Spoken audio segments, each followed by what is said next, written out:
Freedom, man. That's what it's all about.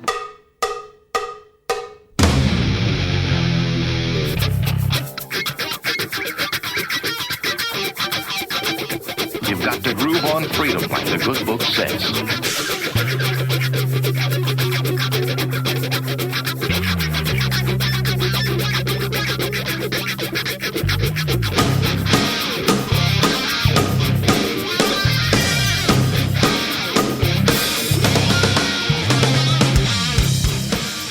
Welcome. You are listening to What on Earth is Happening. This show will discuss the topics of human consciousness, mind control, natural law, the occult, and all issues that affect the freedom of the people of Earth. What on Earth is Happening will endeavor to shine light upon the darkness of our world and to offer empowering solutions to the problems we face as humanity approaches its critical moment of choice. And now, here is your host, Mark Passio.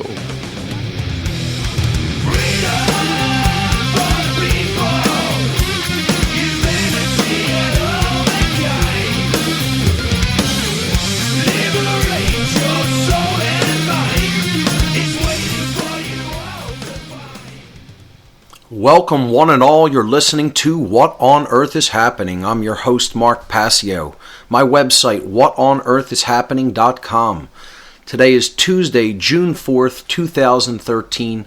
We have a great show lined up for you here today. I'm going to be getting into a few event announcements first, and then, as promised, I'm going to be going through my entire presentation from the Free Your Mind 2 conference that took place back in April. And I will be giving that presentation live on this podcast. Slides will be included with the podcast, so you can follow along on the podcast page of the website, whatonearthishappening.com. This is podcast number 143. So you could listen to the audio and you can click on the images and go through the slideshow as I'm speaking so you can see visual images of what I'm talking about.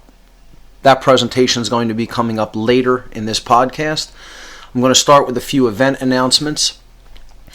I will be hosting the first Natural Law Seminar, and hopefully this will be the first of many to come. So far, we have good enrollment, but I extended the enrollment because a few people asked me to do that, and that they wanted a little bit more time to get their schedule in line and, resources together. So I have extended the enrollment for the first Natural Law Seminar coming up here in Philadelphia to June 8th. So enrollment has been extended to June 8th. I'll tell you a little bit about this seminar. I call it The Real Law of Attraction and How to Apply It in Your Life. This is what natural law is all about. It's a 6-class seminar totaling 24 hours in course material.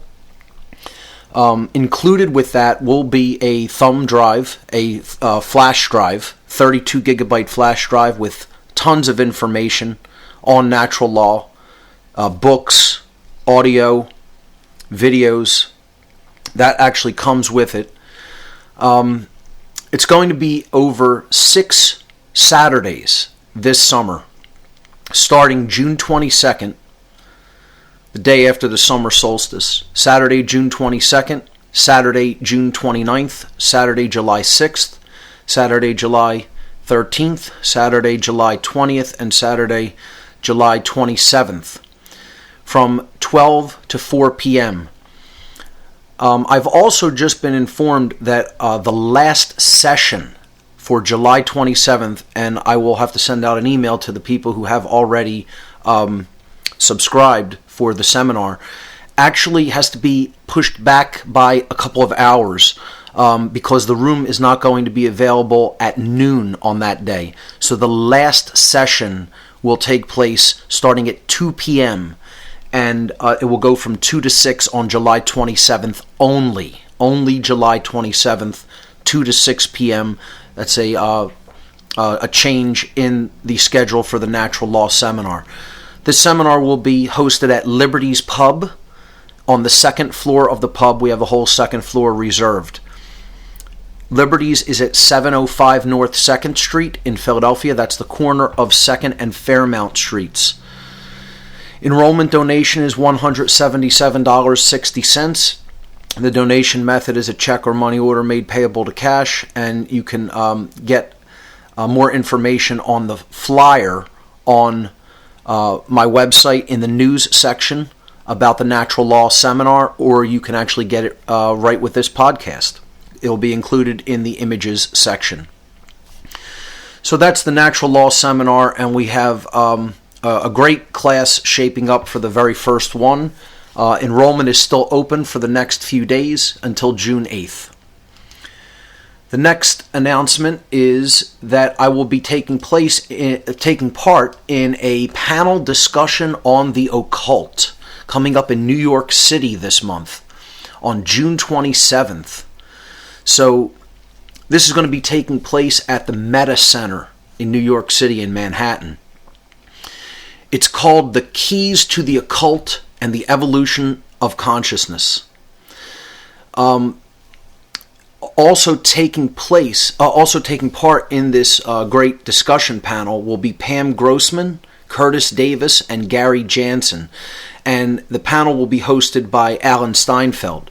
So 2 speakers from the Free Your Mind conference, well, 3 if you include myself, 3 speakers from the Free Your Mind 2 conference taking part in this great panel discussion on occultism. The topics that they're going to discuss is what is the difference between the occult and spirituality?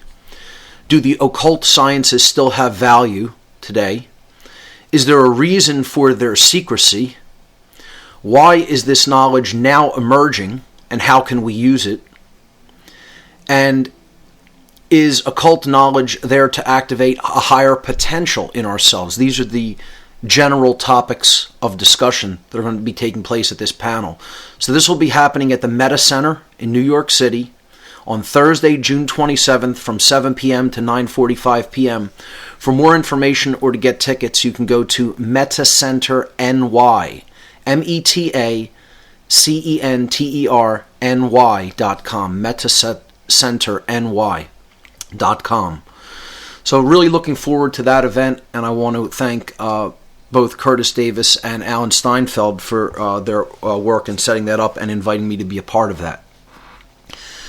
With that having been said, the last, I guess you could call it an event announcement. It's an event recounting. I'm sure most people have already heard the news that after the End the Fed rally that took place on May 18th here in Philadelphia, me and my wife, my partner Barb, were unlawfully and illegally arrested and detained outside of Independence Mall and the Liberty Bell for doing absolutely nothing except exercising our natural rights to freedom of speech and freedom of the press.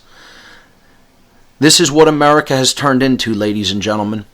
Criminal thugs usurping people's natural rights to speak freely in the cradle of freedom, Philadelphia Independence Mall, where the Declaration of Independence was signed. This has been a news item on my website. Over 50,000 people have seen the video, the aftermath of what happened, and us being, handcuffed. I still have damage in my hand that I have not been able to see a doctor yet because I don't have the funds to do so at this point. These criminals will be being sued and taken into their own court system on criminal charges. Going to be starting that process very shortly. But what I want to do before I get into the presentation for this podcast is just read the account that I wrote on my website. This is in the news section. You could also click into it from the latest news feed on the left-hand side of the whatonearthishappening.com website.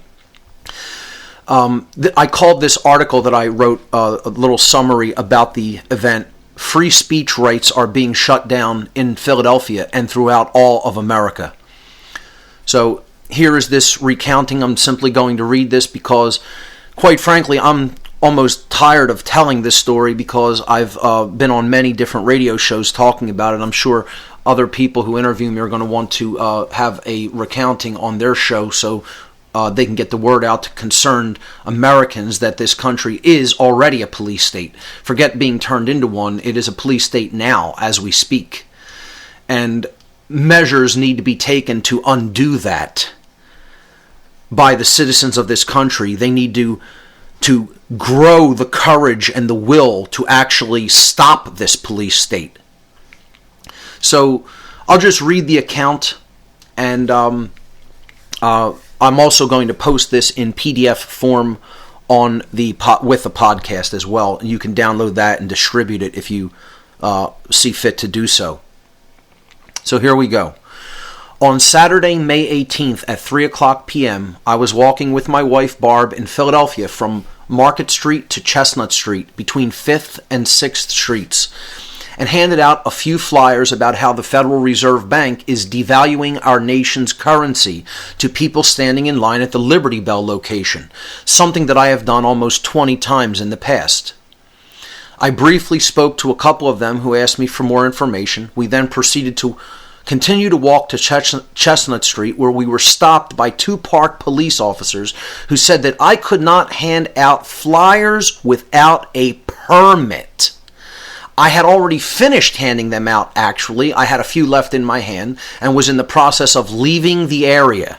They began citing some obscure federal regulation that I had never heard of. I calmly told them that I was peacefully exercising the rights of free speech and free press as I was walking through the area, which are natural rights which cannot be granted by man nor alienated from man, and which they do not have the quote-unquote right, regardless of what the terms of their job may tell them, to usurp from me or to stop me from exercising.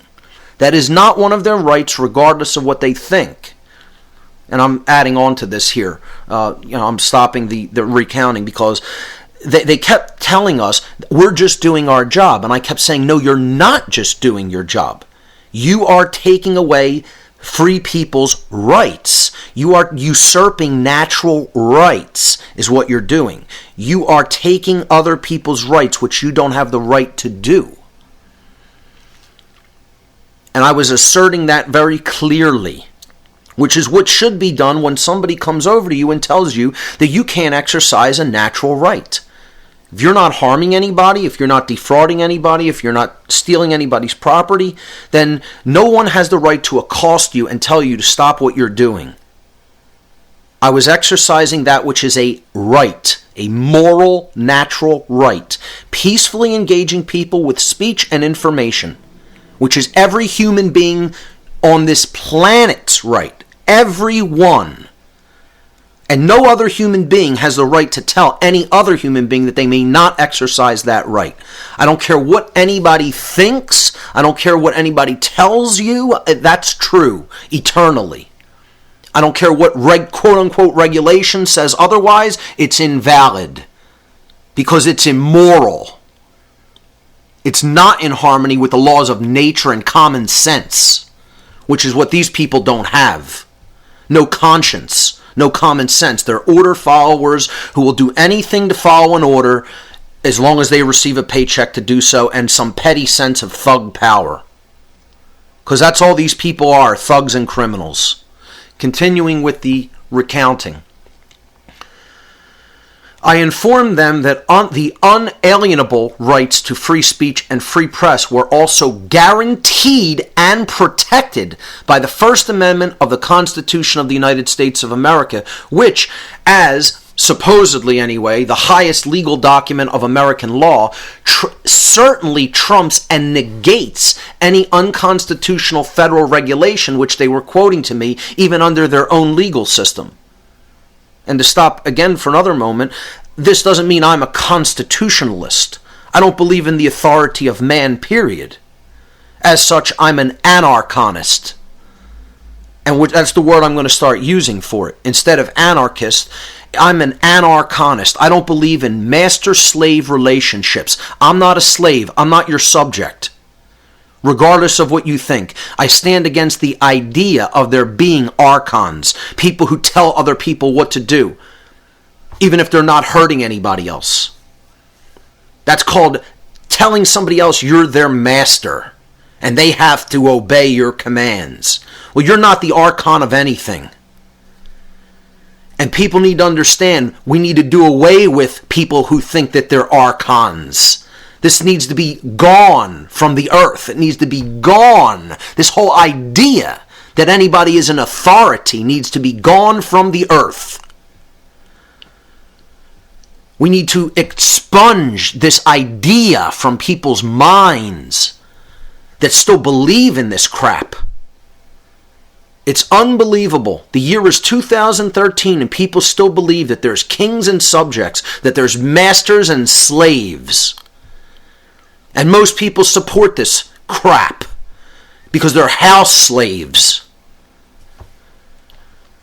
You know what most people in this country are? They're the Samuel L. Jackson character from Django Unchained. Go watch the movie. And that's what the people of America have turned into. And you can't even insult them by telling them that because they're too dumb to even understand the reference. They're too dumb to even understand Civil War period slavery. They think of that as the only form of slavery too. And then they'll get offended when you tell them that ball and chain and shackled slavery is not the only form of slavery that has existed in the world and exists now. It's not the only thing that is slavery. Slavery is more than that. Slavery is the notion that somebody's an authority and can tell you what you can and cannot do if you're not hurting anybody else. That's slavery. Slavery is taxation, theft against your will of the product of your labor.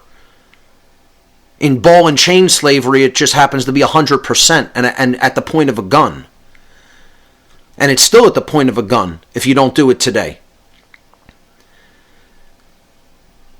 Prohibition is slavery, telling somebody what they can and can't put into their body because it's a form, it's a claim of ownership against your body, and people can't see that because their head's too wrapped up in crap and illusions. Continuing with the recounting again. So,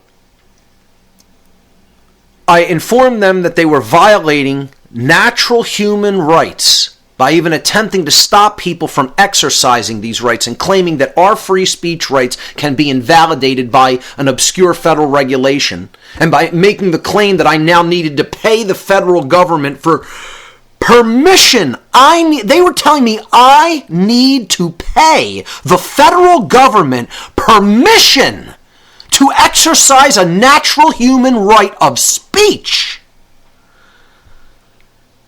And people who say, Mark, you're getting angry about this? Yeah, you're damn right I'm angry about it.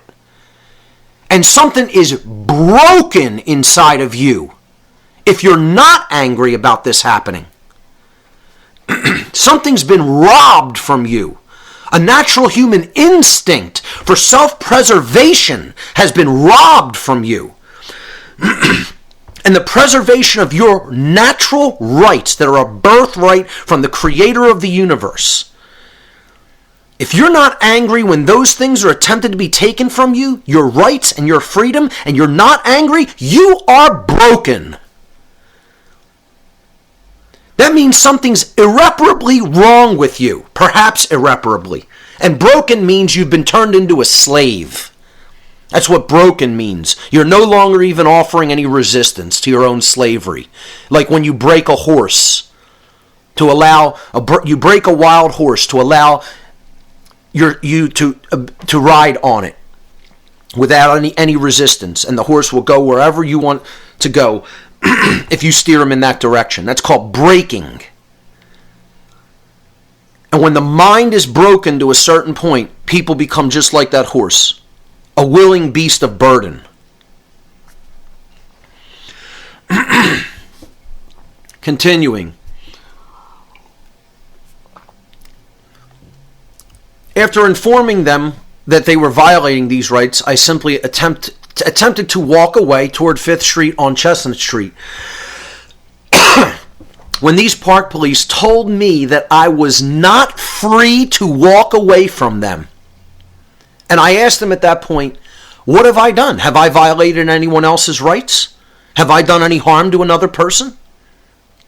Have I defrauded someone? Have I violated anybody's property? Have I stolen anything from anyone? And they repeatedly said, no, you haven't done any of those things. I said, well, then you have no right to tell me that I'm not free to walk away. I've done nothing wrong. And you're telling me you're going to take my freedom of movement away? And they said, yes, you're not free to walk away from us.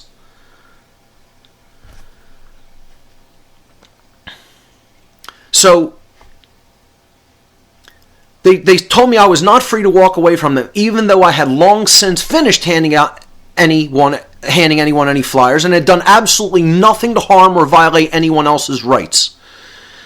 They appeared to be viciously angered at my declaration that I had engaged in a peaceful activity that was a natural right, and that they had no right to attempt to stop me from exercising it. They were just viciously angered that I wasn't totally kowtowing and bowing down and saying, yo, you're the authority and I have to do what you say. You're not the authority and I don't have to do what you say.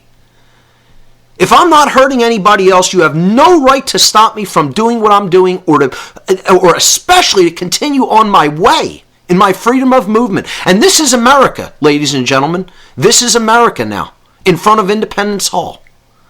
And once again, if you're not viciously angered by this enough to start taking action and speaking out against these abuses of human rights, something is wrong with you. And I'll be the person to tell you that.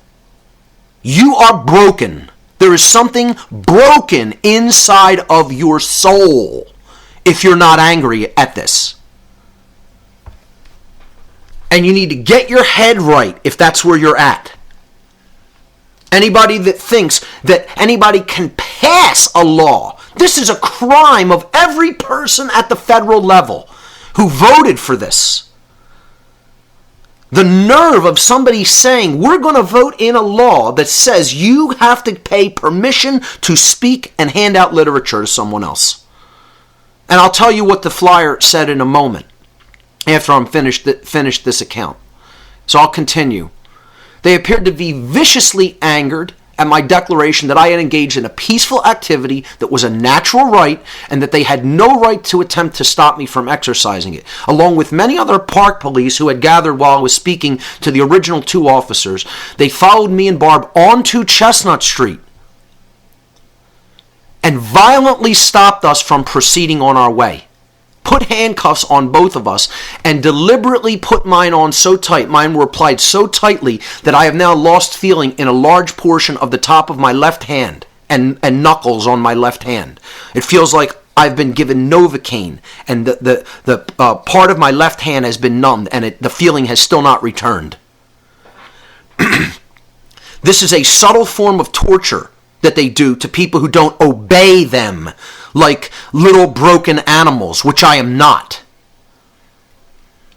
No, you're not my master. You're not my owner. And you're going to get that through your head. We're going to put it through your head that you're not our owners. That's going to be put through your head. Whether you want it there or not, you're going to find out that you're not our owners. You're just a bunch of little boys, frightened little boys, with some kind of nested trauma that you can't work through for some reason about what your mommy or daddy did to you when you were young. And that's no excuse to violate other people's rights. Honestly, it's none of my business what happened to you when you were young or when you were a teenager that traumatized you and put you in thug victim mentality mindset psychologically. That's up to you and the people around you to help you work through that situation. And if you listen to these podcasts, maybe you'll understand a little bit more about that and start working through that trauma instead of trying to express it and take it out on other people in a way that is violent, that you have no right to do, that's morally wrong, and you know it. Because nobody is so stupid that you think that you have the right to shut down free speech. First of all, you're shutting down your own free speech. You're shutting down the free speech of your family. You're shutting down the free speech of your children. You're a moron who's putting your own self into a cage, into a prison, and you're trying to say that's not what's happening. Because you're broken. There's something wrong with you. And you need to get help because you're mentally unfit to even be walking around in society, let alone doing some job that carries some responsibility with it. You're a broken boy.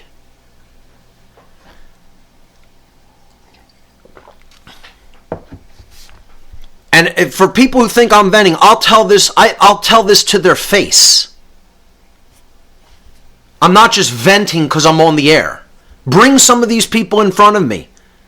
You think I won't go back there and start handing out flyers again? You think I'm not going to continue to exercise free speech? You're wrong. And we'll organize a whole event of just flyering for any cause you want in front of the Liberty Bell.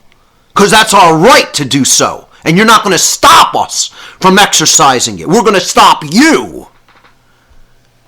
Get that through your head.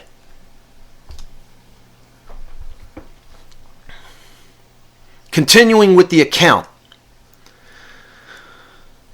They put the cuffs on so tightly that they've caused nerve damage in my wrist and stolen something from me which they have no right to steal. Feeling in a part of my body's been stolen from me. These people think they're God. They think they can do whatever they want and get away with it. And if Americans don't show them that they're wrong, they're going to continue with this course of action. I'm telling you now, the time now is to rise up, ladies and gentlemen. The time is to now rise up.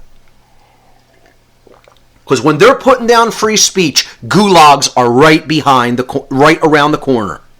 That's what's next.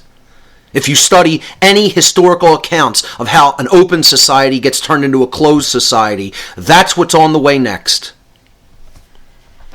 And people are sitting there with their thumb up their ass, doing nothing, attacking other people, complaining about this and that doesn't matter.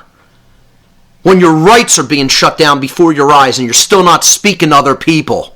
You're still just listening to somebody. You need to be speaking to as many other people as possible. Get out of your fear and speak.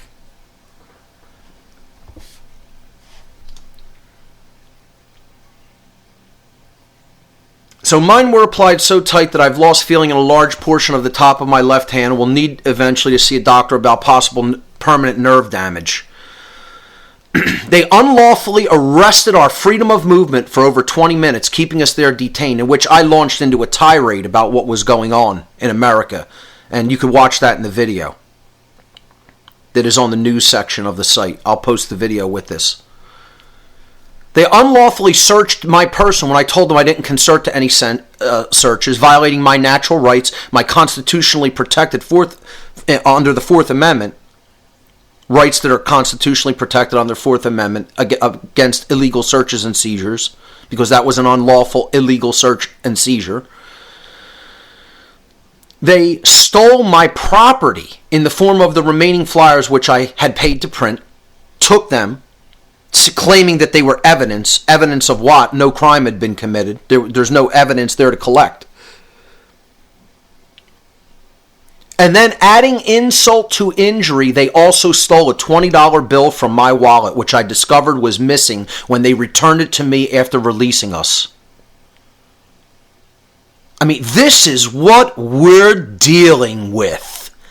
Common thug thieves. Common thug thieves in a costume, in a uniform with a badge, thinking that they're an authority and all you are is a thug thief.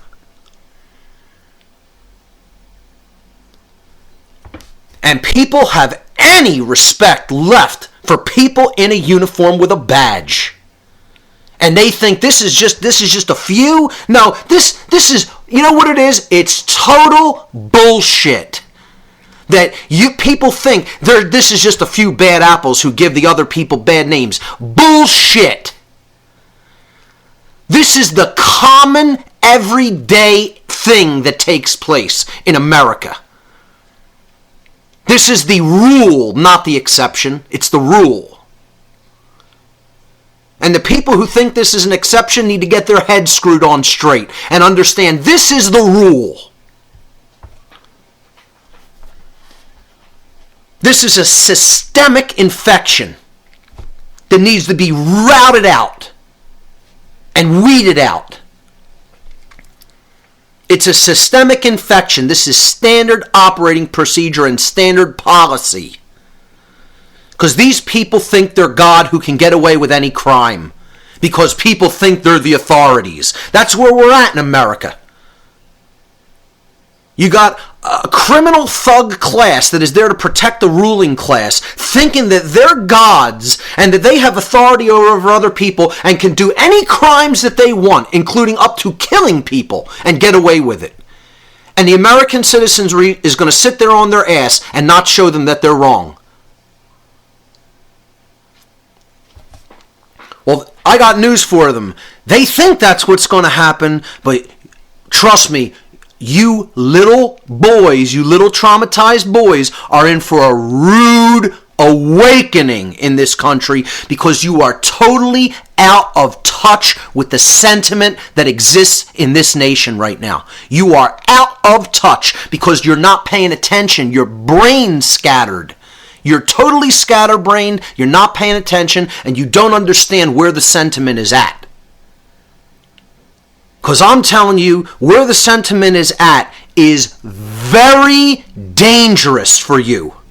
And you should be scared. You should be scared. Because I'm telling you, I'm the person who's been trying to prevent what's coming in America. Trying to prevent what is coming. I don't want to see a hot armed revolution in this country, but that's what you are going to be creating. You are going to be the causal factor of doing that, not people like me. I'm trying to make the transition out of this peaceful. You're the one who's trying to prevent that peaceful transition by holding on to a dead corpse called government and authority. It's a dead corpse that you're trying to hold on to desperately because people everywhere are realizing it's a bullshit scam. And they're waking up to how they've been scammed, and you're afraid that people are going to somehow just take violence out on you. When that's not what we're trying to do at all. We're trying to avert that.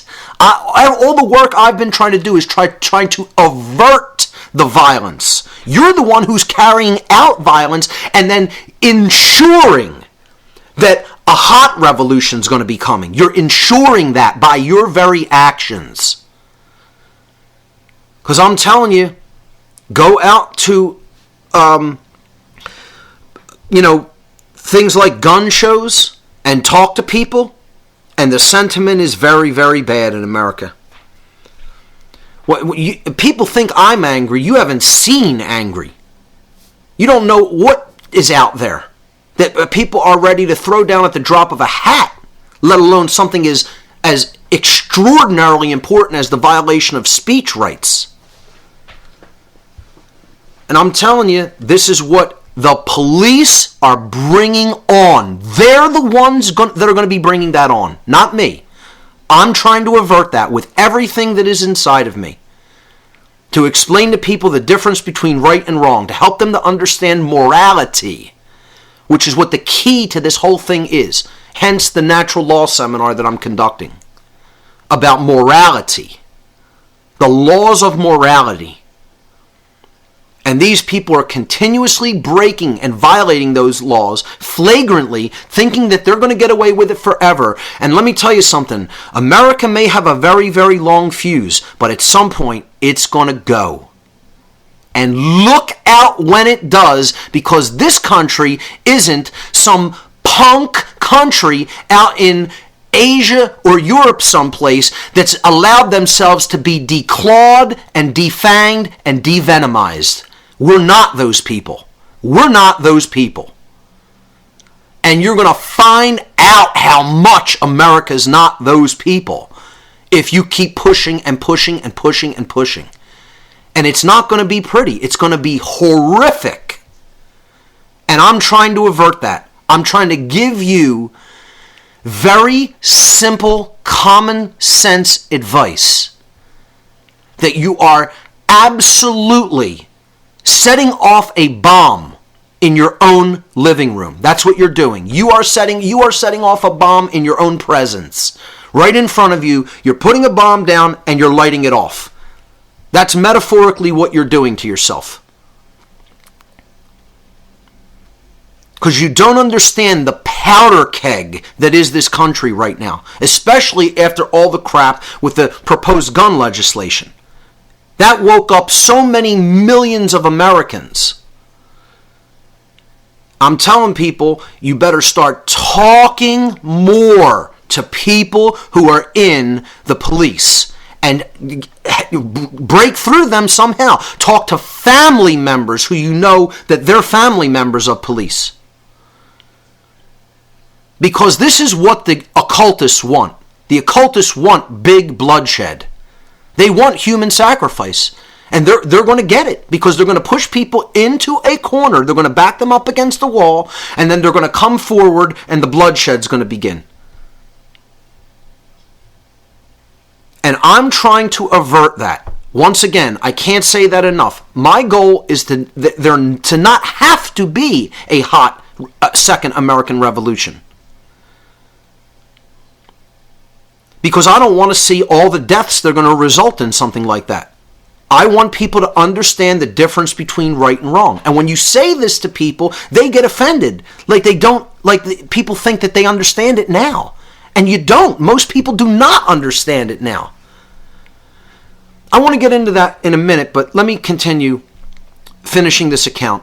They attempted to give me a citation for exercising free speech without a permit, which I refused to take from them. I told them repeatedly, I do not understand. I'm not taking that from you. I don't care what you say or do. I'm not accepting that. The end. I said, you can't force me to take something against my will. I'm not taking it. I said, do whatever you want, but I'm not taking that from your hand. I do not understand anything you are saying regarding that I violated anybody's rights or done something that was, quote, illegal, because I did not. And that's what you have to tell them. I do not understand. I'm not standing under your authority on this issue because I did nothing wrong. I'm standing in righteousness within my rights.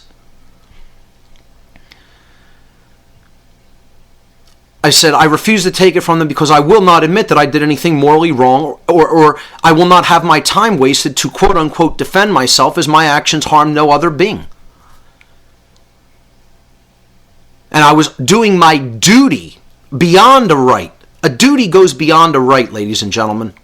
I was doing a duty to warn people about the devaluation of their earnings and savings, and in doing so, exercising a natural right, which is, quote unquote, allegedly constitutionally protected in America. Allegedly. Because quote unquote lawmakers here think that they could just invalidate a natural right with a little federal regulation. And the sad part about it is, assholes in this country actually believe that claim. That you can write down, we're going to restrict your free speech rights and you need to now pay the federal government permission to exercise a natural right. And there are assholes in this country that would actually accept that as a valid claim and go and get a permit to speak. Next they'll say, you'll need a permit to breathe the air, or to walk, or to eat. And people will accept it. Oh, well, the government said so, so it must be true. These people are a bunch of clowns, is what they are. A bunch of clowns who don't understand what a right is. They told me that a warrant would be issued for my arrest if I did not take the citation from them, and I still refused to take it. Now, since this happened, we got letters from the Department of the Interior, which control the Park Service, saying that all these quote-unquote citations for these quote-unquote violations have been voided. And they don't consider this an issue that we will not have to pay any fines, we will not have to appear in court. They consider the issue closed. Well, I don't consider it closed. And these people are going to be taken in on criminal charges. Criminal charges will be filed for assault, for theft, for conspiracy, because they were all in on this illegal activity together. Okay? Criminal conspiracy, criminal negligence, a violation of First Amendment protected natural rights, violation of Fourth Amendment protected natural rights. I'm telling you, they're going to be fighting so many charges and have to hire a lawyer to fight so many criminal charges that they're going to be poor by the time this is over. Because that's the only way you really hurt any of these people. They can't comprehend the difference between right and wrong. That's meaningless, trying to reach them at a soul level, because they don't have one. Because these are destroyed souls. They are destroyed people who are order followers of the state. Just like good little Nazis. Just like good little German secret police. Just like good little Russian secret police. Just like good little Soviet police that were taking people off to gulags because they were commanded to do so. Anybody who was a political adversary. Just like the SS. They're just like the SA, really. The Sturmabteilung. And you look back in history at what happened to them. When they were done being used by the Nazis, they got shanked. Okay? In the night of the long knives. That's what they think of their controllers. Because they're building a super class of controllers. So now we take these people down here. Thanks for doing our bidding. For the time, and now we're done with you, so into the meat grinder you go. And this is even evidence of it at a smaller scale. They know we did nothing wrong. They don't want me going into their court system and waking more people up about what's going on in America. So they're throwing their employees under the bus. That's how much they even stand up for what they're doing. They basically just admitted we've done nothing wrong and given it to us in legal writing. So that's awesome, because now the people who did these crimes have been totally thrown under the bus. The last paragraph here is, free speech is being shut down in America. America is actively, right before our eyes, being turned into a police state such as Hitler's Nazi Germany or Stalin's Soviet Russia. And if you do not agree with that statement after reading the above, you either think that, quote-unquote, keeping your head in the sand will make the increasing problem go away, or you are a coward who will not speak up for human rights, or both. The rights and freedoms of your children and their children are at stake. When people say they don't care because it happened to someone else and not to them, they should seriously keep in mind that it could very easily be them next, or their children. Americans need to wake up, take their eyes off the television for a few minutes, and start to inform themselves about just how far into tyranny this once great nation is slipping, and then do something about it. Do something about it. Knowing is not good enough. What are you doing about it? What action are you taking? Who are you speaking to? And I'm telling you who you need to go and speak to. I'll just finish this, but by speaking out to everyone around them and taking action to show so-called public servants that their immoral and criminal activities will not stand in our supposedly free land. And then I put the First Amendment on the second page of this document. It's a PDF. You can download it with this podcast or on the news section of my website, in which you can see the video. I'll also post the video in the related video section with the podcast. But my point here is, not enough people are speaking up about the criminal injustice that is taking place in this country, especially at the federal level. You need to talk to police's family members and get them to try to understand that this country is on the verge of revolution, which is not going to be good for anyone living in it. It's not going to be good for anyone living in it. They need to back down and stop following immoral orders. They are acting as Nazis. Nazis. Yes, that's what it is. Nazis. It is just as bad as what the Nazis were doing at the very beginning of their takeover. This is exactly what they were starting to do. Shut down all political dissent. And I'll tell you what the flyer was in a moment. But what I want... Actually, let me tell you what the flyer is now, and then I'll get into a point I want to make about morality before we go into the presentation. And again, this will be a long podcast today. All right? It's going to be, this issue I want to touch on, and then I'm going to give an extended version of the New Age bullshit lecture that I gave at the Free Your Mind 2 conference to help clear up what the New Age religion really is all about. The flyer was simply this. It said, "End the Fed, the Federal Reserve Bank, keeping the poor since 1913. This is talking about the immoral monetary policy of the Federal Reserve System. And then it said, quick facts about the Fed. The first bullet point, since the creation of the Federal Reserve in 1913, the dollar has lost 95% of its purchasing power.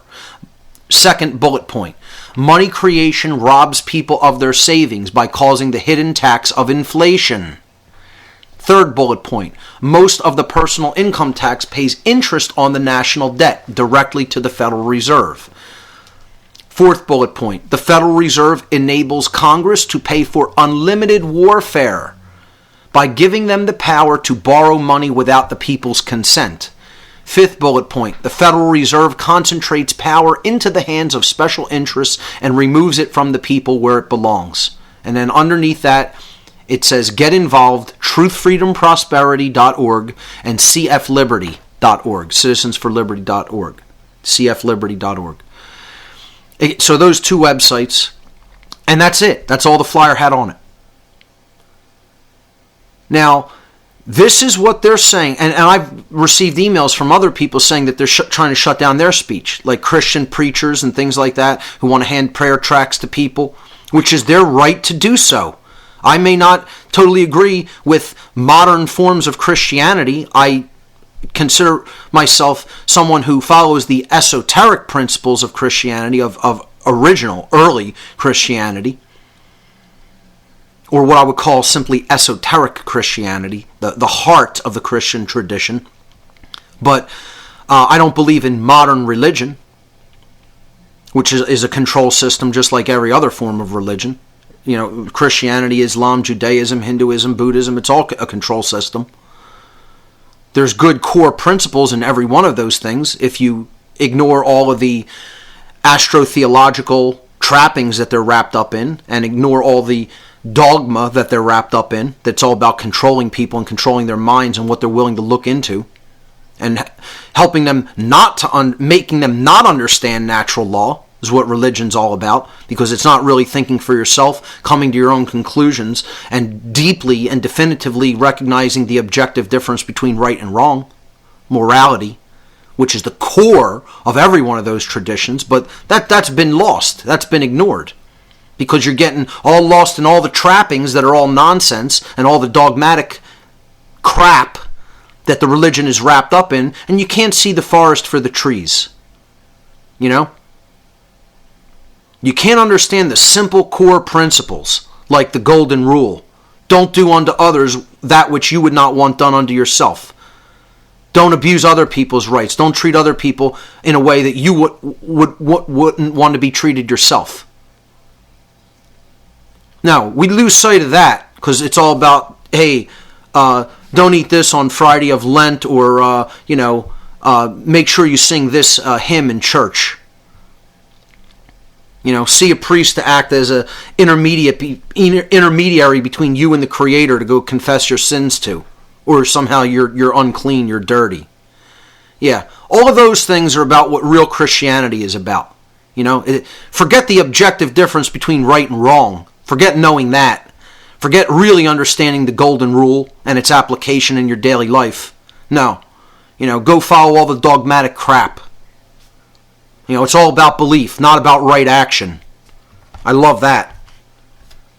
Salvationism. We just need to believe something and you'll be okay. Yeah, good luck with that. A bunch of clowns think that. Yeah, there's no role for right action in the world. Yeah, okay. Whoever thinks that is a joke, and you're no Christian. You're no Christian. You're an insult to what real Christianity is. An insult, if that's what anybody thinks. You're not listening to the words of the Christ at all, even a little bit. Who was trying to explain to people that action is the way you save yourself. Right action. Because you know the difference between right and wrong, because you have conscience fully born inside of you, and that is the second birth. That is what being born again is. And, for all the people that want to say, oh, Christ didn't live as a man, I don't even care about any of that. Okay? I could write books on astrotheology like I tell people. That's not the point. Whether it was an actual being or not, the teachings are what is valid. And people get too lost in all that. That's just another layer of distraction to not get the message. To focus on it just as astrotheology. No, it wasn't just astrotheology. That's what they used to dissuade people away from the real message. That's what you have to understand about it.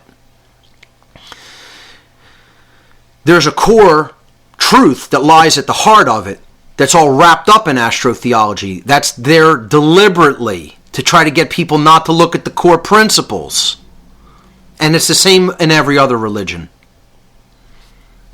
So, let me use this as a segue to talk about morality and just ask people this question. I want to know, do you think if you went back in time, theoretically, of course, to, let's say, 1938 or 1939 Nazi Germany, and you ask the average working class German citizen, are you a good person? Are you a moral human being? Do you have common sense? Do you have real values? Is conscience born in you? Do you have truly a conscience? Do you really know the difference between right and wrong? How many of those people do you think would have said, absolutely, yes, indeed, how dare you ask me that question? I'm even offended by the fact that you've asked that question to me. Of course I'm a good person. Of course I have conscience. Of course I have common sense. Of course I know the difference between right and wrong. And every one of them would have said, I wholesale support this government. The Nazi Party is good, it's wholesome, it's doing the right thing. They're good people. I support my government. I guarantee you approaching 98% would have said that. If you had a couple of dissenters here and there, they probably would have been afraid to even speak their mind. But if you had 2% of the people in that time that would have said, I truly do know the difference between right and wrong, and this government is not right. Very, very few people would have said that. They all believed that they were part of something that was good and right.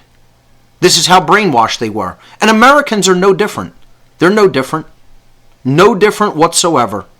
They think American citizens believe erroneously that they know the difference between right and wrong. And I can assure you they do not. They do not have that knowledge. That knowledge is not inside of them. It is not integrated within them. And conscience and common sense are not truly born in them. They don't even understand that conscience means common sense. That common sense is having a conscience. Is the knowledge between right and wrong.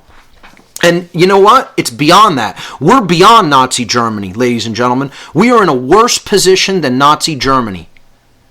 Because most people not only will tell you That, oh yeah, I think I'm a good person. And if you try to say you really don't understand the difference between right and wrong, most of them will just tell you they don't care. That they're being honest, actually. They're saying, I don't care what rights are. I don't care what wrongs are. I have no interest in learning the difference between right and wrong. That's where most people in America are at. And that's the underlying causal reason. That's the causal factor of why we're going into a police state. You want to hear natural law in a nutshell without even going into the details? There's one simple law. As morality increases, meaning the knowledge of the objective difference between right and wrong, and then choosing the right action over the wrong action. Okay, so you could even word it like this: as the exercise of conscience increases, freedom increases. As morality and the exercise of conscience wanes or decreases, freedom decreases. That's it. I guess I just made the people who are going to be attending the natural law seminar pretty mad, because if you know that, that's all you really need to know about how natural law functions. Of course, we're going to go much deeper in depth, and there'll be really great information shared in the seminar. Don't let that dissuade you. But my point here is it's very simple. It's a simple law that operates in creation. You're incapable of breaking that law. Just as incapable you are of breaking the law of gravity. No different. Or magnetism. You are incapable of breaking that law. It's in effect for all time, in all places, everywhere in the universe. And this is what people need to understand. That this is all about morality and the difference between right and wrong. And what we're drawing to ourselves, the horror that we are drawing to ourselves as a result of not truly understanding morality and living it, believing that we're good when what we support is violence and slavery. That's what all people who believe in government are. They're people who think they're good, but they're not. They're erroneous. That's an erroneous perception. That's an erroneous perception. If you believe in authority, what you support is violence and slavery. Let me just repeat that again. If you believe that government is inherently legitimate, especially this one, you are a person, whether you understand it or not, regardless of your perception of it. Your perception of it doesn't matter. Doesn't matter. Perception is not reality. I'm not talking about anybody's perception. I'm talking about what is. I'm talking about the truth. I'm talking about that which is real. Okay? Your perception that you are a good person is inaccurate. It is absolutely not true. It is erroneous. Because for the very reason that you support government, which is based in violence, which is based in the usurpation of free will of other people, and turning them into someone who must obey, that is called slavery. That is the claim that other people belong to other people, that some people belong to other people. It is a claim of ownership. I don't care how much of a minarchist you are. You are wrong. You do not have conscience and common sense truly raised in you. You can think you do all you want, but you are wrong. You are wrong. Because what you are ultimately still supporting is violence and slavery. And this is what I and many other people who do understand the non-aggression principle, who do understand that the illegitimacy of all forms of so-called government, are trying to teach people. We are trying to simply teach people moral behavior. Explain, this is a right because it doesn't harm other people. This is a wrong because it does cause harm. That's it. And if you look at the simple example that was demonstrated here today, about our unlawful, illegal arrest, we harmed no one. No one was harmed. There was not one person that could come up present and say, you know what Mark and Barb did today harmed me. And if you think that, you're an ass. That's all I can say. If you think we were doing something that we didn't have a right to do, you're an ass. And you need your head examined. There's something physically wrong with you. You have brain damage. You are broken. You are mentally sick. You're mentally ill, if that's what you think. And I want other people to hear this. Play this for them who think that. Or tell it to them just like that. You need help. You're sick. You're ill. You have mental, psychological, and spiritual damage to your being, to the core of your being. It doesn't matter what you are like physically. You could be in generally perfect health. You're not really in perfect physical health, because if you did a scan of the brain, you'd realize how totally screwed up the brain actually is. Okay? So when people say, oh, I'm in good health, and they don't understand the principles of freedom, they don't understand right from wrong, they're not really in good health. Because if you looked at the actual structure of the brain and how the brain is electrochemically firing, you'd realize something is horrifically broken inside the human brain. And that happens by chronic brain hemispherical imbalance in the brain. We're going to get to that in the presentation today. But my point here is, people think that they're good, and they're not good people. My family is a prime example of this. You ask my family members, are you good people? And they'll say, oh yeah, I'm a good person, I'm moral, I know the difference between right and wrong. And they're full of shit. They're full of shit. They're not good people. They're bad people. They are bad human beings. That's the definition of a bad person, is someone who doesn't really truly know the difference between right and wrong. That's what makes a person a bad person. That's what makes them apt to do the work of evil and to keep supporting the work of evil, because they're so unknowledgeable, they're so ignorant, they're uninformed. They're not paying attention to what is real and what is true. They have no obligation to what is true in their life. They don't care about what's true. All they give a shit about is themselves.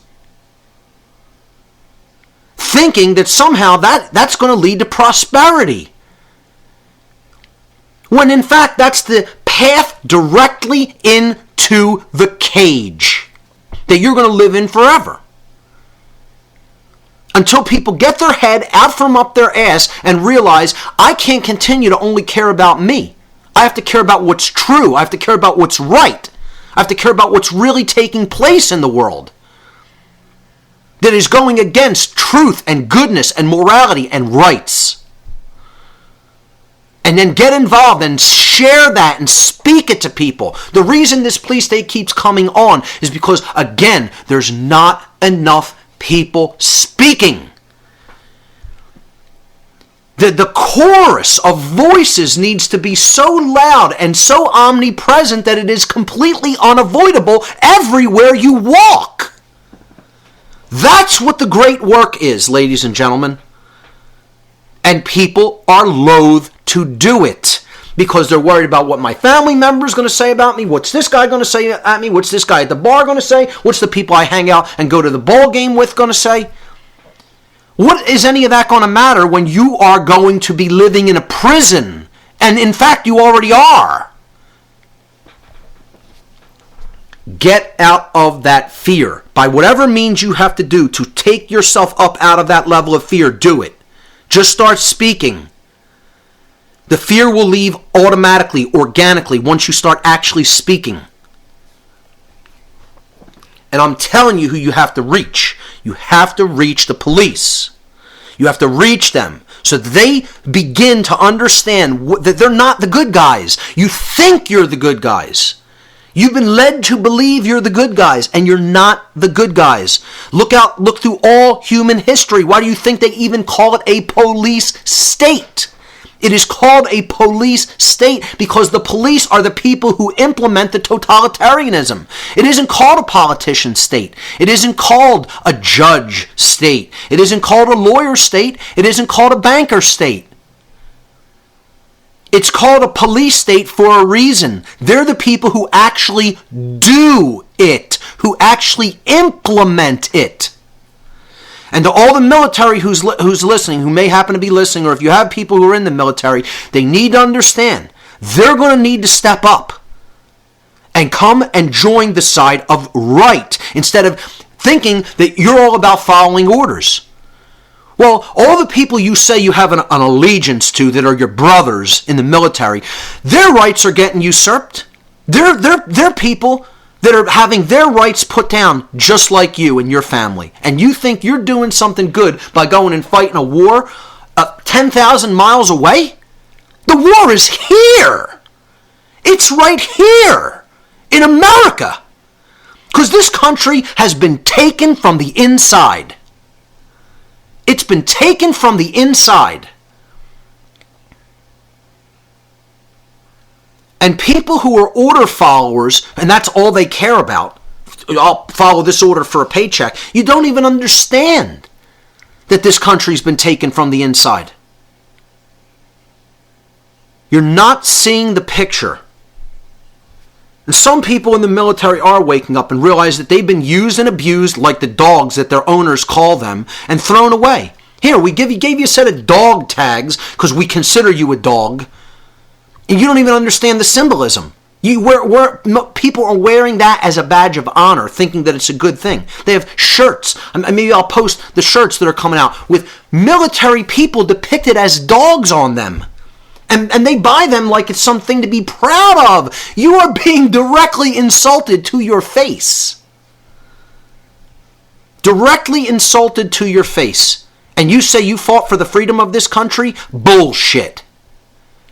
There is no freedom in this country. You fought for nothing. You fought for the banker and politician who wants to wage war on another country to get their resources. Let's be totally honest. That's what the military's fighting for. You want to fight for a just cause? Fight here. Fight here for natural human rights that are being done away with in this country.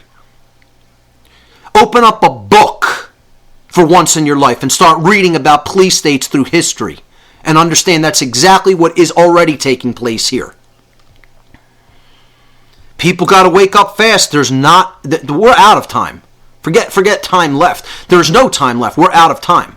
When you see things like this going on, I'm telling you right now, hauling off people to secret prisons is right around the corner. It's already really being done. That's what Guantanamo is, except the word got out about it. And for every Guantanamo, I guarantee you there's 10 other secret prisons already operating at least. The military have to get out of this notion in their head, and people have to help them see it. You're not the good guy either. You're waging imperialism for the mega super rich elite class in this country. You're not fighting for anything that's noble.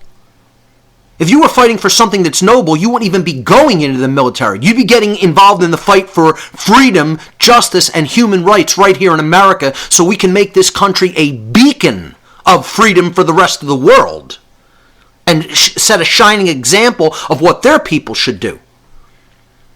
And the founders told us over and over and over and over and over and over and over again that morality was the key. That once morality left the people, their freedom would shortly follow. And that's what we're seeing in America. This is why they want to hide the knowledge of natural law. They don't want people understanding natural law. This is the occulted wisdom that the dark occultists are trying to hide forever from people. Well, they can't. They try to hide it by telling people, oh, there's nothing to that. You shouldn't look into the occult. It's all bad. It's all evil. There's nothing to it. And by putting continuous frivolous nonsense before our eyes in the mainstream media, issues that have nothing to do with what's really going on, and just endless entertainment and just frivolous trivia. You keep feeding people garbage just to keep them from that knowledge. They don't want you to understand the objective difference between right and wrong. Once you do that, you're not going to easily lay down to their control. You're going to understand authority is an illusion. And that they have no rights to do what they're doing, and they're totally illegitimate. They're just a gang of criminal thugs that never had any legitimacy. And that's what they don't want people waking up to. Because anybody who understands natural law knows that. They don't think they know it, they do know it. And hence I call it the most occulted knowledge. So I know not that many people will hear this between now and the 8th, but if you do, sign up for the seminar, and I'm not just telling you to do that, because I want more people signing up. I want serious students. Let me make that real clear. I want people who have a dedication to this information and want to take it deeply into themselves and understand it at a deep level so that they can be a purveyor of that information. I'm trying to build other teachers. I don't want people who just understand it and say, hey, I get it. Okay, thanks, I'm good. No, you're not good. Until you can understand it so deeply that you can teach it to someone else, you're not good. You haven't gone all the way. So I think that's all I'm going to say on this whole issue of free speech being destroyed in America. I think those who have eyes to see and ears to hear are going to fully get it from this recounting and the other ones that I've already done on the website. And by the way, I've done many interviews since this happened. Been very busy doing interviews. I was on Frater X's show, The Middle Chamber. All of these are in the news section as well. I was on the Bob Tuscan show. I was on Guy Next Door Speaks with Ivan from Phoenix. I was on Down the Rabbit Hole with Popeye. I've been on Syncretism with Santos Bonacci. David Whitehead did a great job guest hosting for Santos while he was on vacation. I was on Breaking All the Rules with Chief Kessler, a constitutional sheriff here in Pennsylvania who has started a constitutional militia in the state. He was also he was at a conference, so Bob Gardner of the Watchmen of America co-hosted on that show. All of these shows are on my news section, and most of them are also listed still in the latest news widget on the side on the left-hand column at whatonearthishappening.com. So definitely go and check them out. I recounted this story in many of them as well. And that's, like I said, that's why I'm almost tired of talking about this, but I felt that it definitely was necessary to put this down officially in the What on Earth is Happening podcast as well. So with that having been said, let's move on to the main course, so to speak, the presentation that I gave at the Free Your Mind 2 conference. I'm going to give it here extended, in-depth, with slides, and I hope everyone enjoys it and really understands that the New Age movement is something that works hand in hand with the control system. It is, in fact, simply another religion. And, I get, as a lead into this, I just get very, very, I just have to laugh hysterically. When people say, I'm a New Ager, I'm propagating New Age thought. Nothing could be farther from the truth. I've attacked the New Age movement, I think, on day 1 on this podcast and radio show. I've never been into the New Age movement, ever. Okay? I recognized quite early that it was a deception because it wasn't telling people about the control that is going on in the world, and then propagating this ridiculous notion that if you understand that, pay attention to what's going on in the world, you're only going to get more control, which is nonsense. This is to dissuade people from speaking to other people about what's really going on. And all the New Agers who believe this nonsense version of the law of attraction are doing everybody a total disservice in this world. So let me just start leading into this presentation with that statement. And if anybody thinks that I am a New Ager, again, I'll just say there's something wrong with your brain, because you're not paying attention or listening to a word I've said over 143 podcasts or in any of my videos. And if that's what you think, you're a very, very dumb person. Because I've attacked the New Age movement relentlessly, actually. And there's a reason for that. It's because this is part of the polarization dialectic. And that's what I'm going to get into in this presentation. So let's start. Okay, this was originally given on April 27th, 2013, Saturday, April 27th, at the Free Your Mind 2 conference in Philadelphia. All of the videos are still being worked on. Our video editor, Chris, is doing a great job with all that material, and we will be releasing the videos shortly. Please be patient. We want to do a good job on it. So they will be forthcoming soon at freeyourmindconference.com, the conference's website. So the title of this presentation was New Age Bullshit and the Suppression of the Sacred Masculine. New Age Bullshit and the Suppression of the Sacred Masculine. I put the term new in quotes. So let me just explain that. Most of the places in the slides, you're going to see the word new in quotes. And there's a reason for this. There's nothing new about the New Age movement. This is a very old tactic. It's a very old religion. It's there for a reason. And it's very old. It's an ancient agenda. This is one side of the dialectic. It's controlled opposition. It's something that is there to lean on the other side of the dialectic, which is the control system, and therefore provide a strong power structure like an arch, so that people have a very hard time toppling that power structure over. Because you're putting certain people in left-brained imbalance, and you're putting other people in right-brained imbalance. And you're trying to keep that polarization dialectic in place, which I call the mental schism. So let's get into this, okay? And I'll try to be observant about slide numbers, okay? There are 134 slides, individual slides in this presentation. All right, so slide number 1 is simply two people meditating, in a lotus position, which is kind of, a poster. They're poster children for the New Age movement, thinking that's how you're going to create change in the world. Again, the New Age suppresses the masculine. The masculine aspect is action. And just like religion, they want to tell you that action isn't required. Taking positive action in the world isn't required. We're just going to make just internal change and not do anything to influence change in other people. That's why so many New Agers just believe, I just have to worry about myself. It's spiritual egotism, and people can't see it. It's the same thing as saying, well, I just need to worry about my physical needs, and I just need to worry about myself. Do I have a job? Do I have clothing? Do I have shelter? Do I have food? And screw everybody else. Well, this is the same thing on the spiritual level.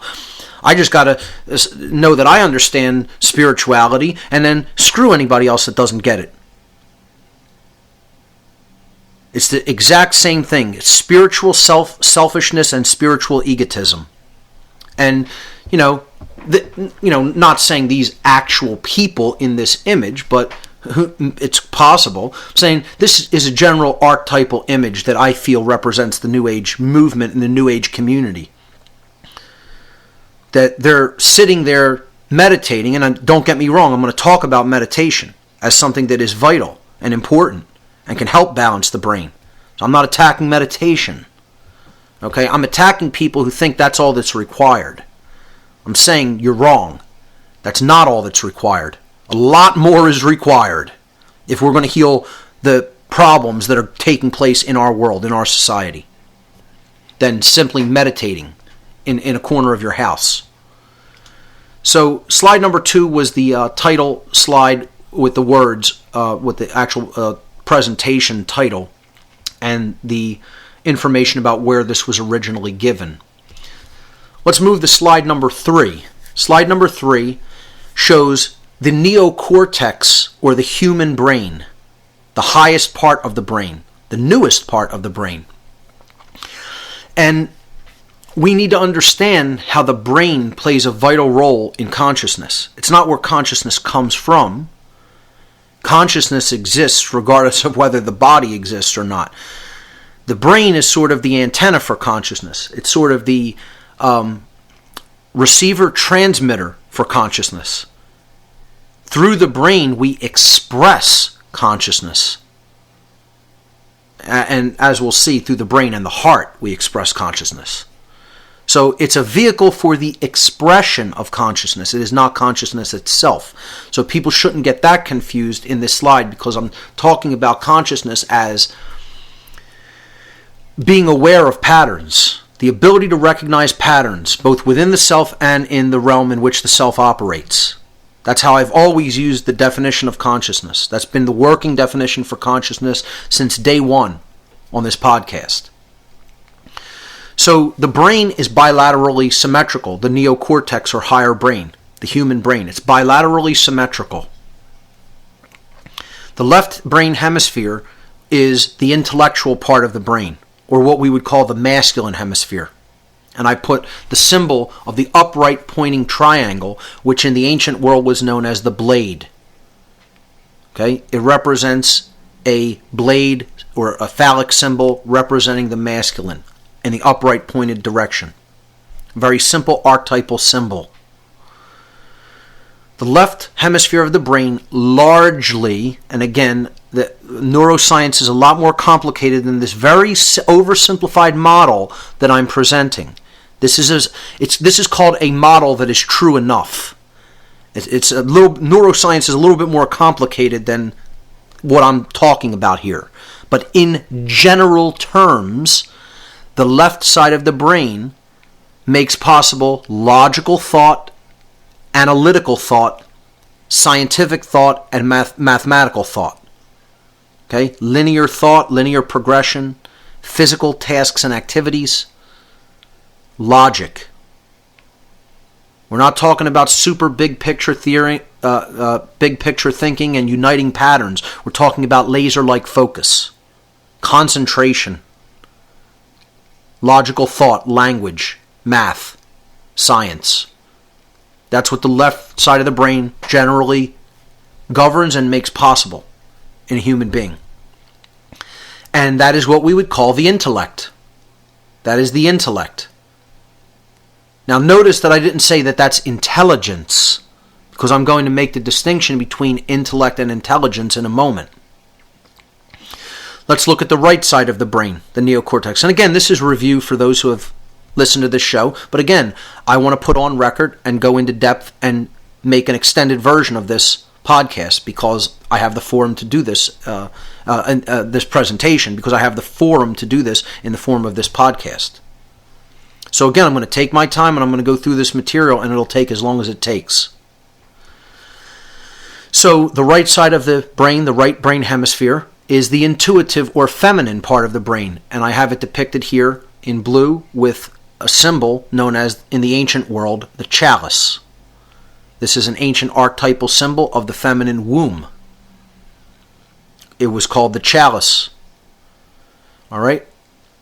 So, people have called it the Grail, because it's largely what is lost and not being actively used properly.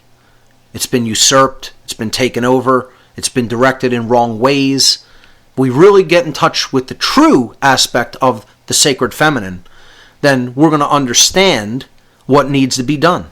We're going to understand that action is required, and then we're going to work together with the left brain hemisphere to actually take that action and do what is required to reverse the trend that we're seeing take place all around us. So the right hemisphere largely governs creative thought, creativity, artistic tendencies. Okay? Holistic thought, being able to see the big picture, patterns. Really coming into awareness of patterns that are taking place, especially historical patterns as well. It's about compassion, nurturing, respect for other people.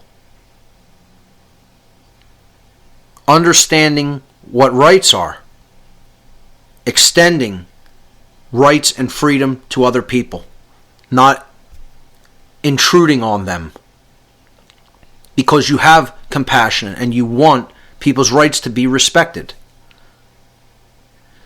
So all forms of compassion, nurturing, moral understanding is largely governed by the right brain. And really, to be honest, that's governed by the prefrontal neocortex on both sides, right behind the forehead.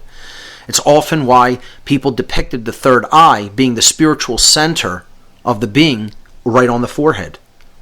And again, people say, well, it's the pineal gland. It is the neocortex, the prefrontal cortex, at the level of the pineal gland. Because the eye within the pineal gland activates when we balance these two brain hemispheres, comes online and truly activates the prefrontal cortex, which is where, that's the moral center of the brain. That's where morality is processed. So the ancients were depicting things that they knew about the brain symbolically. When the chalice and blade come together, they form the blazing star. The seal of Solomon, the sun and the moon, because the left side of the brain is the sun, the masculine. The right side of the brain is the moon, the feminine.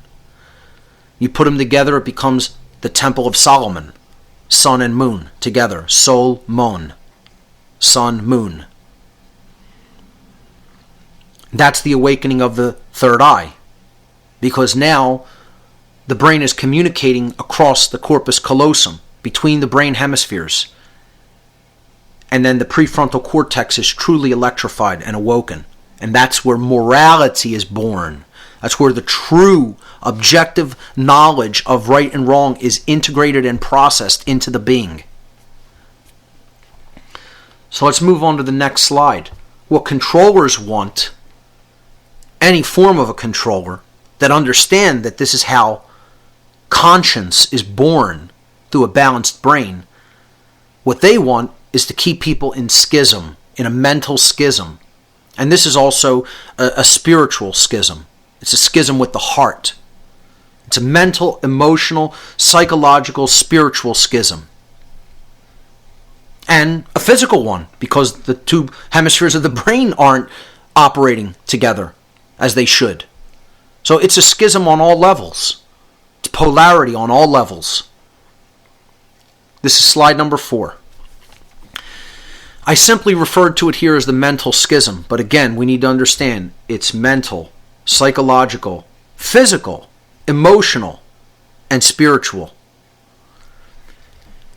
But for simplistic purposes on a slide, I wrote the mental schism because it largely does relate to the brain. As the brain goes, the whole being goes. And this is why there's such an attack on us through food, through chemicals in the food, chemicals in the water, chemicals in the air. They want to destabilize the brain because that's how they keep their control system going. Healthy people with a healthy brain aren't going to be controlled because both parts of the brain, the part of the brain that governs compassion and the part of the brain that deals with action, right action, and self-defense are going to be working together. So you're going to have a moral person that's willing to take action even up to and necessary of defensive use of force, which is what we're going to talk about later in this presentation. So mind control works by continuously dividing these two parts of the brain, all the qualities that are active in these two parts of the brain, trying to keep them walled off and separate from each other and not coming together as one. So you want to keep either or both parts of the brain in a chronic imbalanced state. So when the left side of the brain is chronically overused and we're not using any of the functions of the right side of the brain, chronic left brain imbalance, which is continuously engaging in intellect-only tasks and activities and functions, okay, it will lead to certain conditions. And before I get into that, I just want to say true intelligence is born from uniting these two hemispheres, because we have the intellect, which is the intell part of intelligence, and then Gence comes from genere in Latin, meaning to create. That's the creative side of the brain. So when people think, oh, scientists and doctors and lawyers are so intelligent. No, they're intellectual maybe. They can process large amounts of data and so-called facts and figures and things like that. They could do math well, verbal arguments and things like that, but they're not really intelligent. They don't have true intelligence. It comes from intellect and gens, the creative aspect of the mind, the artistic, the nurturing, the compassionate side of the brain, which many of those people do not have developed. And therefore they don't really know the difference between right and wrong. When we put them together, that's when we develop true intelligence.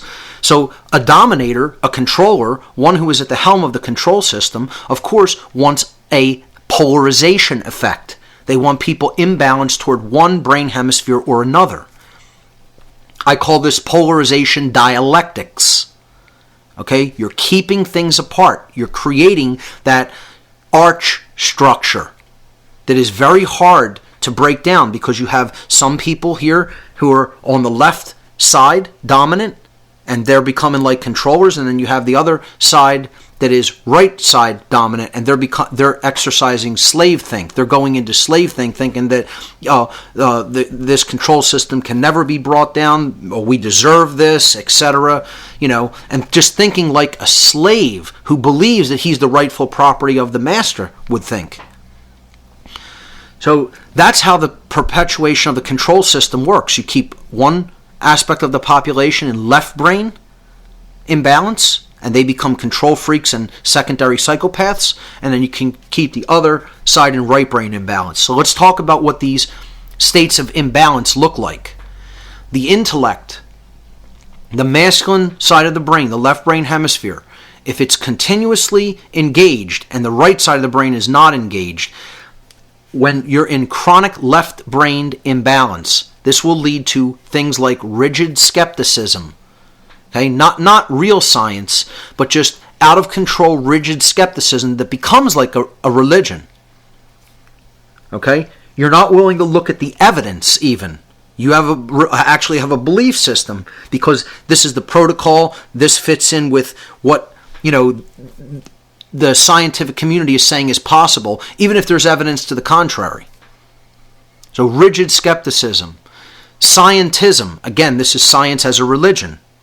I like Rupert Sheldrake's talk about this and the book that he's written about science acting as a religion in the modern day. It's no different for all the people who worship science. And again, I realize this information pisses off everybody, because most people are in one of these states of brain imbalance or another.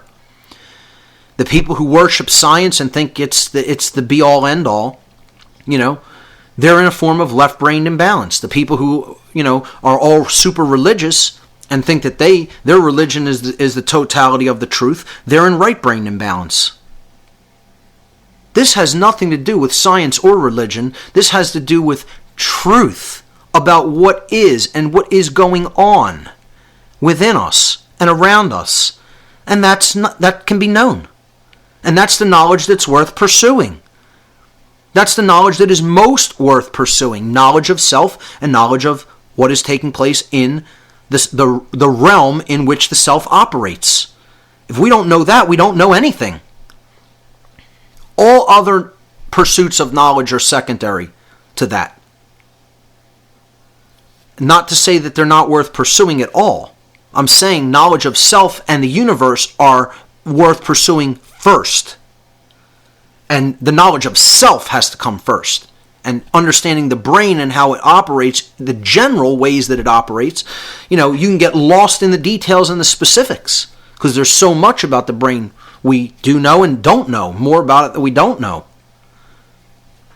And I'm going to get into this in future shows. I promise people I'll be getting into the origins of humanity, the origins of the control system, the origins of evil, the origins of psychopathy, and telling that horror story. And a lot of people aren't going to like that, and it's going to maybe even shut some people down. But I've prepared the way with all these 140 some odd podcasts, and now it's time to start speculating a bit about what may have led to the cause of this human condition that we're in.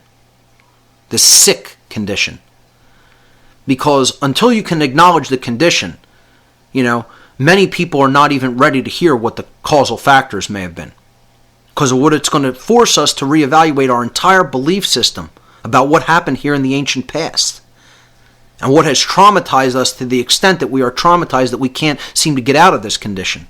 We have to bring that trauma to the surface, and that has to be done by looking without fear into what may very well have occurred here. So back to the slides. These polarization dialectics or mind control techniques work by keeping people in one form of brain imbalance or another. So continuing with what the intellect out of control leads to: rigid skepticism, scientism, science as a religion, atheism. And again, what I'm talking about here is just thinking that man is the highest power in creation. If you want to really boil it down, that's all atheism is. It's a belief system that there's nothing other than man. That we're the best and brightest, we're the highest source of intelligence in all of creation. And atheists don't believe in natural law. And there's nothing to believe in natural law. They reject that notion that there is an intelligent guiding force that not only created the universe, but is actually governing the decisions that we're being given the result of the free will choices that we make by this dynamic, governing, intelligent, creative force. They don't want to accept that. Because man could just do whatever he wants unchallenged. And right and wrong are just constructs of man's mind. And it's sick. It's sick thinking. It's totally left brain imbalance. Someone who thinks like that is ill. They may not know that they're ill, but they're ill. There's a force that sets the galaxies in motion. There's a force that sets the planets and the stars in motion. That force is the same force that ultimately governs the consequences of behavior. That people think they're separate from those laws? That there's laws governing everything that's operating in creation except them? Everything else is governed by law, except man. Man can make up whatever he wants, whether it's right or wrong. Do it, there's no consequences. Now, good luck with that. And this is what many atheists think. I'm not telling you to go believe in some religious God. What I consider as the creative force is something so infinitely more complex and majestic and intelligent and creative and powerful than anything that any religion has ever spoken of. That concept that I hold in my mind, that what religions have brought it down into is an insult to that force.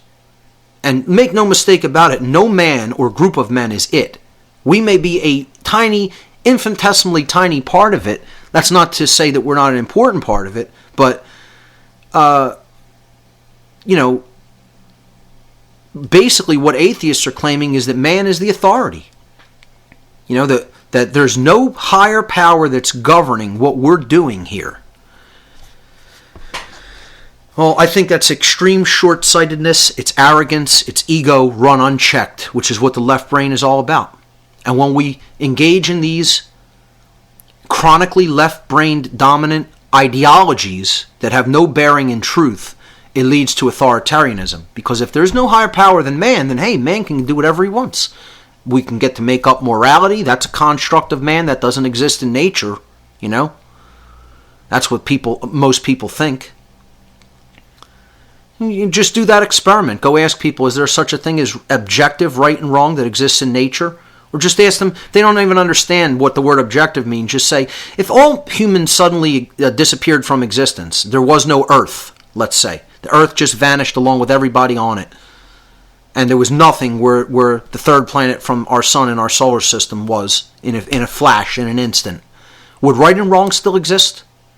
Most people will tell you no, that it's dependent on man. They actually believe that. And this concept of moral relativism is what has led to the current police state. And this is what people have to understand. They need to understand it. If they want to get out of the police state. For some reason, people seem to love being kept pets. They want a police state. That's the most amazing thing about this whole thing is that people actually want to be free. Well, don't want to be free. They actually want to be enslaved. Well, guess what? That's all well and great, but please take that somewhere else, because there are people here that do want to be free, and you have no right.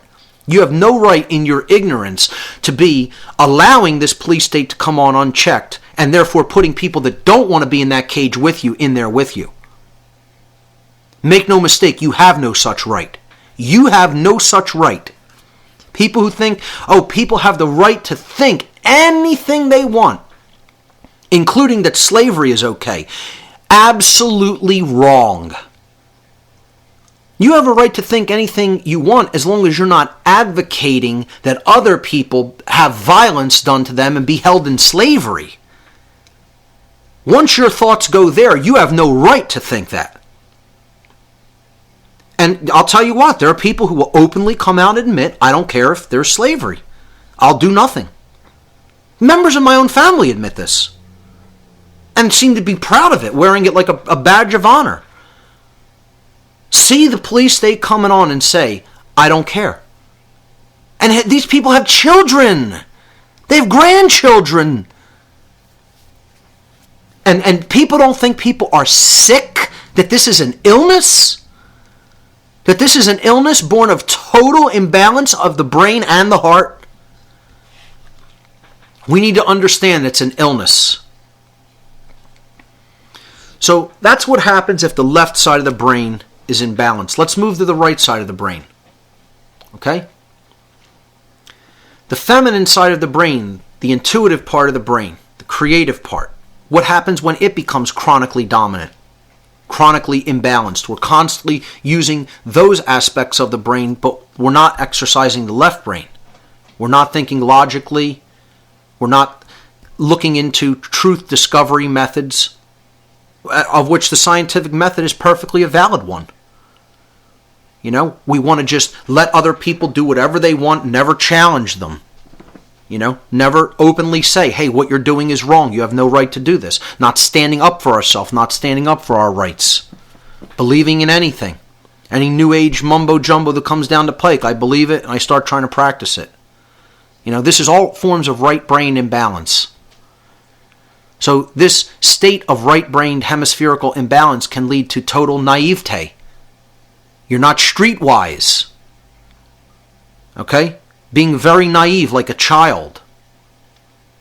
And that's what the whole nanny state control system wants. They want people who think like a child and treat other people like children. You know, when the left brain's dominant, it causes people to become like masters, thinking that they're somebody's parental figure. When the right brain's imbalanced, it causes people to act like children, thinking that they're someone's property or ward. You know, blind belief can be brought on by chronic right hemispherical imbalance. People will believe anything. Religious extremism. You know, the whole religious worldview is largely born in the right brain. And, you know, part of this is thinking that God is controlling everything and there's no such thing as free will. I had somebody tell me there's no such thing as free will, that we don't have free will. I said, you're absolutely wrong. We have free will. We just don't have free will without consequence. You have to exercise free will, choose, make a choice, and then act. And if you chose the right action, then the consequence will not be suffering. If you chose the wrong action because you didn't know the difference between right and wrong, the consequence will be suffering. That's how natural law works. Natural law is the deterministic component of creation. Like gravity, it's determined. It's operating. You're not going to stop it from operating. You're bound by it. Doesn't matter whether you believe it or not. Doesn't matter whether you know about it or not. It's very cold and impersonal. Natural law doesn't care about you. People want to think that the boundary conditions of this universe are so loving and caring. They're not. They're impersonal forces that the Creator set into motion and then doesn't interfere with, because they're the perfect boundary conditions for the acceleration of our evolutionary development. once we recognize that they exist and that we are bound by them. They're not prison conditions. They are there to help and guide us. The boundary conditions called natural law that are existent in the universe.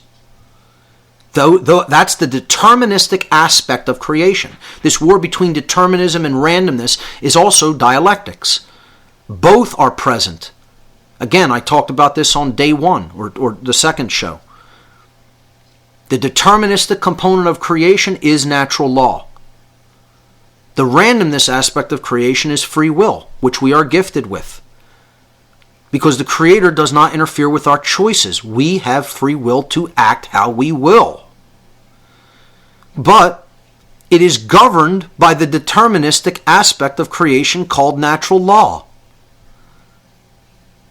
which is the governing dynamic of behavior. Again, the people who are so naive don't think that there's free will, and they don't think that there's natural law. As if everything else in creation is going to have governing principles to set it into motion and guide it, except human behavior. That's completely, not affected by law. That's exempt.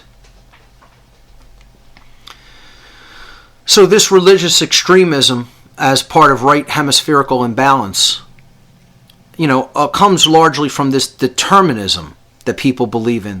God controls every aspect of creation, including free will, and free will is an illusion. No, free will is not an illusion. People who want to think that want to give away personal responsibility to choose right action over wrong action. And therefore they want to say, I don't have free will. You have it, just like you have an arm, a heart, a head, whatever. It's yours. You can't pull your heart out of your body and still live. It's yours forever. You can't take your brain out of your head and still live. So you can't give away your personal responsibility. You can't take that away from yourself. It's an illusion to think that you can. It's yours and you're stuck with it. Get over it. Grow up. And this is the problem.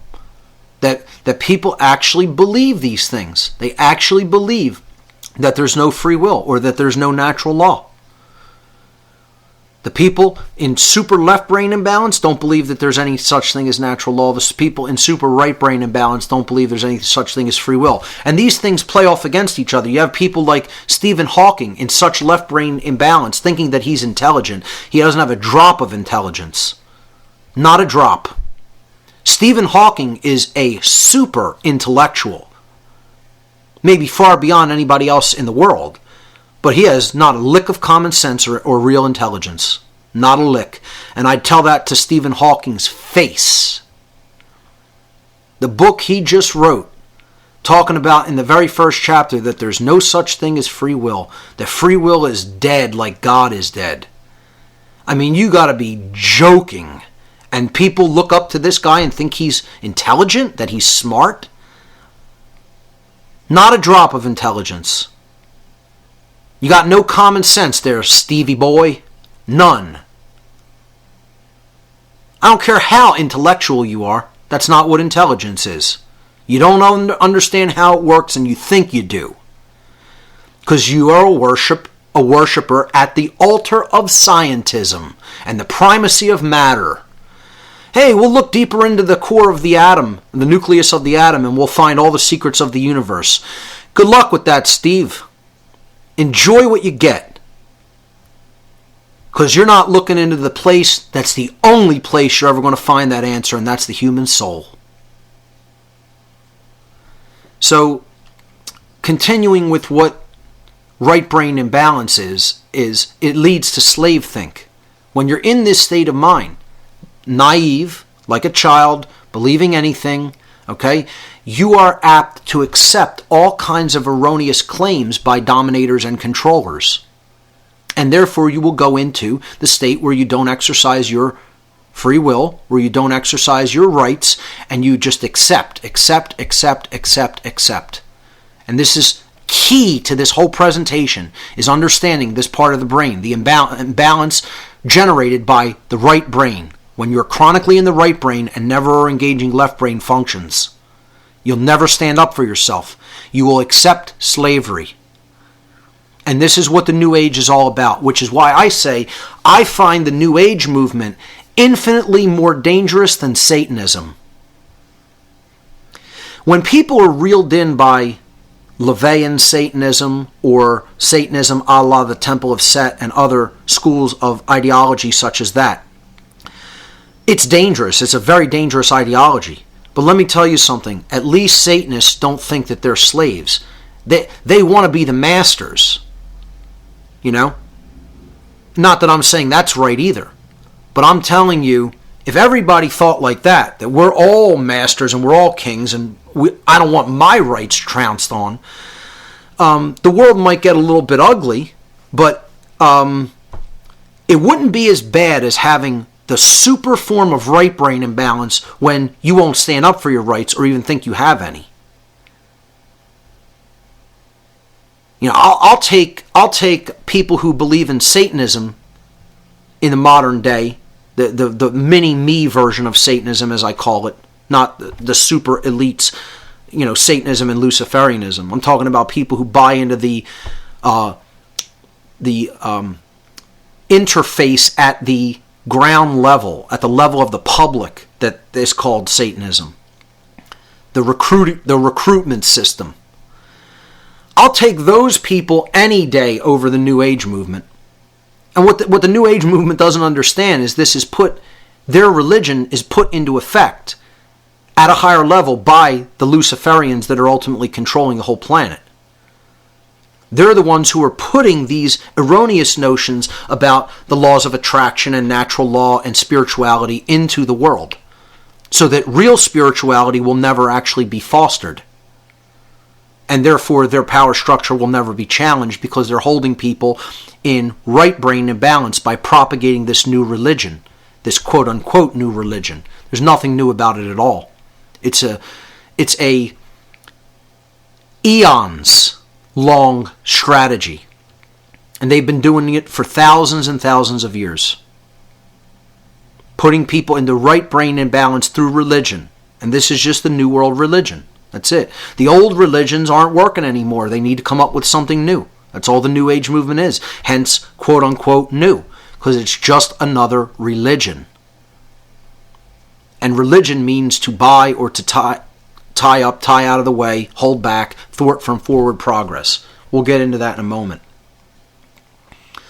Let's move on to the next slide. When these two parts of the brain come together, that's what this slide was about, that's when the true all-seeing eye is ignited. The blazing star, the all-seeing eye, the true spark of the divine within us. That's born of true intelligence and conscience. The heart uniting with the mind. The mind, intelligence, the heart, conscience. This is bringing all of these different aspects of the human together as whole, as a whole. We're not divided anymore.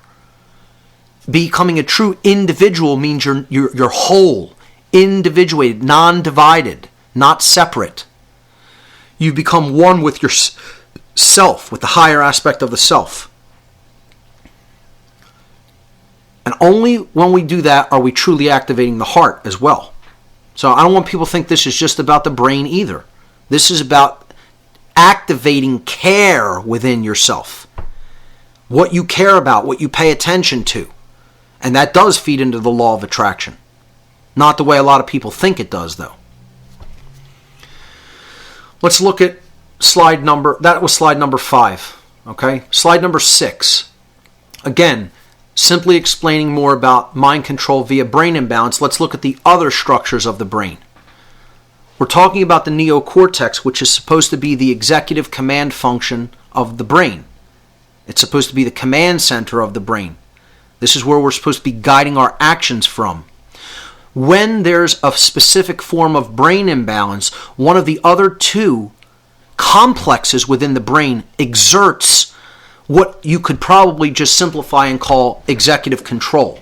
In other words, this other complex within the brain sort of takes over and becomes the ruler of the individual, when in fact it's not supposed to be acting in that capacity. It's supposed to be acting when it's needed Okay? And it's supposed to be in balance. These two other parts of the brain are supposed to be in balance with each other.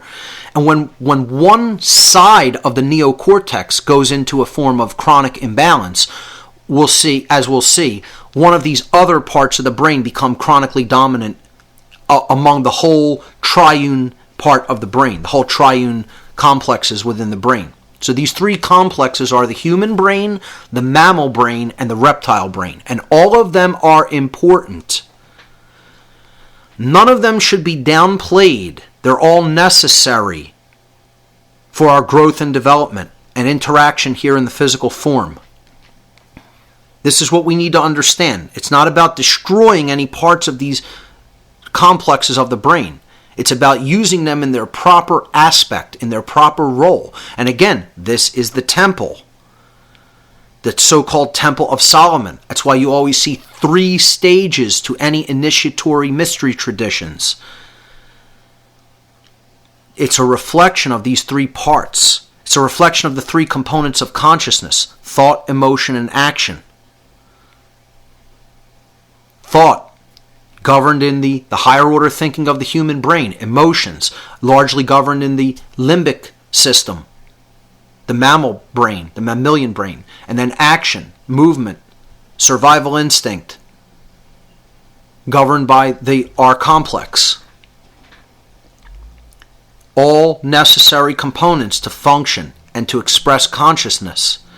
None of them should be the 2 lower parts of the brain should not be chronically dominant. So let's explain how they become chronically dominant. They're there to perform a vital function, but they're not to rule the house. The house needs to be ruled by the human brain in a state of balance, the higher brain, the neocortical brain, or what is actually really known as the telencephalon. But that's the whole gray matter part of the brain up on top. The neocortex is actually the outer area in which neural activity largely takes place. So when the left side of the brain is in a state of chronic imbalance, what happens is the limbic brain, the mammalian brain, the brain that governs emotions, is shut down. That's why a dominator doesn't have any compassion or emotions. The part of the brain that actually sends out the chemicals and the neuropeptides that help us to experience emotion in the physiology is not working properly. It is basically largely shut down. It becomes suppressed. So chronic left brain or masculine dominance creates suppression of emotion and eventually roots us into the reptile brain. The executive command function center of the brain stops being the higher brain. It stops being the human brain or the neocortex, and those command functions get rerouted. And now we're being ruled by the R complex or the reptile brain. That's what a dominator becomes like, a reptile. Instinct, action only, survival, my way, hoarding, authority. I'm going to take what I want because I can. I'm going to do what I want to you because I can. This is somebody who's sick in the left brain. They're trapped in the left brain. They've been firewalled off from the other half of themselves, the sacred feminine component. They've been cut off from their emotional qualities because the actual limbic brain is damaged. It's not functioning electrically properly. It's like a computer. The part of the logic board is broken. It's not going to function properly. These people are ill. They're sick. They literally have brain damage. I'm not saying that I'm not saying that metaphorically. It's physical brain damage that is provable. So what happens in the opposite instance? What if the right brain hemisphere is chronically dominant? What happens in these 3 major structures within the brain, these 3 complexes? Again, this is a very simplified model. The brain's actual operation is a lot more complex than this. But in general, this holds true. I'm not telling you this is all there is to know about neuroscience. I'm telling you, this is the most important thing to know about neuroscience because it generally gets the picture of how the brain operates in a big way to people. And yes, this does hold true, and this is how the qualities of the brain function together with each other. When the right hemisphere is chronically dominant, the opposite happens. Okay? The same thing happens in the sense that the neocortex stops acting as the executive command functions of the brain, the command center of the brain, as it is intended to be when it is in a state of balance. When the right brain hemisphere is chronically imbalanced, and that's where, the only functions that we're using, and we're not using the left brain, the R complex loses its power. That's what becomes suppressed.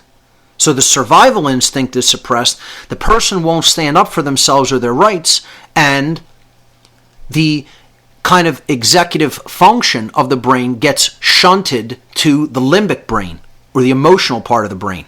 And this person becomes ruled by fear. They become ruled by their emotions.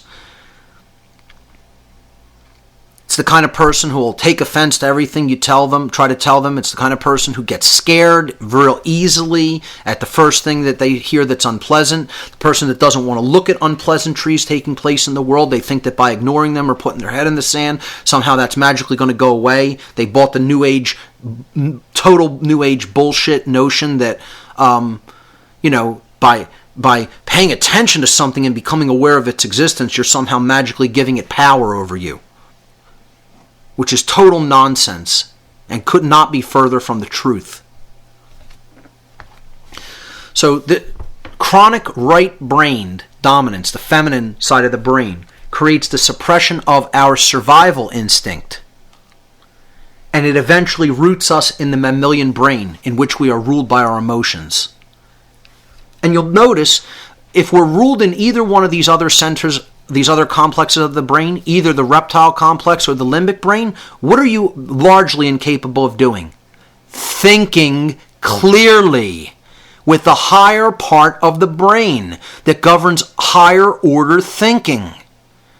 So you're never going to understand patterns that are taking place. You're not going to know what's going on within you because part of you is broken and needs healing that you can't even see physically. It's not a physical injury, but it is a physical injury. It's not a physical injury that's easily seen because it's inside the head, in the brain. And because people know nothing about how the brain works, they don't understand the majority of people are walking around with brain damage. And I'm not saying that metaphorically or symbolically. I'm saying that very literally. So we don't want to be ruled by either part of the brain, because when the left brain is chronically dominant, the person becomes somebody who thinks that they're a master of other people. I call this master think. And when the right brain is chronically imbalanced, you end up with a population that won't stand up for their rights. They don't have enough self-respect. They don't care about themselves enough to say, no, this is wrong. It's not going to continue, even if it comes to the point where I have to use physical force to stop this. And that's called a willing slave, ladies and gentlemen. Somebody who will not stand up for their rights is a willing slave. I don't care why you're doing it, whether just because you're a coward and you can't develop conscience, you're ruled by the emotional part of the brain, and you don't have any true self-respect to stand up for yourself and say no. And that's what the New Age movement is all about, making more people like that. That's why they want to propagate it as the New World religion, because they want people in this slave think mindset to accept slavery and to accept other people as their rightful masters. And you need to see no more evidence of this. Go to a New Age expo. I don't care where the New Age expo is in your area, just go to it and ask the people there, do you think government is legitimate? The concept of government. And almost every single person will say yes, because they're good little willing order following slaves who don't understand their sovereignty and think that they're spiritual, think that they've come into some spiritual knowledge because they can sit in a lotus position and meditate for 4 hours a day. Well, that isn't real spirituality. Real spirituality deals with freedom. And anybody who is a so-called self-help person, a so-called guru, a so-called New Age teacher that is not teaching people that the goal of spirituality is true freedom, sovereignty, and a balance between the brain hemispheres, understanding both the non-aggression principle and the principle of self-defense, is no teacher at all. They are a deceiver. They are either a dupe who has bought a deception and is now propagating it unknowingly because they're not in a place of true knowledge, and you shouldn't listen to them if you have any discernment. Or they're a direct deceiver who's peddling this bullshit deliberately to try to deceive other people and turn them into people who have slave think operating inside of them. Okay, so let's move to the next slide. This brain imbalance toward one brain hemisphere or another, this is slide number 7 now, is the goal and the dream of the dominators of this world, of the occultists. So I want to just tell you a brief story. When I was involved in Satanism, and I was attending satanic rituals at different locations, largely in Pennsylvania and Maryland, some of the higher level Satanists, or what you might call Luciferians, I don't know if they were that high up in the hierarchy, but people who were like, whose house the ritual was at, or, friends, good friends of them, or people who were coming in to be a guest and, witness the activities of the grotto, were telling people that they were very influential in the publishing community for the New Age. And telling people, wait until you see the information, and I'm talking about, we're talking about here the mid-1990s.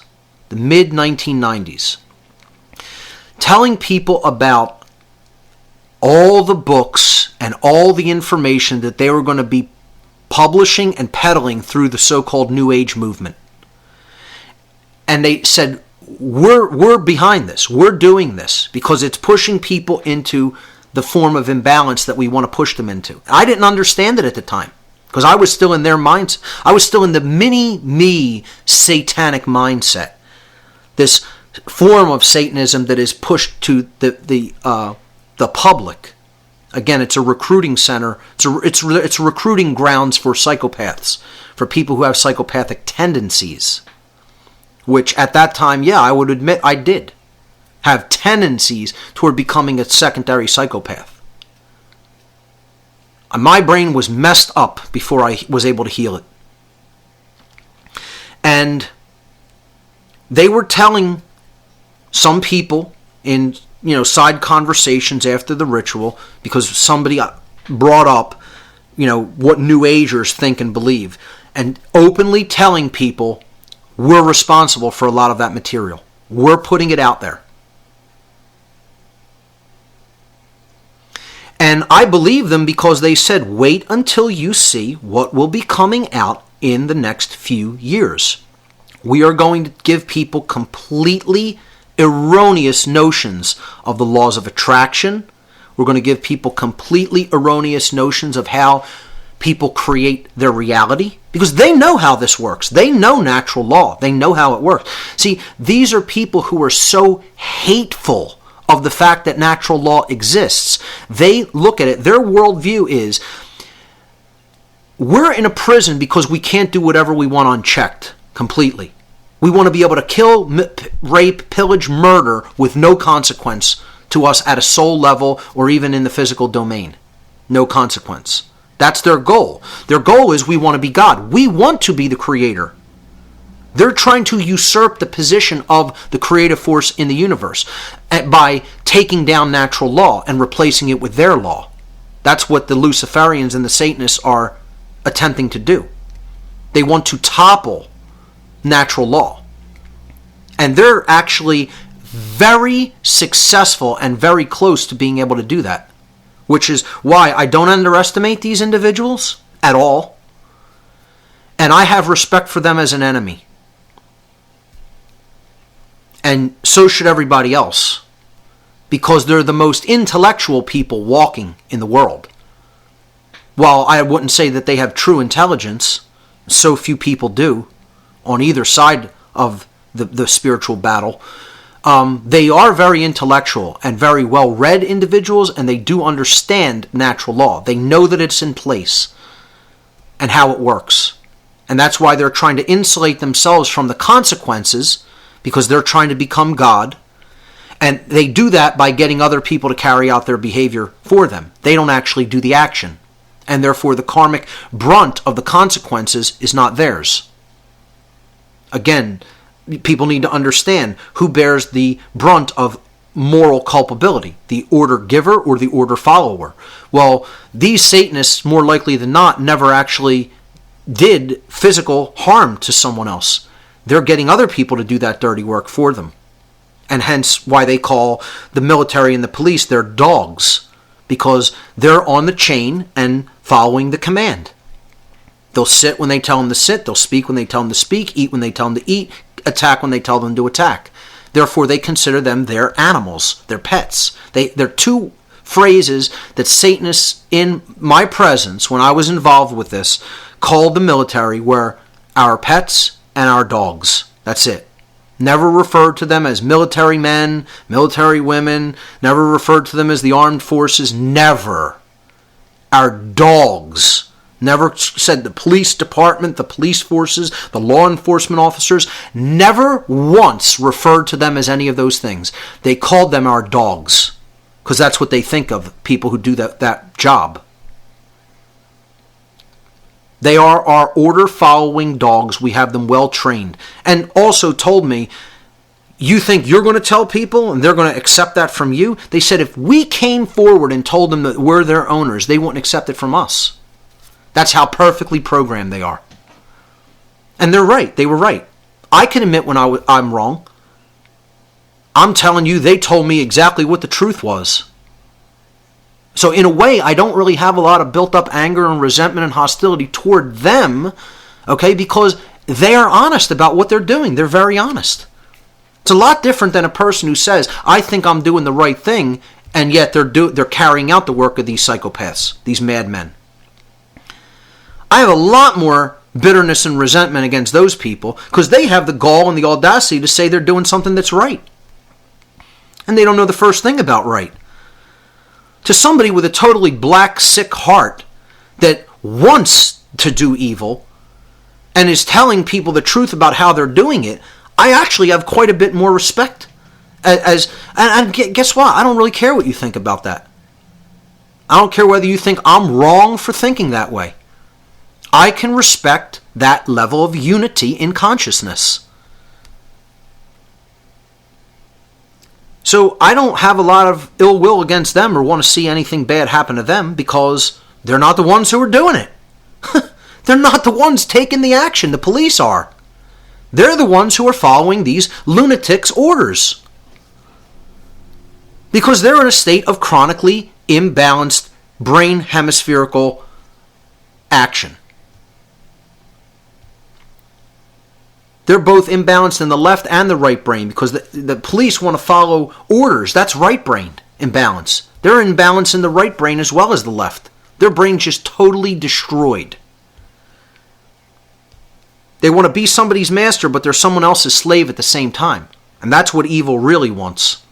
They want everybody to be a master and a slave simultaneously because they just want the perpetuation of master-slave think in one form or another.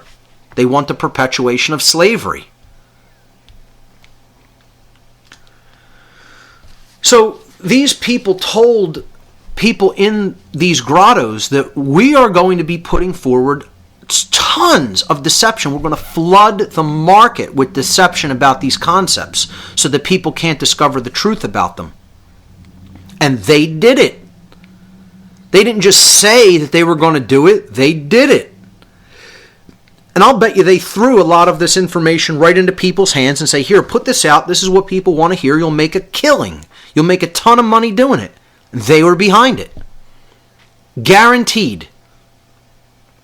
Guaranteed a lot of these New Age gurus who write all this crap that they write, they're not even really writing it themselves. They've been given the idea, like a planted a seed, and then, the dark occultist steps back into the shadow after giving them the idea, and then they pen the deception. That's how it works. But they said that there would be a huge, massive influx in New Age thought that was a total deception, telling people erroneous notions about how the laws of attraction work and how basically creating your reality work. And people have swallowed it hook, line, and sinker, and they need a hose and a funnel to shovel it down the gullet fast enough. That's how naive these people are. Which it always makes me laugh hilariously when people call me a New Ager. I don't know what you're listening to. You're in the Twilight Zone or something. You know? You know what it is? It's what I call the 5-second commenter. They watch 5 seconds of a video clip about something that I said, immediately related in their mind, have never listened to one podcast in its entirety, and then boom, let me make my ill-informed comment from this completely erroneous thin slice, because I don't have a brain that recognizes patterns. So I'm going to actually look at this tiny little 5-second or 30-second thin slice, and I'm going to say I know everything there is to know about everything this individual has ever said and call him a New Ager as a result. It's a bunch of clowns. A bunch of total clowns who don't know how to think. And think they know something when they know exactly nothing. So let's move on. The way their mind control works, these controllers, is through one simple concept that I've already basically introduced. It's called dialectics. We're on slide number 8 now. Dialectics are false choices. You're giving somebody a limited set of choices that are not the only choices that are available to them, but you're telling them that's all that exists. So they will make a choice that is a false choice that leads to the same place that you wanted them to go all along. The mother who wants their child to just eat a helping of vegetables at dinner, and the child doesn't like to eat his vegetables, says, do you want carrots or do you want peas tonight? And the child thinks, oh, I'm being given a choice. I can make this decision for myself like a big boy. Let me take the carrots because I like them better than peas. They're a little better tasting to me.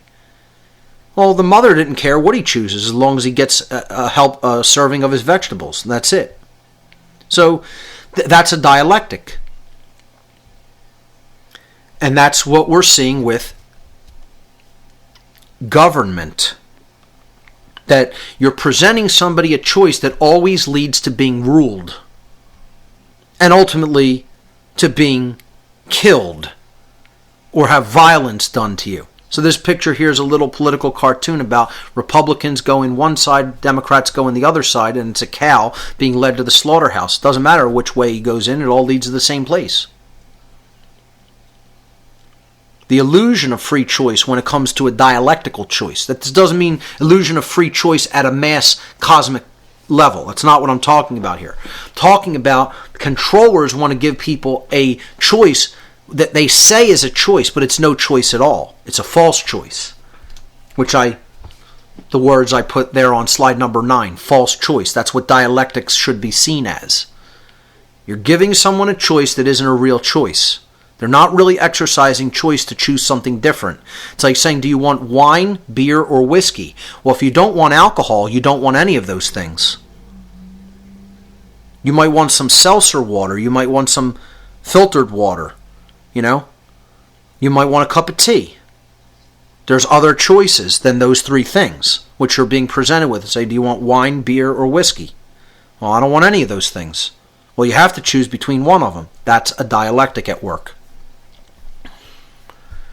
Dialectic as a word comes from the Greek preposition dia, which means through or by way of.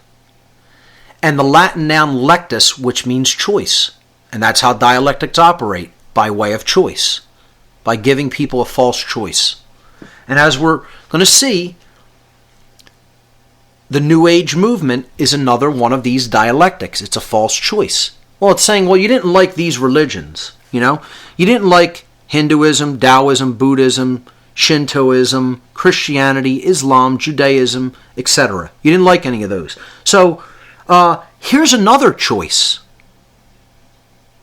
And they're telling you it's not a religion. But it's a religion. It's absolutely a religion.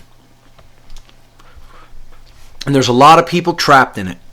A lot of people are trapped in it. They don't even understand it's a trap. They've bought these notions and they're tied to them. And that's their belief system. And it doesn't matter if evidence can be shown that it's not true. I'm tied to that belief.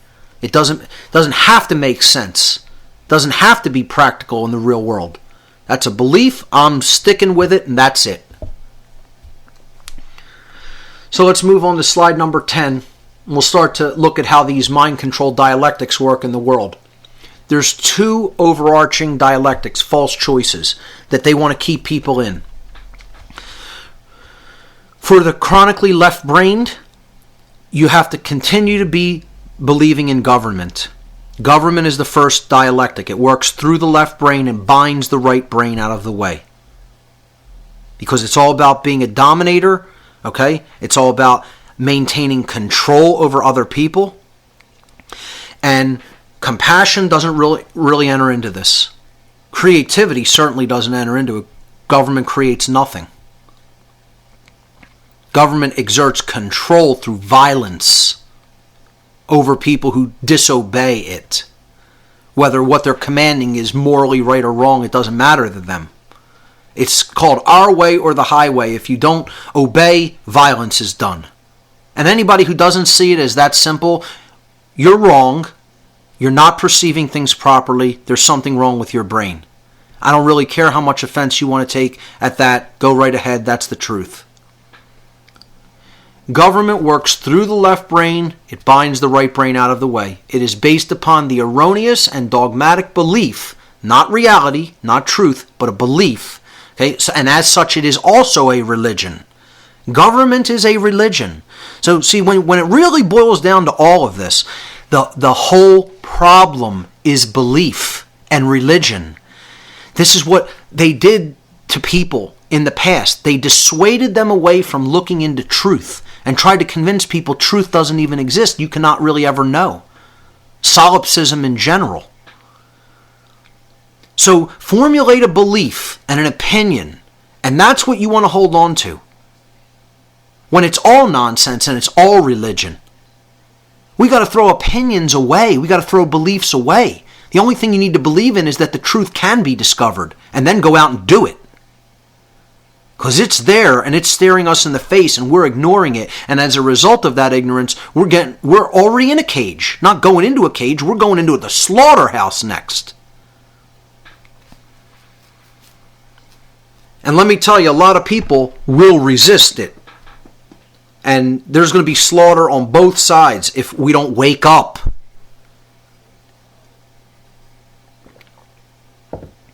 Because they're not going to put the American citizens into the slaughterhouse easily.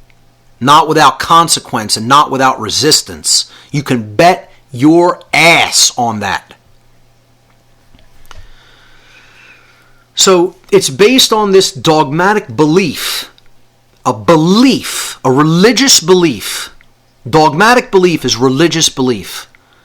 That there is such a thing as authority that is vested in certain human beings, which gives to those human beings special rights, quote-unquote rights. They're not really rights, but they think that they're rights which others do not possess. People who believe in government believe that certain people have rights that other people don't have. And I don't care how you want to twist it, word it, or justify it.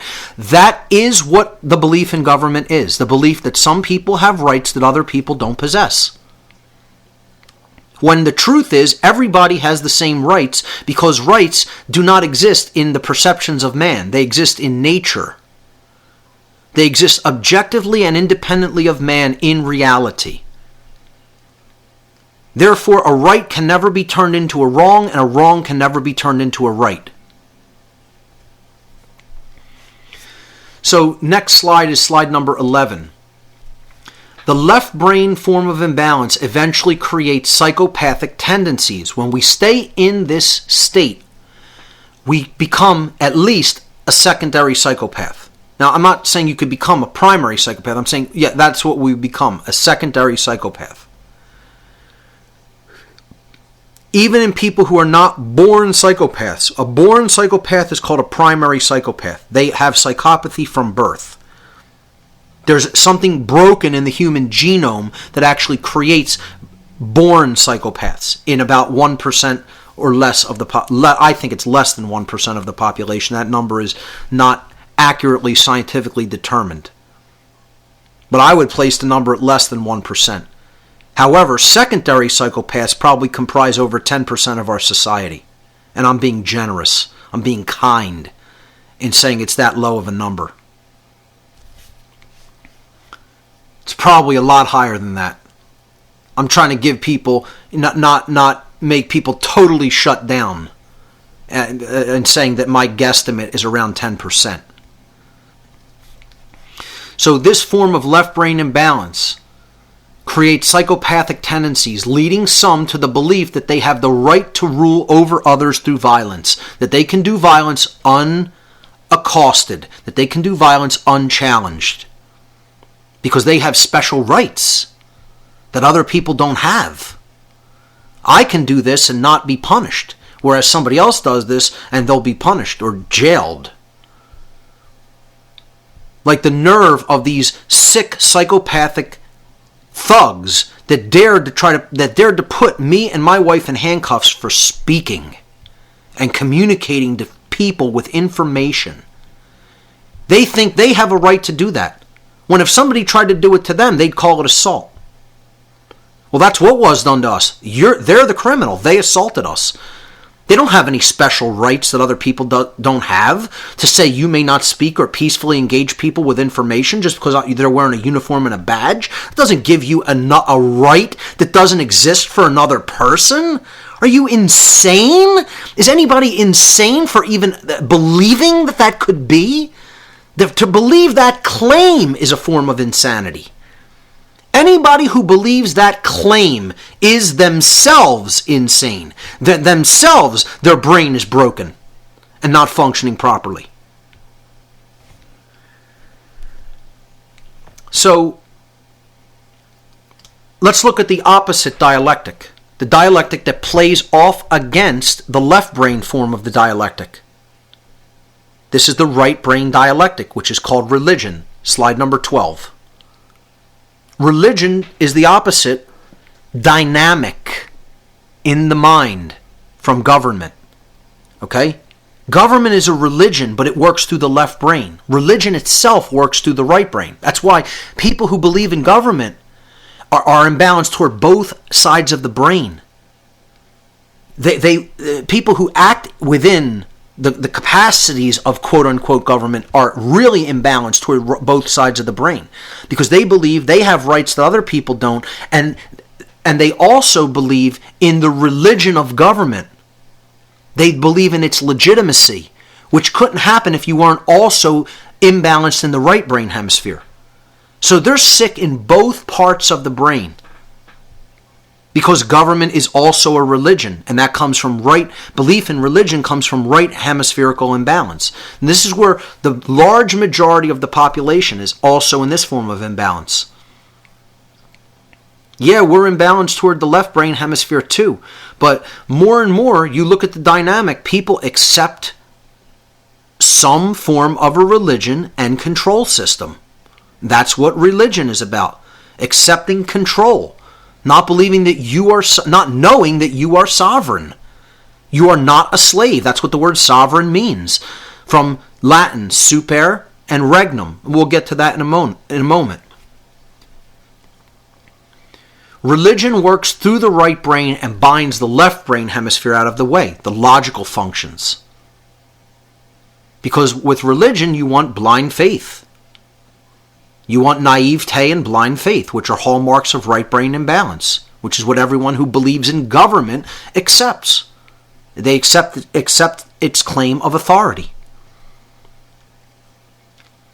I define religion in this quote that it can all be summarized that if we give up our free will and our personal responsibility to perform right action, some deity, government, guru, extraterrestrial race, or mystical force will save us from ourselves. We just have to give up our free will and personal responsibility, two things that can't really be given up. See, this whole thing is an illusion. And this is what people who believe in religion, including the New Age movement, believe.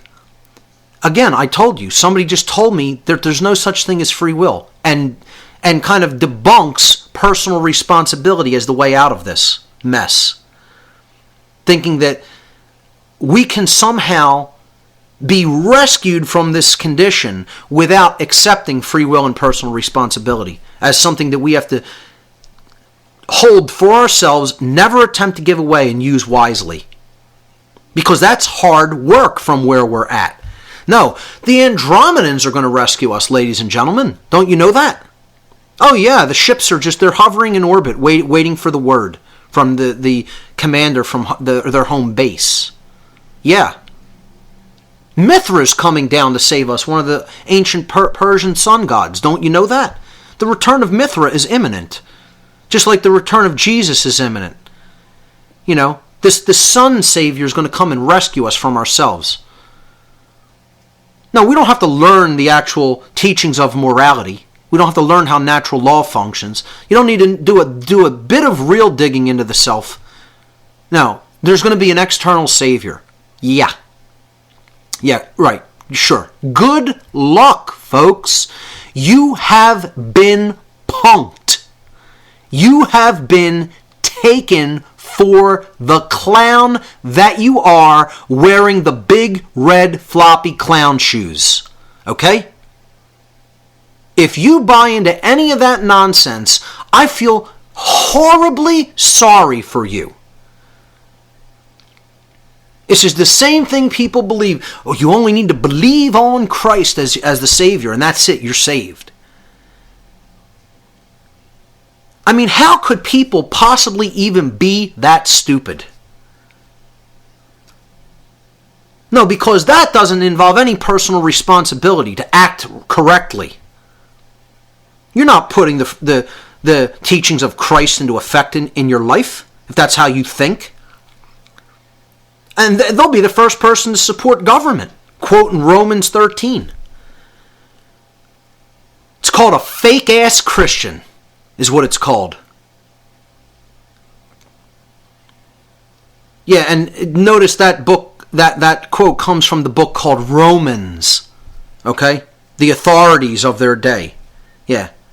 Now, the Bible was never tampered with. Don't worry about it. It's the completely undiluted Word of God. Yeah. And it's meant to be taken literally as well.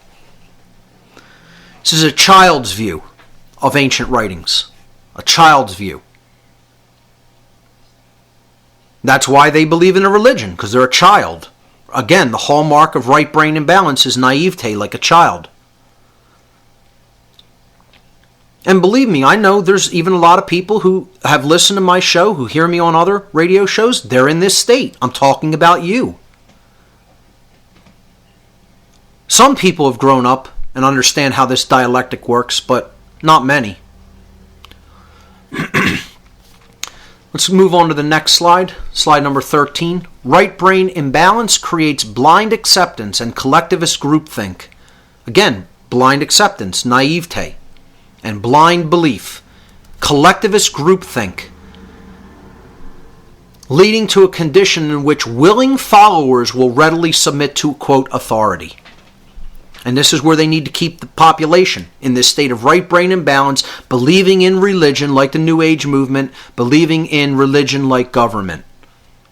This is really the key, is the coming out of this kind of right brain imbalance and not be susceptible to going into the left brain imbalance either, to maintain balance between the brain hemispheres, because we will not act as slaves, readily submitting to authority and acting as cattle in total collectivist groupthink, which is what so many quote-unquote liberals act like. Do anything the government tells you. They want a bigger state. They want a nanny state. But we won't go into the form of left brain imbalance where, we need to, be the policeman of the entire world instead of being an example. And that sends us into left brain imbalance, which so many neoconservatives are in. I'm going to talk about different groups of people and how they're in one of these forms of imbalance or another in a little bit.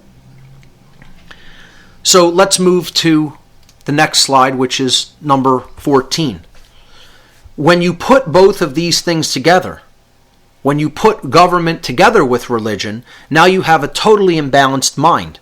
The psyche is completely imbalanced toward both the left brain hemisphere and its form of master think when left unchecked, and the right brain hemisphere left in a state of chronic imbalance, believing in religion with the naivete of a child, blind acceptance, submission to authority, and going into slave think. That creates a total mind in chains. The whole mind is all bound up and padlocked.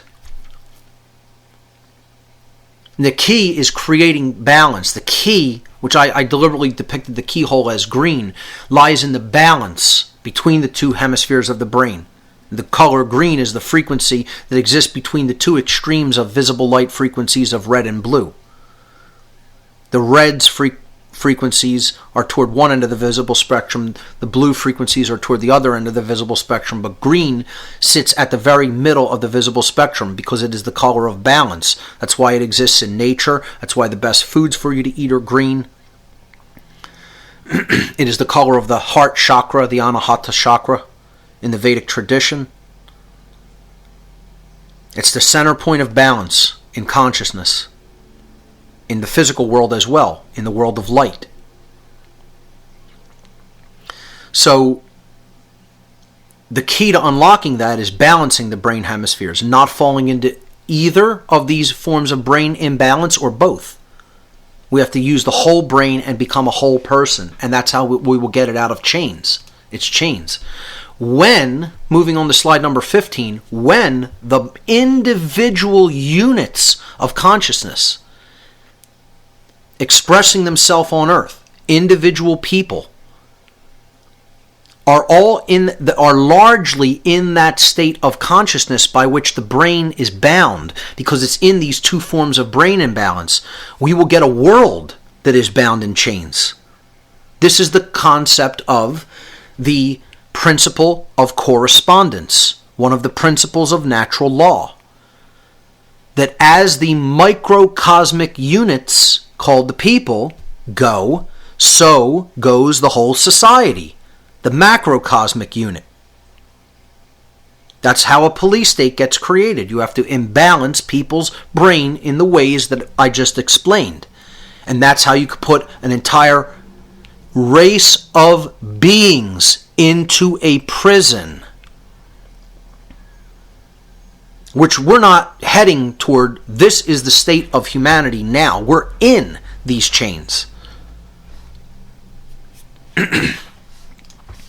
The next slide, slide number 16. To clear this up once and for all, and look, here's what I'm going to say about this.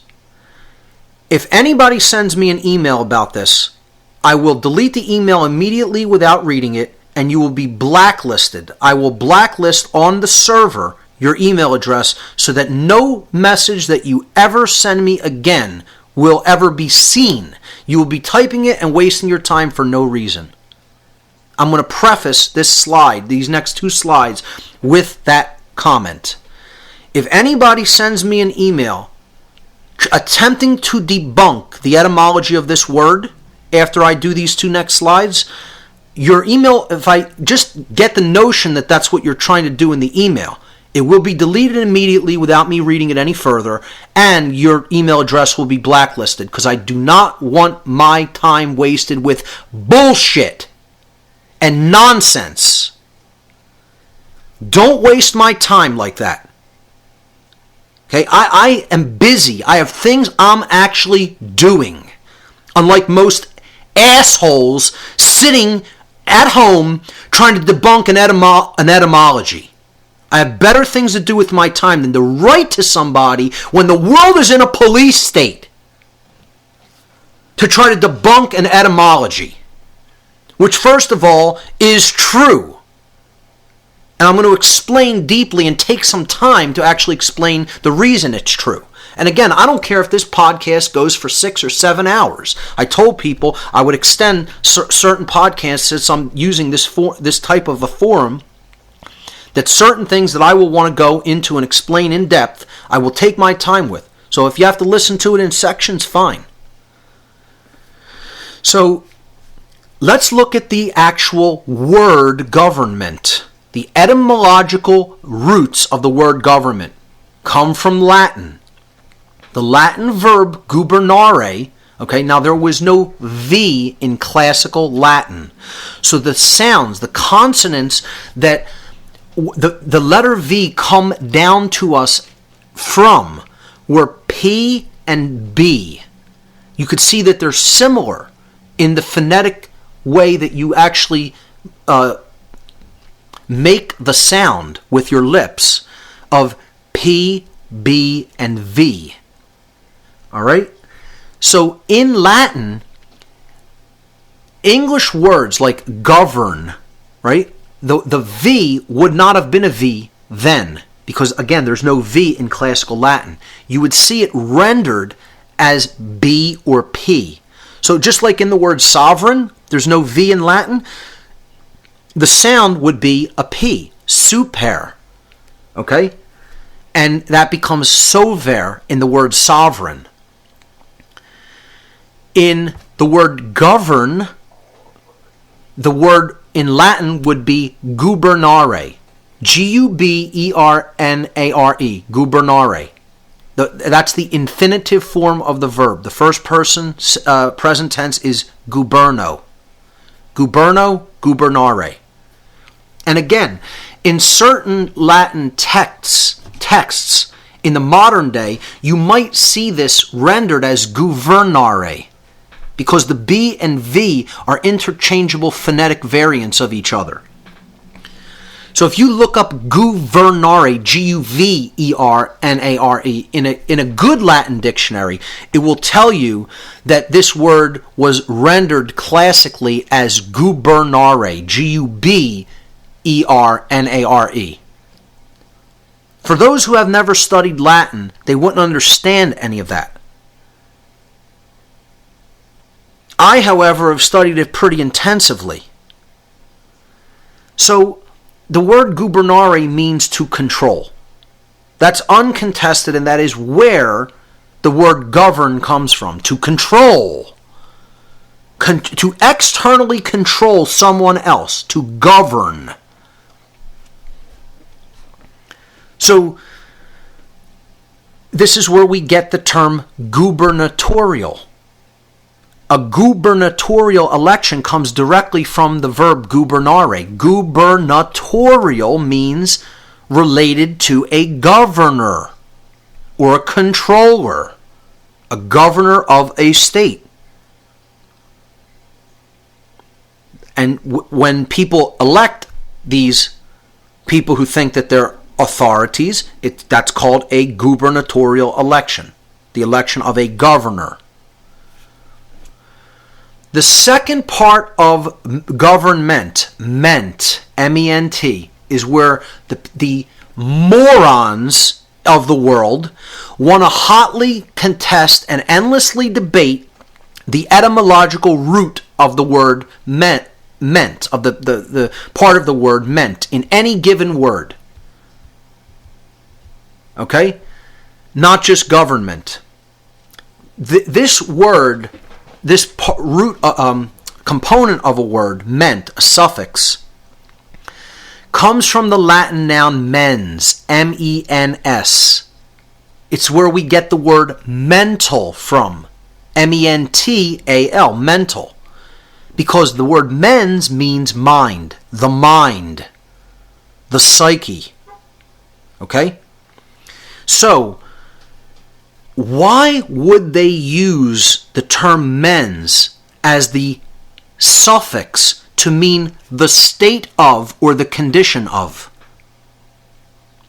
Every word that has the word meant at the end of it, the word meant, the suffix meant, you tack it onto something to mean the condition of or the state of.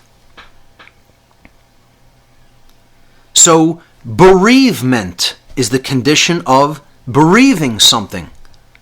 Containment is the condition of something being contained. And you can go on and on and on with all words that end in ment. It's the condition of or the state of. Understood? Well, why would the people who structured the English language have made the word that means the condition of or the state of based upon the Latin word mens, mentis, which is the mind? And this directly relates to another principle of natural law. The very first principle of natural law. The universe is mental. Everything in creation that exists in the universe must, by law, have existed first in mind. Mind is the root of everything that manifests from it.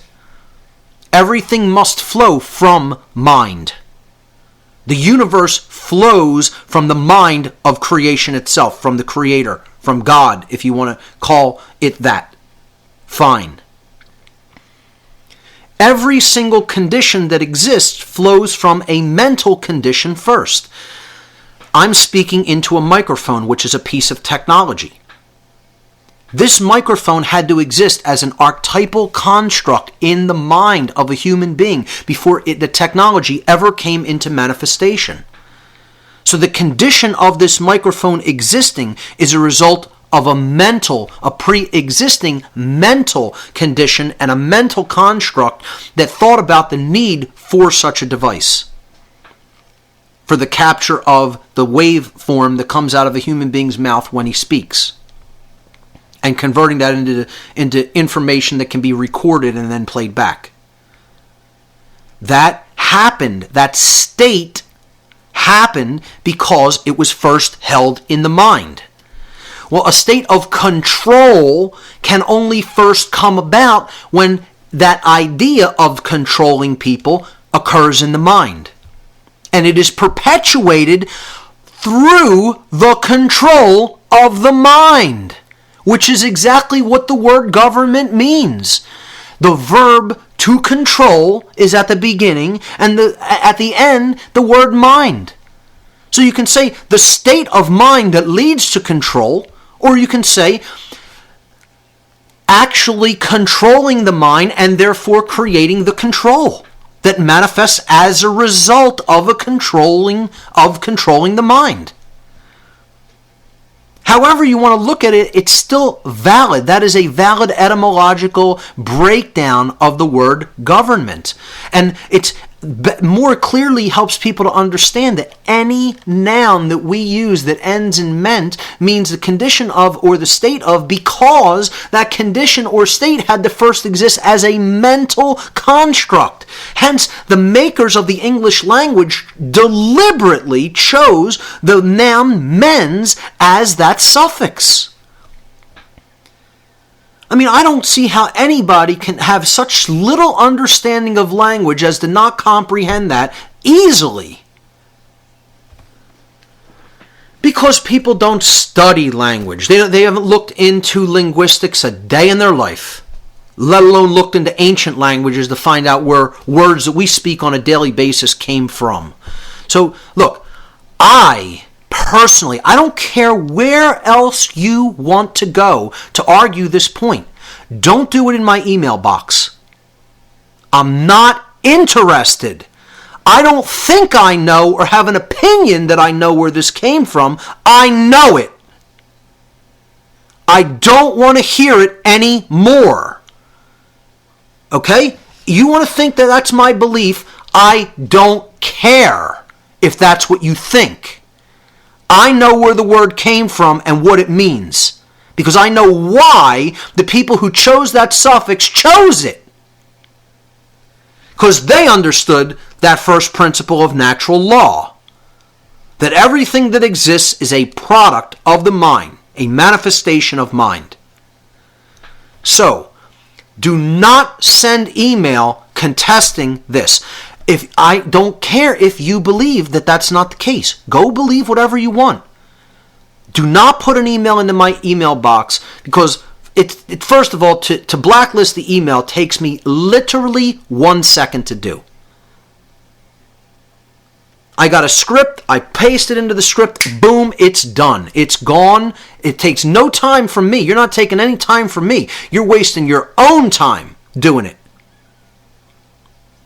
Because your email will be blacklisted in a second by me, and you'll be wasting time writing emails that I'll never see. Never see. So you want to blacklist yourself from the email box, and I do read my emails. I don't have time to respond to all of them. I get like 75 to 100 emails every single day. So I can't respond to every one of those emails. I'd be doing nothing but responding to email. I occasionally will respond to one here and there. But if somebody sends me information trying to debunk the etymology of the word government, you will be blacklisted from my email forever. In 1 second. I'm not interested. I have better things to do with my time. I've wasted too much of my time already, even in this presentation, explaining this distinction. So let's move on. So slide number 17 simply puts up the word mind control on top of this picture of the Congress building to help people to understand, yes, indeed, the word government does in fact mean mind control. Let's lay this to rest once and for all. That's what it means. You have to be under mind control to believe in it. Slide number 18. The whole concept of government rests on the belief, the religious belief called authority. If you believe in this belief, you are a member of a religion. Your religion is government if you believe in authority. Whether you know that or understand it or not, you're a religious follower. Because government is also a religion. This all comes down to getting out of religion. The mind control that is religion. Authority is based upon a concept called jurisdiction. That where you are born, you are a subject of the laws of that place. The man-made written laws. And everybody will tell you, oh yeah, you're subject to jurisdiction. And they don't even know what the word means. They've never even looked into the origin of the word. Jurisdiction also comes from Latin roots. The noun jus juris in Latin. Again, in Latin there really was no J. So actually in classical Latin, I wrote it down as J-U-S, but it would be actually written I-U-S. And juris would be I-U-R-I-S, the genitive form. Jus juris means law. It's where the English word justice comes from. The second part of jurisdiction is diction. Now, diction in English simply means speech. That's what the noun diction means. You know, we get the word jury from jus juris in Latin.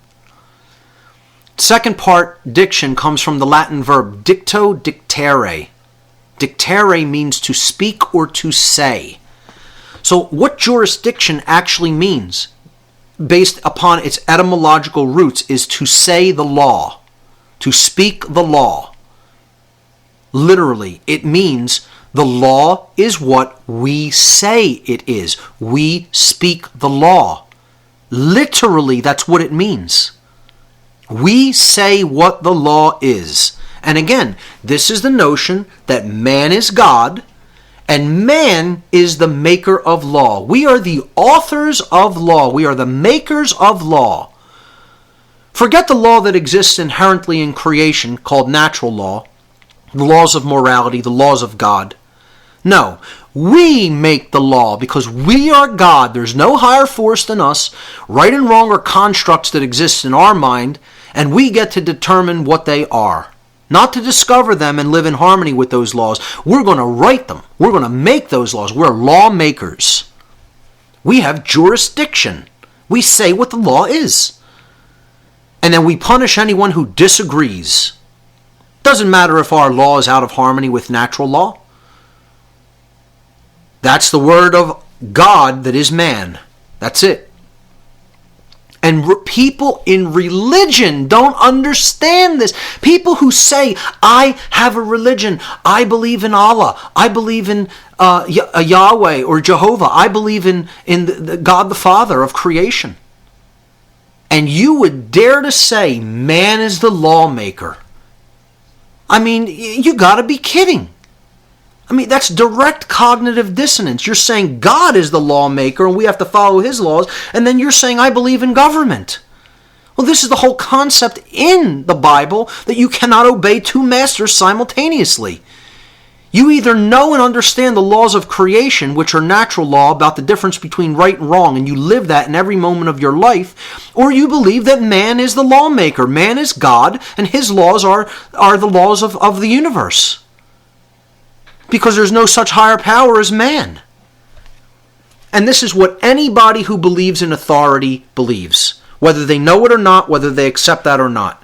Man is not the authority. There's no such thing as jurisdiction. Being born into a certain area doesn't mean you're bound by the man-made laws that are written, regardless of whether they're in harmony with nature's laws or not. You are only bound and can never be unbound and are eternally bound by the laws of morality. That's it. And those laws always have consequence. Whether in this life or another form of existence and consciousness. You're never going to escape those consequences. It is an impossibility. It's like trying to say, I'm going to jump off this cliff and with absolutely no mechanisms for assisting me to counter the law of gravity for a time, and I'm not going to hit the ground and nothing's going to happen to me. Well, good luck. Believe that all you want, it'll never make it true. Just like you could put your hand in a stove, over a stove, and you think it's not going to get burned. Good luck with that. Keep it in the fire for a little bit and find out what happens. It's a law. You're not going to get around law. Cosmic law is always in effect. Once we start thinking we're the maker of law, we're going to write down what laws are and say you're bound to that because we said so. We say what the law is. You're under our jurisdiction. That's man saying he's God. And don't tell me that's not what it is. That's exactly what it is. And this whole cycle, this whole lesson is all about, it's the Creator showing man how much he's not God. Make no mistake about it. You want to know what the whole lesson here is right now on earth at this time in history? You're not God. Could sum it up real quick. 3 words. You're not God. Get that message through your head. You may be an individuated unit of consciousness within the body of God, but you are not God itself. You are not the lawmaker. The nerve of a Jewish person, the nerve of an Islamic person, the nerve of a so-called Christian, saying that this is your religion, and you don't know the first thing about any of them. If you think man is the lawmaker, you have your head up your ass if that's what you think. All right, I'm just going to start saying it totally, plainly, simply, and I don't care who doesn't like what they hear. It doesn't matter. The only thing that matters is it true or not? Get out of the whole emotional mind control dynamic. You don't like the way truth is presented. Oh, he's too bitter for me. He's too vitriolic for me.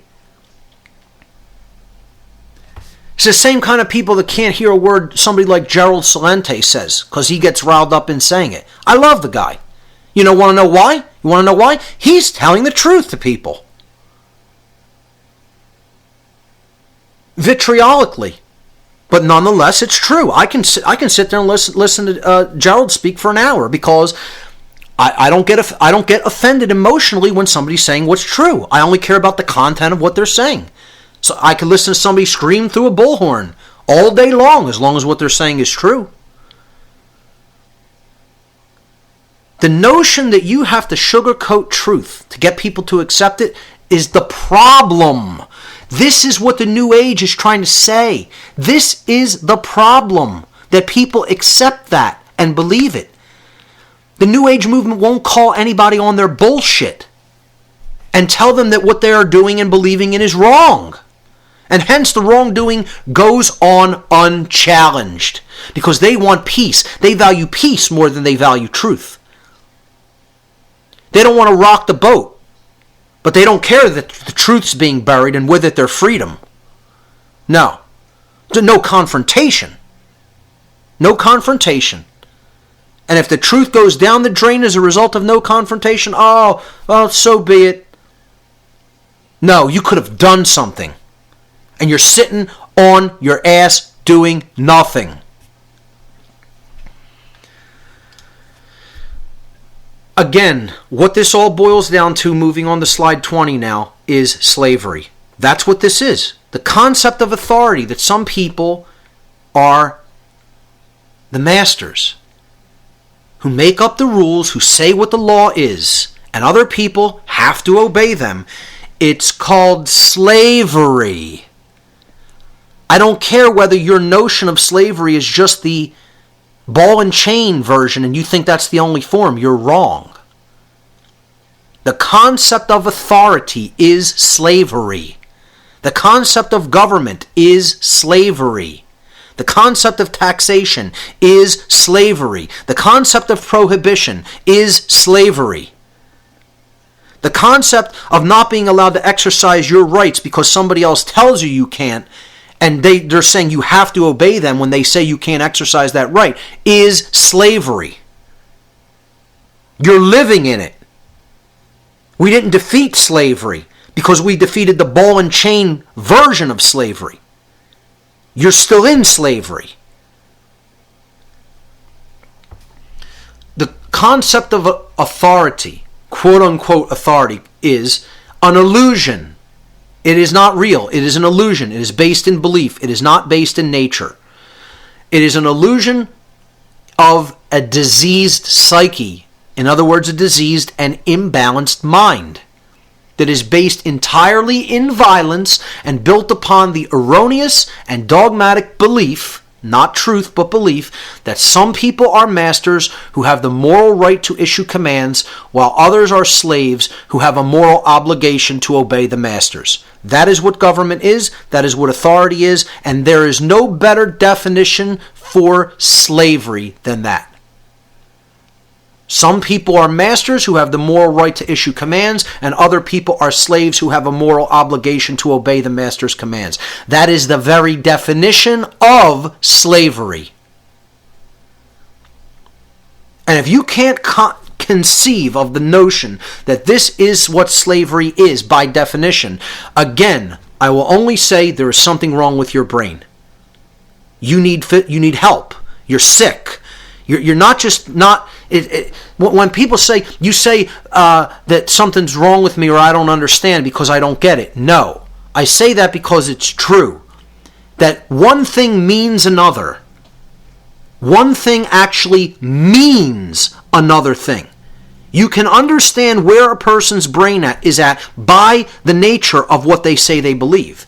So if somebody says, I believe in authority, I automatically know you're not mentally well. You're sick.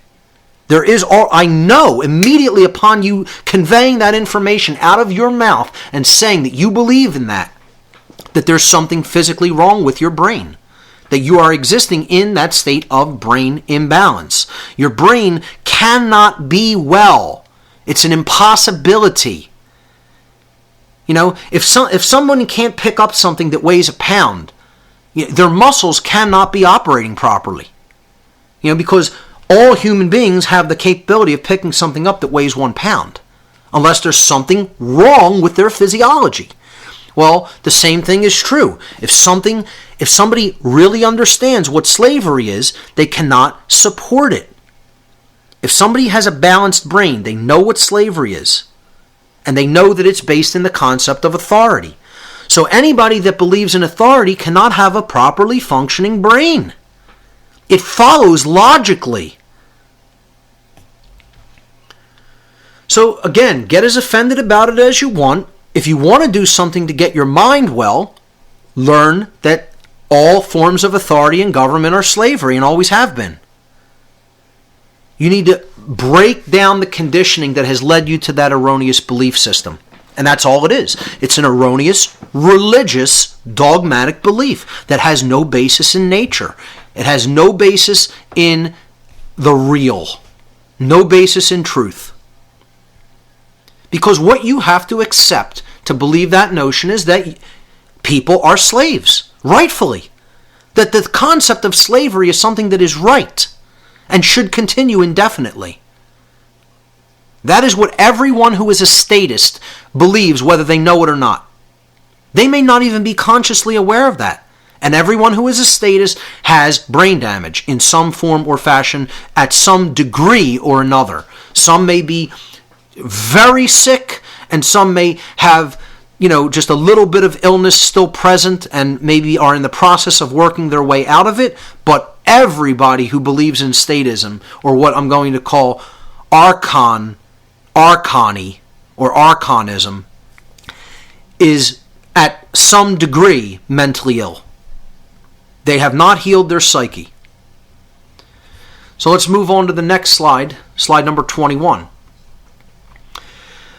What everyone who does not acknowledge that government is slavery does not understand, and what they need to understand that everyone on this planet is, regardless of what is believed, is what's on this slide, a sovereign.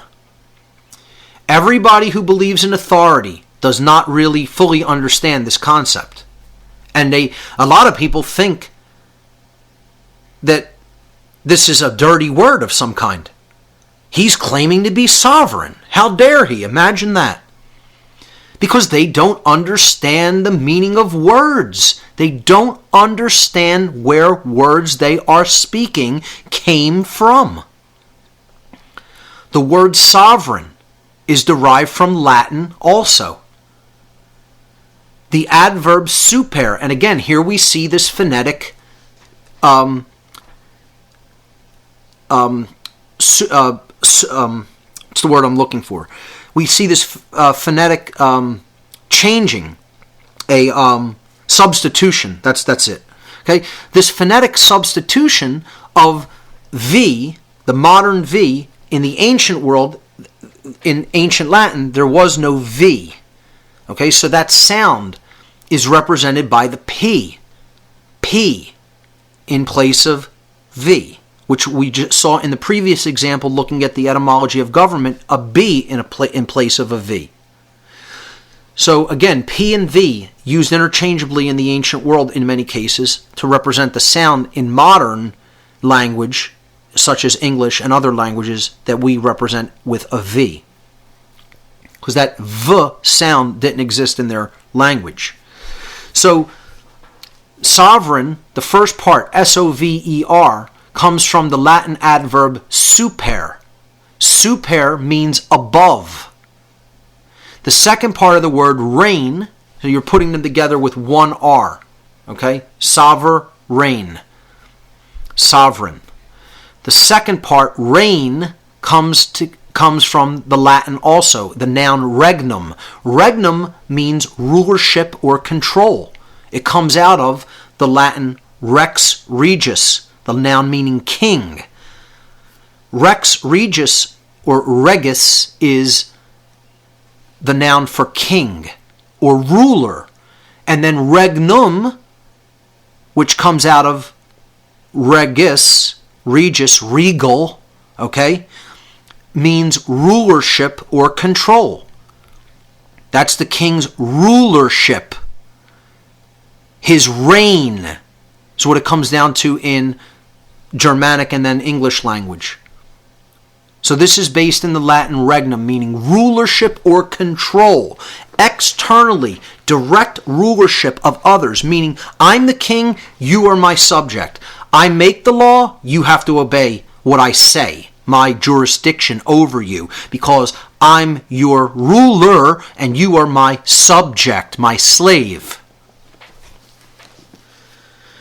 When we put these two words together, sovereign, it means above rulership or control. One who is not a subject or the slave of another. That's it. So in the next slide, 22, I just put the words not a slave. That's what the word sovereign means. It means not a slave. If you ask every person, just go and do this experiment with your family members. Just ask them, are you a slave? And none of them will want to admit that they're a slave. They'll say, no, I'm not a slave. And the correct response is no. Because regardless of what anyone believes or even what the condition is of other people believing that they're masters and other thugs supporting the masters in their claim that they are the rightful authorities, that doesn't make it true. So are the conditions of slavery in place? Yes, but that doesn't mean anybody is a rightful slave. There is no such thing. Never has been, never will be. Isn't now. The concept of a slave and a master of a slave is inherently illegitimate because it's inherently immoral, because it's based in violence, which is in direct opposition to natural law, to moral law. Therefore, there is really no such thing in creation, legitimately, in nature, in reality, as a slave. That doesn't exist. No one is a slave. No one ever has been a slave. No one ever can be a slave. Can be. It's an impossibility for a slave to actually exist. The people who were taken from their homeland in Africa and brought over here immorally to this land during Civil War period and before, they were kept as slaves. That doesn't mean that that's what they were as people. It's not saying the conditions that we call slavery didn't exist. I'm saying that in reality, those people are not legitimately slaves. Never were. There's no such thing as the legitimization of slavery. They were free then. Even though they were being held, other people believed the condition of slavery was legitimate and they were being held as if they were slaves. What I'm trying to express is that that can never be true in reality. It never makes it true because people do this immoral behavior. It doesn't mean that they have a legitimate claim on that person's body. In fact, they were not their property. Never could be their property. They could only claim that, and other morons who don't understand freedom could accept that claim. The people who helped them to take those people into slavery, into bondage. And unfortunately, and it's true, and many people don't want to admit that it's true, when new generations had come up, yes, the people who were directly taken over here from Africa knew that they were being held as slaves against their will. When they had children and a new generation came up, they were so brainwashed by the people who ran the plantations and factories where they were put into manual labor, into indentured servitude, brainwashed them so well that they actually accepted the claim of slavery and believed that they were the legitimate property of their master and thought that they legitimately should be punished for running away, trying to get away from that deplorable, immoral condition that they were being held in against their will, and thought that running away would be stealing themselves from their rightful owner, that their body was the legitimate property. Yes, that did exist. People who want to ignore that and say, no, they even knew that they were slaves. You are incorrect, and you are ignoring historical fact. Many slaves who were being kept on plantations in the South during slavery period in the Civil War era here in this country and before that, and long before that, actually believed that this was a legitimate claim. Now, many of them did not as well, but that doesn't mean that many of them did.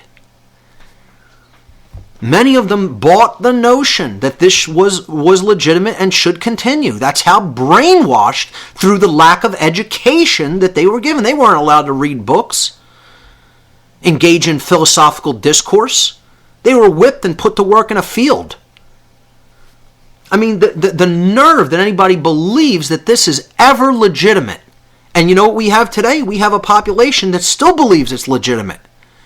Just because they have a harder time seeing that what the conditions we're living in are still slavery.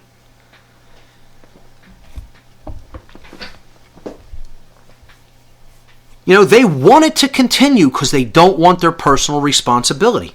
And I tell people this, and they get angry and defensive and mad and want to lash at me when I tell people when the slaves were released in America officially, many of them did not really want to go off and make a life for themselves and be free. Because, of course, almost all of them didn't really know how to read or write, had only manual labor skills. It's true. What kind of a life at that point, at that level of ignorance that they were kept in, would they eke out? And it's a very scary situation.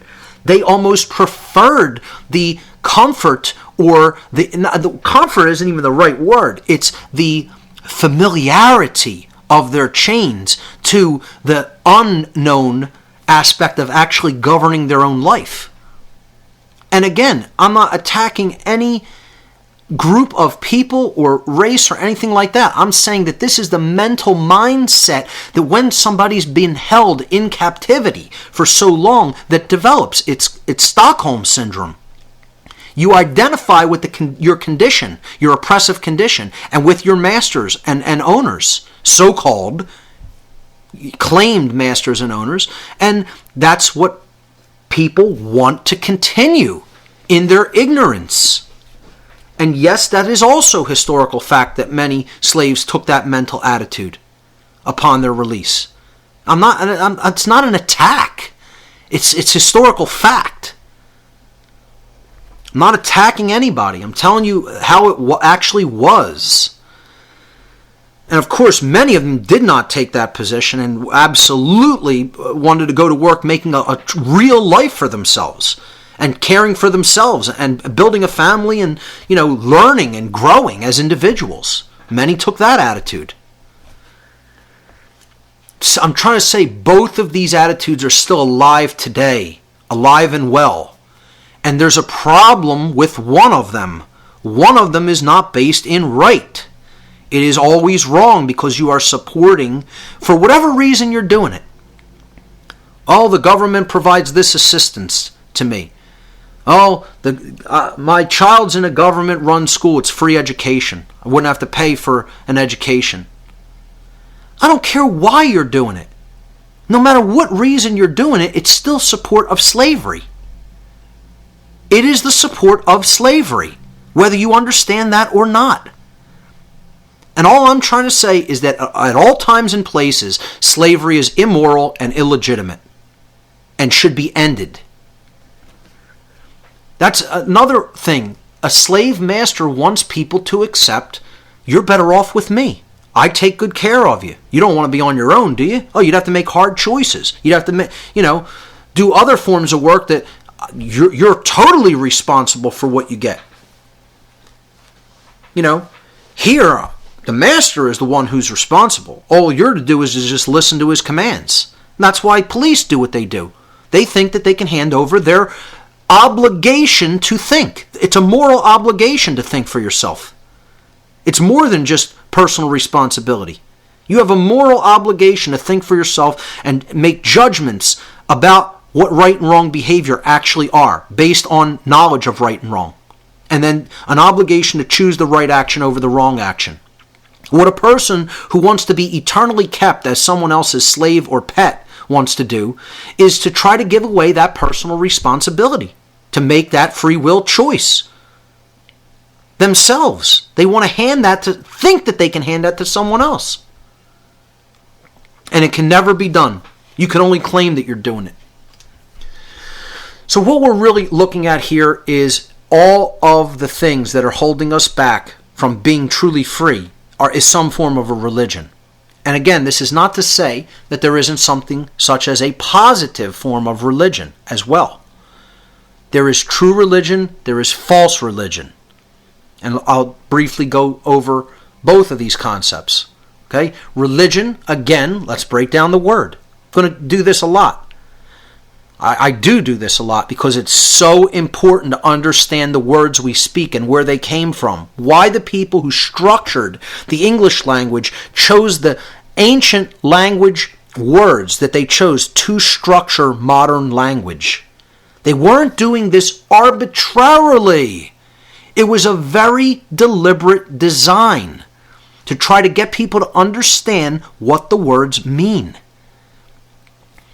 The word religion comes from Latin, the verb religare. So ligare means to tie.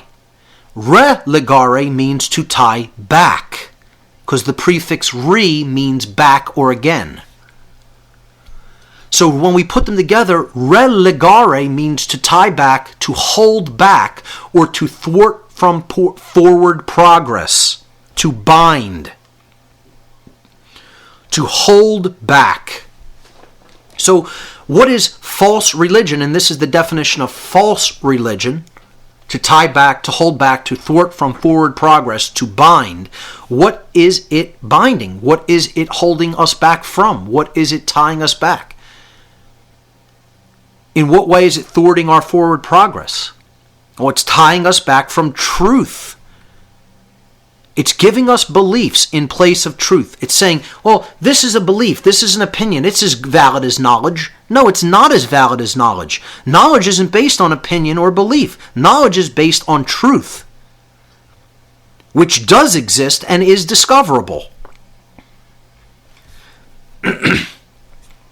So what religion holds us back from is forward progress in consciousness, in our understanding of ourselves and the universe. This is why it has to go. It has to go. All religions. The only religion needs to be truth. That's what we need to be tied to. That's what we need to be bound to, what the truth is. Not what a religion says is true or says you should believe, but what is actually true because you determined it. You discovered it. And the main thing that unites us to that is the understanding of natural law, or morality. When we understand morality, we become united with truth. We are bound back to that which is true. Because when we fall away from morality, we have fallen away from the truth about right and wrong. So what I call religion is a control system. System of control that is based in unchallenged dogmatic belief which holds back the progress of consciousness. That is the definition of false religion. When we make truth our religion, we undo all of that. We undo those belief systems, we go with the truth wherever it leads us, and we unite with it. And then we move forward in consciousness and we become freer. We want to ignore the truth? Going into a deeper cage. As the mind goes into a cage, society goes into a cage. The principle of correspondence. Moving on to slide number 24. So, what is the New Age movement? What kind of a religion is this? What is it attempting to do? What kind of a mind state is it attempting to hold us in? On slide number 24, I have again, that archetypal depiction of the New Age movement with the people sitting on the grass meditating. And I call the New Age movement the last cul-de-sac before the gold mine. And I have a street sign of a cul-de-sac, which means no outlet, no way out. A cul-de-sac is a dead-end street with no outlet, which retards the flow of transportation. Okay, it gets you going around in a circle. That's what a cul-de-sac is. Many researchers who are informed have called the New Age movement the last cul-de-sac before the gold mine, What that means is the gold mine is where the real spiritual knowledge is at. And what that knowledge is knowledge of natural law, in conjunction with knowledge of how the psyche actually operates and the things that we just talked about the brain. They don't want that knowledge out. They don't want anybody understanding that that's how it works and then working on themselves and other people to heal that imbalance, because that's the end of their control system.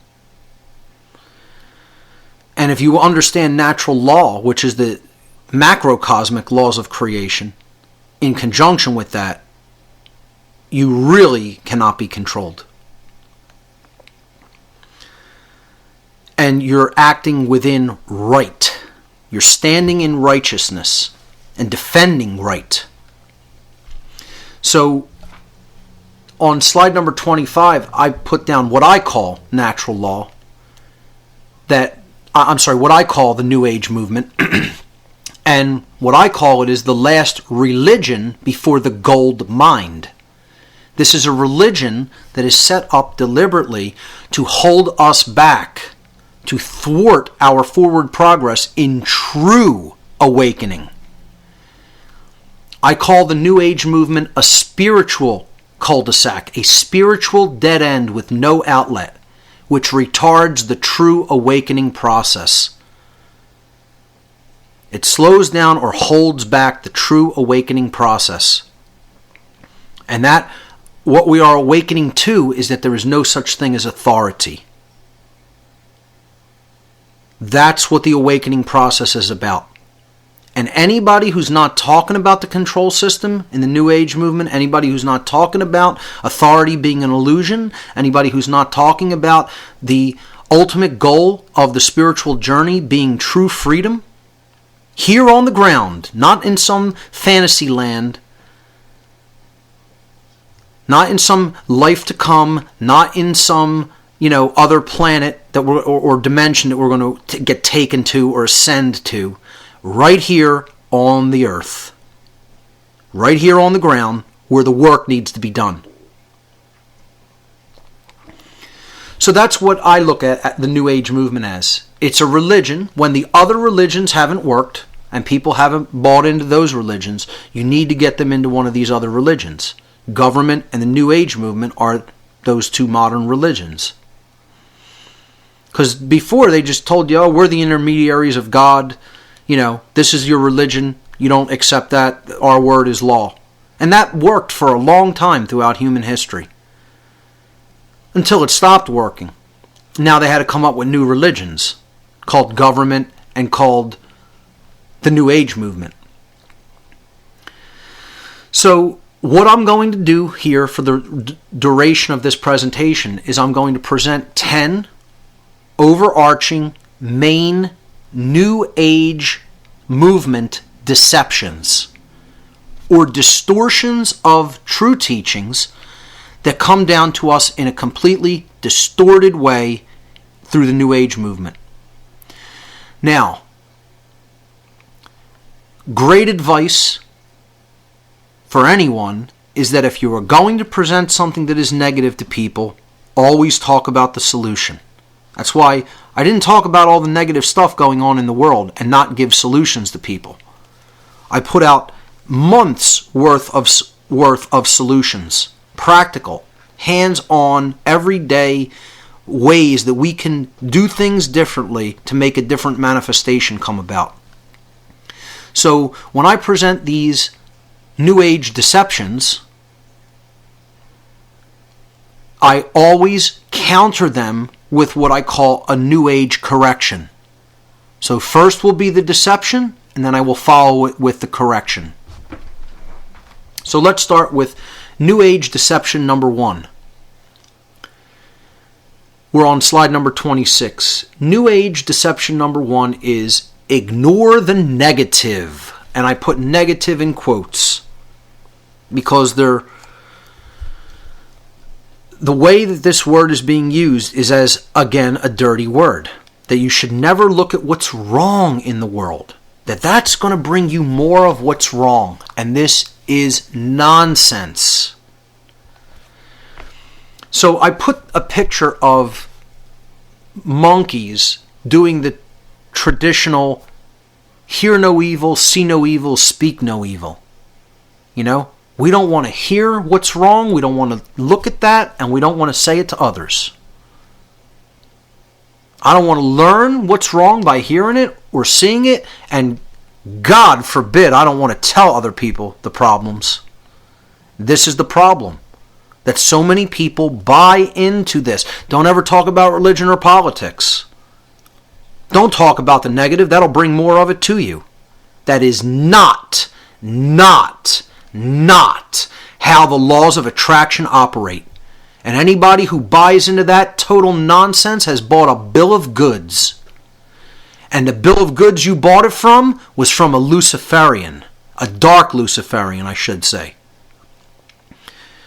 You bought it from people who are in the dark occult, selling you a bunch of crap nonsense that has absolutely nothing to do with how the real laws of attraction work. You want to learn how the real laws of attraction work? Listen to my podcast about natural law. Come and attend the natural law seminar in Philadelphia. And you'll learn the real laws of attraction. Not some watered down, namby-pamby nonsense version peddled by Satanists. Trying to get naive people who haven't grown up and haven't become streetwise to what's going on in their world, believing and hanging on every word that they peddle. And it's disgusting. So let's move on to slide number 27. This deception works like this. Many New Age deceivers want to convince you that you, quote unquote, give power to something that is harmful simply by putting your attention upon it and becoming aware of its existence. Therefore, you should never pay attention to or talk about anything that is, quote unquote, negative. Ignore the negative. And again, this is not how the laws of attraction work. You do not bring more things that are negative by talking about what's wrong in the world and telling people that this should not continue and it should be corrected. How you bring on more negativity is by refusing to do that. By ignorance, by ignoring what is actually there and what is happening and what is taking place. When you ignore that, and you refuse to acknowledge it, you refuse to acknowledge truth, what is actually happening in the world, you refuse to talk about why that is happening, of course, the causal factors that led to that condition and that behavior, and you refuse to tell that to other people by speaking that knowledge into existence, that's why you're going to get more of it. That's why. So I depict in slide number 28 now the concept of ignoring the negative as putting your head in the sand like the proverbial ostrich. I'm going to ignore reality and not acknowledge how it actually really works. I'm going to be told by people that I think are gurus or spiritual teachers, ignore what's really there. Don't really talk about that. Oh, you'll just get more of that if you expose it. No. You'll get more of it if you don't expose it. If people can't see what evil actually is because they aren't talking about it, that's why we're getting more of it. It's exactly what's going on. Anybody with a modicum of common sense left in their brain can understand that. We're not calling anybody on their wrongdoing. We're not raising our children in a moral capacity. We're not telling them, no, this is wrong behavior. Look at that. That's what you shouldn't do. That's wrong. No, because we're told never say, no, don't do that to people. Only tell them what they should do. Nonsense. The problem is people aren't morally raising the young and telling them what is wrong, what is not a right. You need to know what rights are not in order to know what rights are. The apophatic inquiry method is always going to be more powerful than trying to tell somebody, here's what you should do. Do this, do this, do this. You need to explain, here's why you shouldn't do this, because of what you'll be manifesting and creating in the world, even for yourself. Because we are all connected, and we are all tied together. And this is the reason, this is the underlying causal factor why you should not behave that way, why that is an immoral behavior. And people are loath to do that work, as we're going to talk about later. So, what I said in the presentation originally, when I gave it at the Free Your Mind 2 conference, is when you're on your knees in this position, please take note that when your head is in the sand, you're on your knees with your ass in the air. In order to put your head in the sand, you have to be on your knees with your ass in the air. Bowing down and accepting authority and getting ready to take it in the rear end. Okay? That's the position that you put yourself in when you ignore something. It's almost like it's amazing that the body works out like that. In order to put your head underneath the ground, the only real way, unless you were completely standing upright on your head, but to do that willingly yourself, you have to be on your knees with your ass in the air. It's almost synchronistic that that's how the body would be designed. Like God is telling you something. I designed the body in such a way so that in order to put your head underneath the sand, you got to be on your knees with your ass sticking up. It's beautifully poetic in many ways for people that can, appreciate that little bit of irony. So, moving on, actually not moving on because we're going to stay on this one aspect of the deception. But this is bullshit. That is bullshit. The whole notion that we should ignore the negative. This is New Age bullshit number 1. Slide number 29 has the bullshit button. I'll add the sound effects in for it, in the editing of the podcast.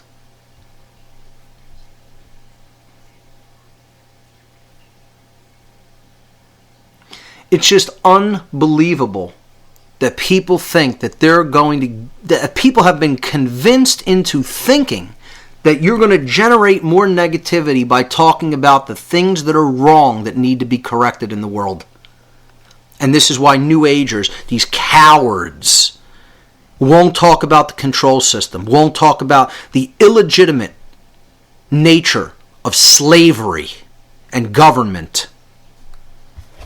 They won't talk about the abuses, the endless train of abuses of this government, the police state that is not encroaching, it's already here.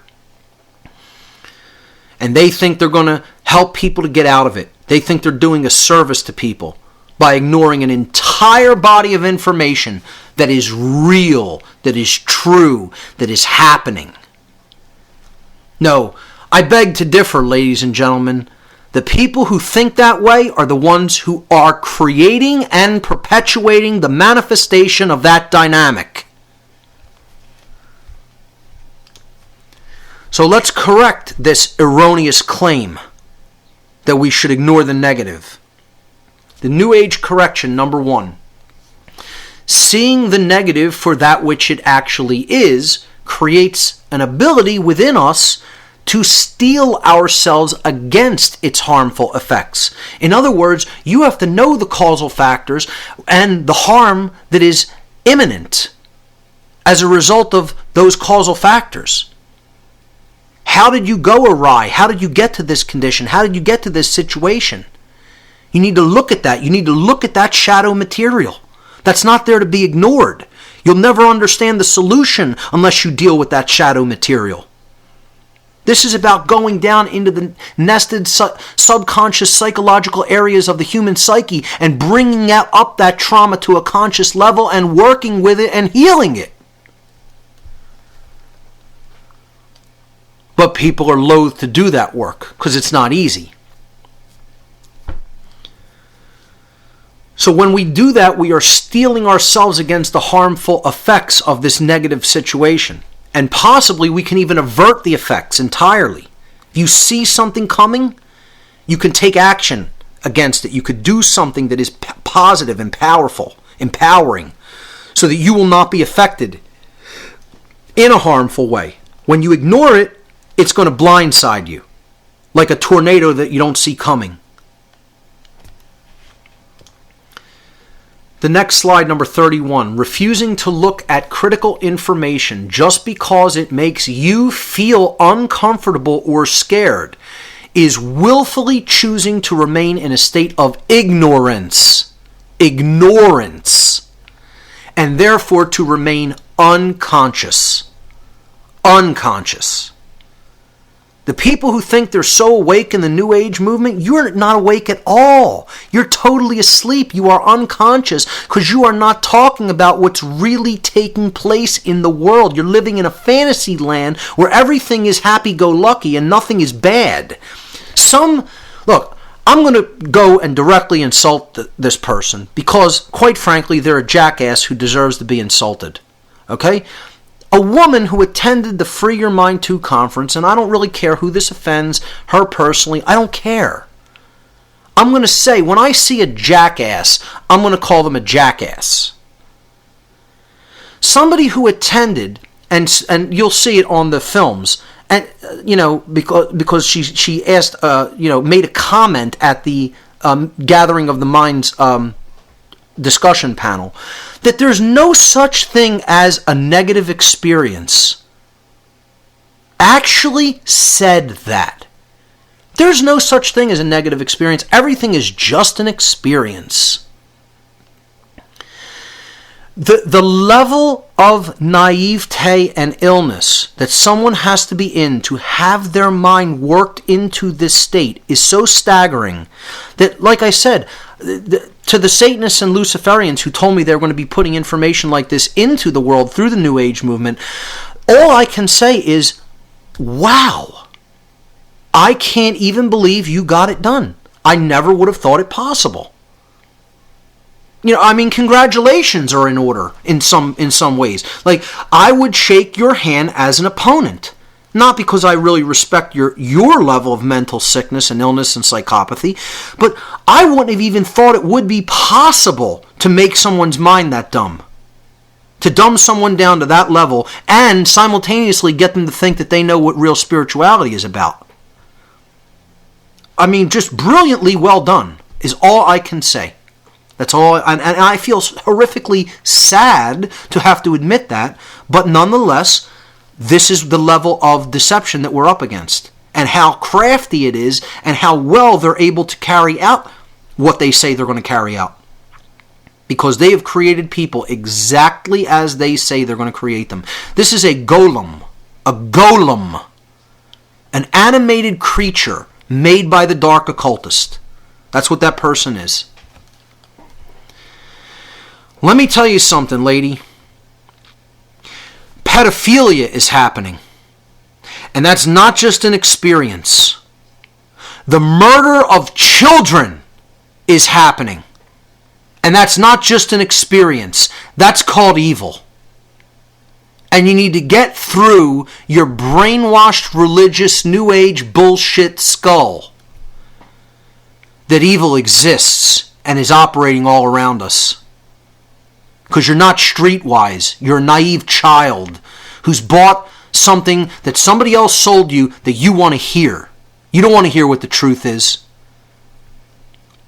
If you're in a rape room being tortured by dark occultists, you wouldn't be saying it's just an experience. Trust me. You wouldn't be saying that. So get over yourself and get out of this nonsense ego trance that is the New Age movement, that is feeding you lie after lie after lie after lie after lie, and telling you that it's spiritual, telling you you're awake because you think that child pedophilia, rape, and murder is not bad. We're judging it when we say it's bad, it's negative, it shouldn't be, it shouldn't exist. You want to talk about having your head in the sand? It's not in the sand. It's up your ass is where it's at. And anybody who promulgates that nonsense, that's where your head is too. No, because that experience hasn't been yours. So you won't say that's evil and it shouldn't happen. And we should stop it by whatever force has to be used to stop it, which is called taking right defensive action when somebody's rights and life are being violated. You haven't learned a thing about what spirituality is. You haven't learned a thing about what right and wrong are. So don't lie and tell anybody else you're a spiritual person and you know what real spirituality is, making an asinine statement like that. Because you don't know the first thing about them. And I'll be the one to tell you that you don't. If nobody else will, I'll tell you that, and I just did. And I hope she hears it and listens to this. I don't know her name, but whatever. I don't really want to be honest.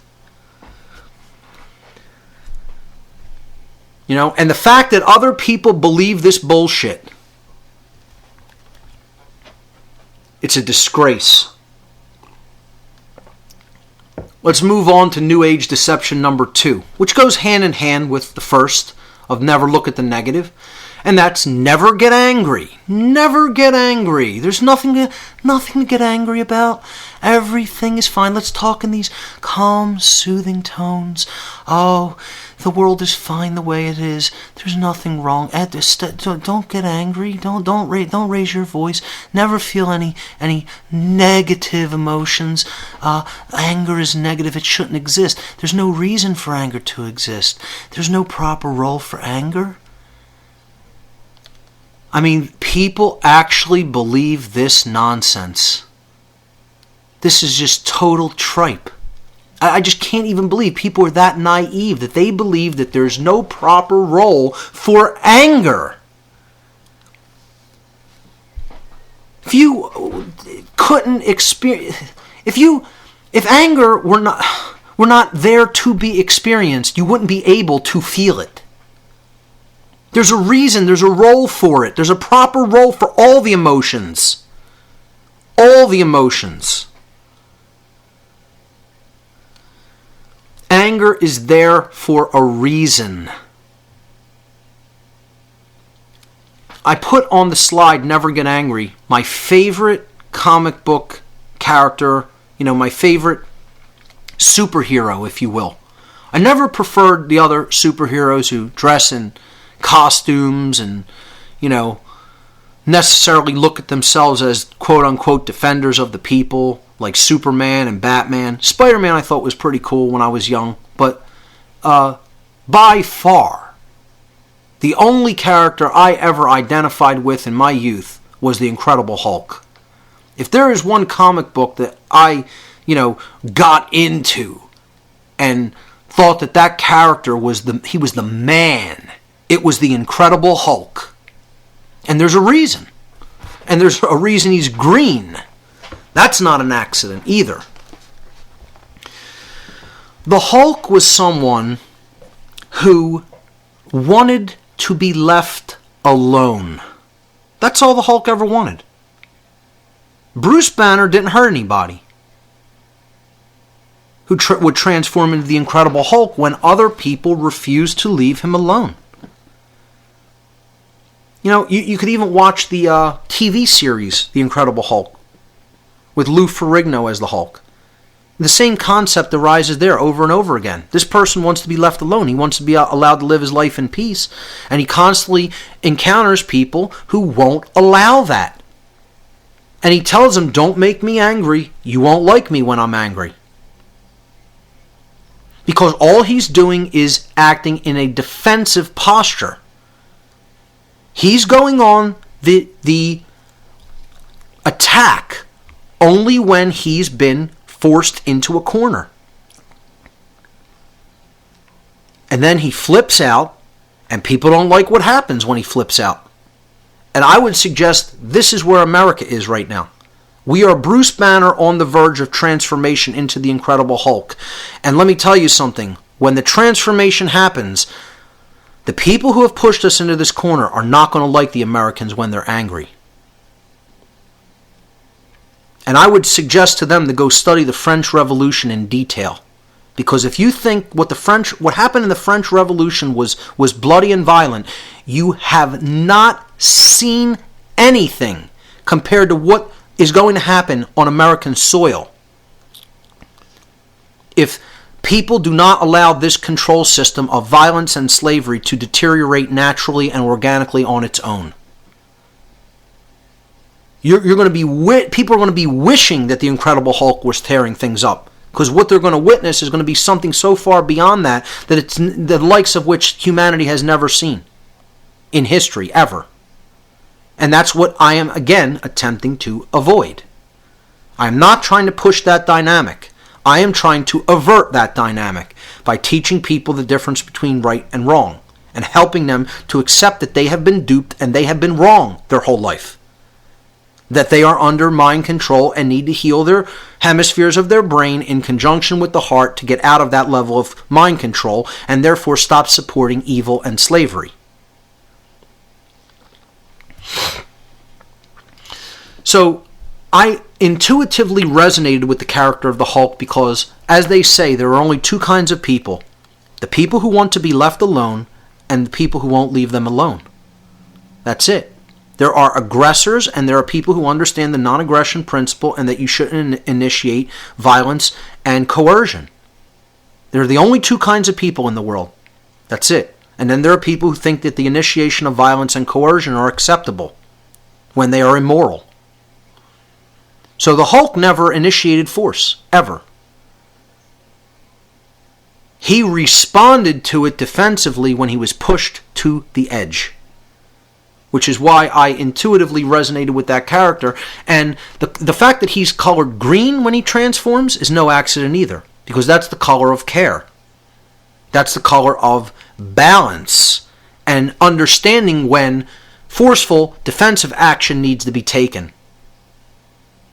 When we care enough, when we come into a level of balance enough. Now, he goes obviously way out of balance when he makes this transformation, but the concept here is that the green color is representative of caring enough to get angry enough to take right action, even if that action has to be based in defensive force, which we're going to talk about later in the presentation.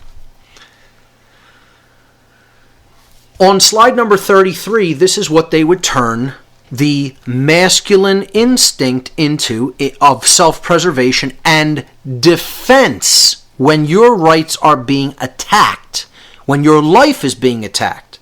This is what the New Age movement seeks to turn it into. Somebody who is totally emasculated and is sitting there doing nothing, accepting. See, it's all about acceptance, which is right-brained. It's never about action. This is a theme that you'll see over and over and over and over again in the New Age movement. Always accept, never act. Think and feel, maybe think, definitely feel. Emotions are played heavily upon because that's right brain in balance. The limbic system rules, so you become governed by the emotions. You're not really truly thinking at a higher order, at a higher function with the neocortex, and you're certainly not taking action. So this takes away the instinct for self-preservation and the preservation of one's rights, making you a willing slave that will sit there when violence is being done to you. And I would suggest this is what protests are all about too. People sitting there when violence is being done to them, not acting back. It's also a testimony, though, to how far people are willing to let themselves be pushed because they don't want forceful confrontation. But at some point when you're being beaten with weapons and weapons of war are being unleashed upon you and you're sitting there doing nothing, you're engaged in a wrongdoing. And I would suggest to you that the original founders of this country waged the first Revolutionary War for far less than what's going on today. The police abuses and brutality are even less than what the founders said was the straw that broke the camel's back and it led to Lexington and Concord. I would suggest we are under deeper oppression, far worse oppression now. through the kinds of taxation that are going on, through the kinds of prohibition that's going on, through the kinds of usurpation of rights and free speech and police brutality and the complete and utter immoral uses of the military in this country. This country is a moral disgrace. A disgrace. There is no grace here. The grace of the Creator is gone from this country because we abandon His law, its law, that force's law, whatever you want to call it, her law. We're not living according to the laws of the Creator. We're not living according to morality. We don't know the first thing about morality in this country, and that's why we're going and are already in the cage. So, to tell people that you need to become some milquetoast, roll over when he's kicked dog that takes whatever abuse that is dished out to him by people who think that they're your owners is total bullshit. So let's correct this New Age deception number 2. And understand what is the real role of anger. How is anger properly used? New Age correction number 2 on slide number 35 now. I have a picture of a bully or a fight happening in a school environment in front of lockers. While non-righteous and unchallenged anger, and we see so much of that in our youth. Anger is present, but it's not properly channeled. This is more of what they want. They want people angry, but not angry over the right reasons. Angry because, you started this rumor about me. Infighting. Anger about, I have a different political ideology or a different religion than you. Angry because I don't like the way you look or how you talk or whatever. People aren't angry over the right reasons. They're angry over nonsense. Over things that make absolutely no sense and are just there to divide people. So while non-righteous anger and unchanneled anger is counterproductive to individual development and collective efforts to bring about positive change, moving to slide 36, on the other hand, righteous anger, righteous indignation, when channeled productively, meaning you don't just get angry and hold the anger there. You get angry and then you do something with the anger. The righteous anger is spurring you on to action in the world. Spurring you on to right action in the world. That's called righteous indignation. It means you are going to do something with that emotion. It is there to be felt, and it is there to motivate you, to move you forward, to take action. Not just to say, oh, that's terrible, that shouldn't be done, but to do something about it. To bring that knowledge and awareness to other people.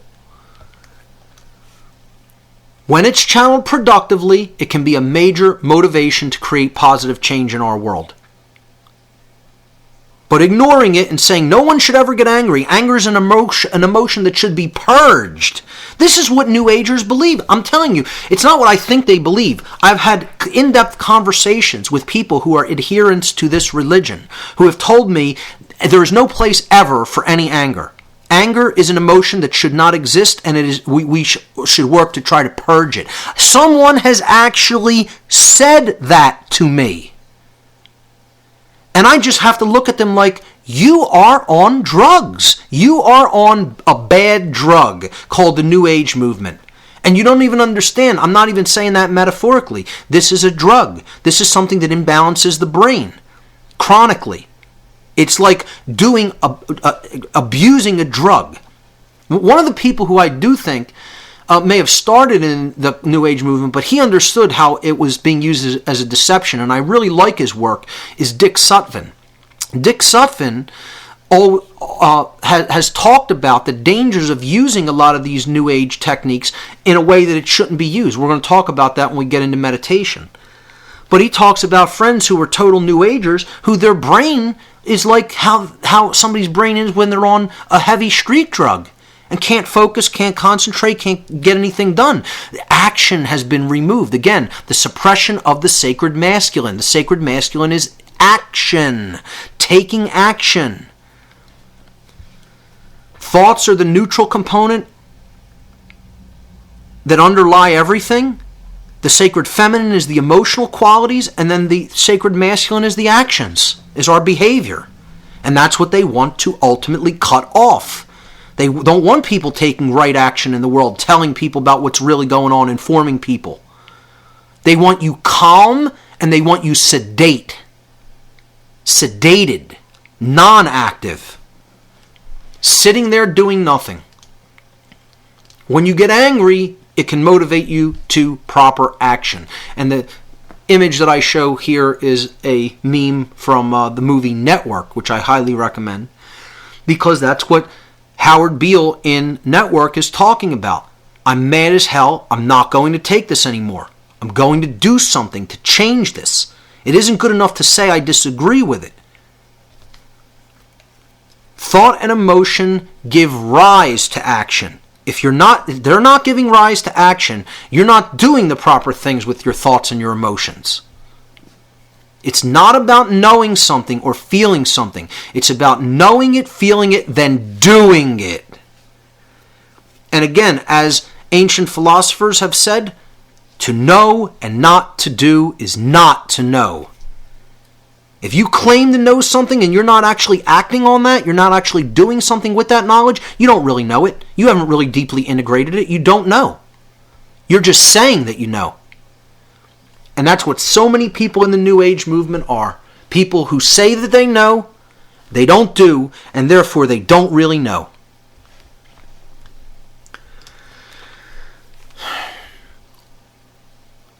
More on this correction about never get angry.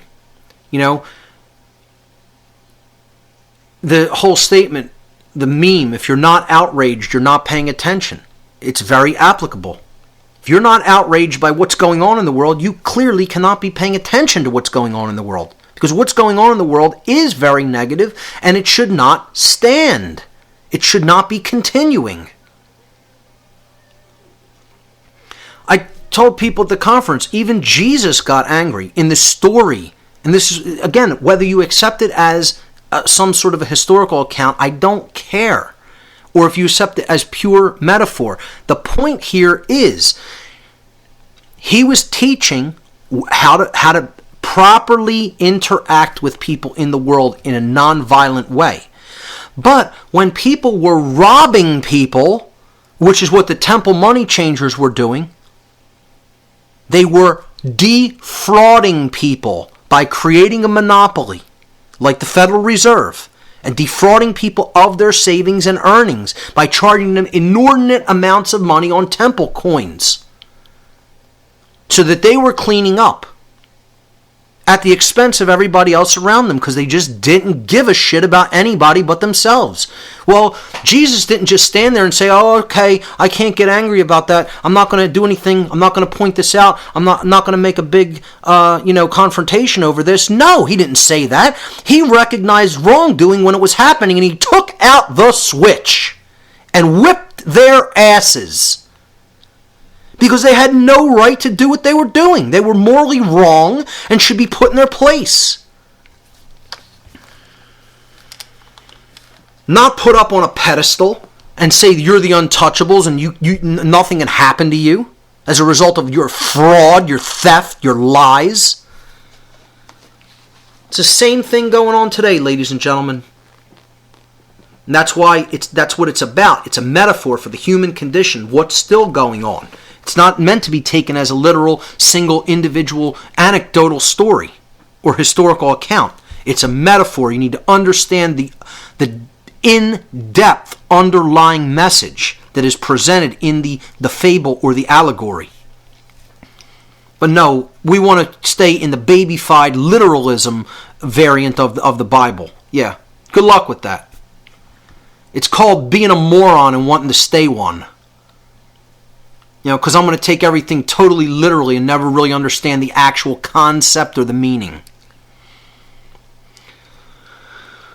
New Age deception number 3. We're moving on to slide number 38. We're all one, so it's all good. Again, there's nothing bad. It's just an experience. Like in her infinite wisdom, Miss New Age from the I didn't really get that angry until a few people brought that up to me afterward. Like, I heard it and I was like, oh boy, one of these people, who just sat and heard the whole Free Your Mind 2 conference and obviously didn't understand a thing that was said. But when some other people, especially Jay Parker, really brought that to my attention again, it really did sink in and hit me hard. That what this person is saying is, that there's no such thing as bad experiences, as evil being done directly to people. And this comes out of this notion that we are creating our reality individually. If you were raped as a child, you must have created that somehow. That people could be made to believe this bullshit, I can't even believe. I have a hard time believing that this is how malleable that the human mind, the psyche actually is. That it can be distorted into that condition to accept that. I mean, that person has to be so mentally destroyed to believe that. Children are bringing on their own pedophile, torture. Yeah. Okay. Right. Yeah, and you're not a total retarded person. I mean, let me tell you something. People with Down syndrome have nothing on people who think like that. Not to make this some kind of a trivial or ad hominem name-calling fest, but let me tell you something. I don't look at people with a debilitating genomic disorder as retarded in the same way I look at these people as retarded. I mean, they're not slowed down. They have a disorder, people with Down syndrome. The word retarded is not even as applicable. Somebody who thinks that innocent children who are being raped somehow created that because they're creating their own reality individually, as the New Age nonsense teachings are trying to convince people, they're retarded. They're slowed down in their mental capacity and their understanding. That's what a real retarded person looks like. Somebody with Down syndrome was just dealt a bad genetic hand because of something that happened to the human genome, which we'll get into in future episodes. But somebody who thinks that, children are bringing about their own totally violent experiences that are being done to them by someone else, and they think they understand how the laws of attraction work, they are retarded. Meaning they have been slowed down. That's what the word retarded means. Having been slowed down. To retard is to slow down progress. They have been retarded by this religion called the New Age movement, which, if you believe in it in that way, will turn you into a retard.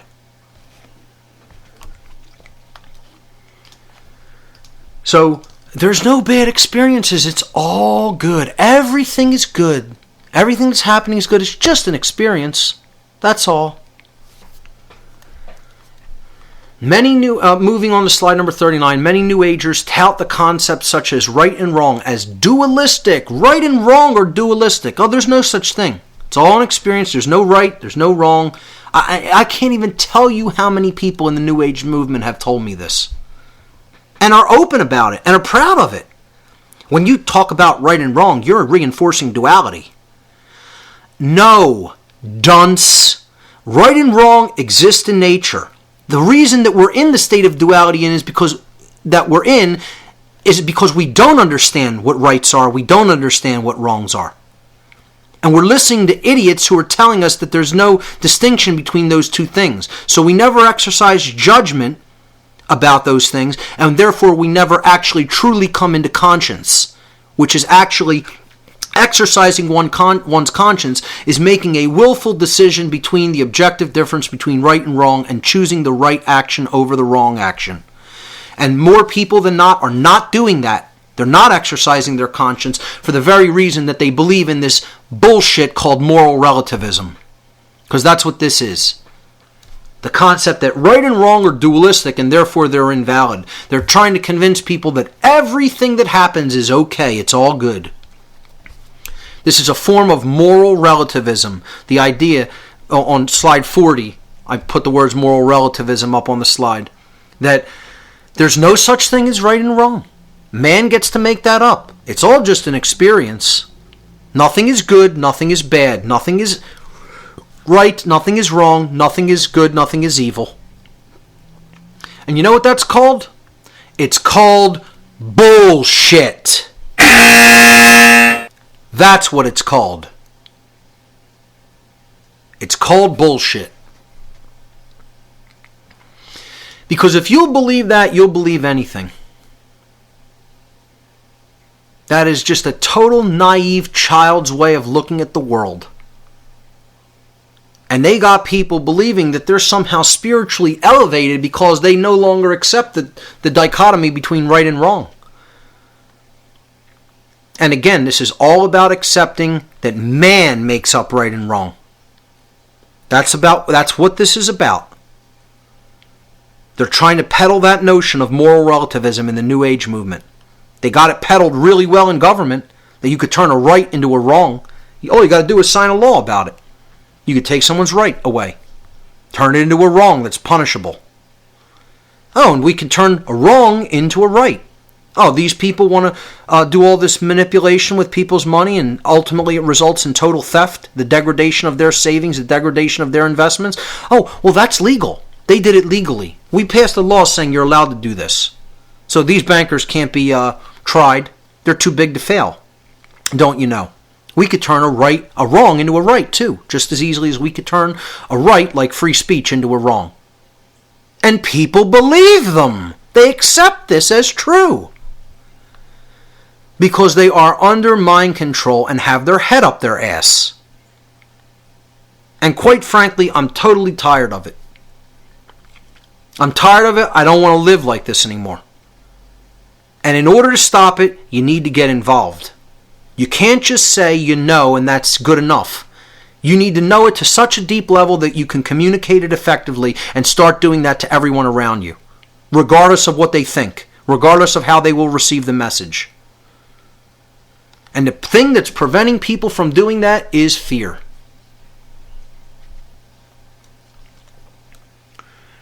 So the correction to this, slide number 42, New Age correction number 3, it's not all good. It is not all good. And I have a picture of Jesus giving people the finger, trying to add a little bit of comic levity into the situation, but it's actually very serious. That people think that there's no such thing as the difference between right and wrong, and everything is good and it's all just an experience, and you're judging by saying that action is wrong.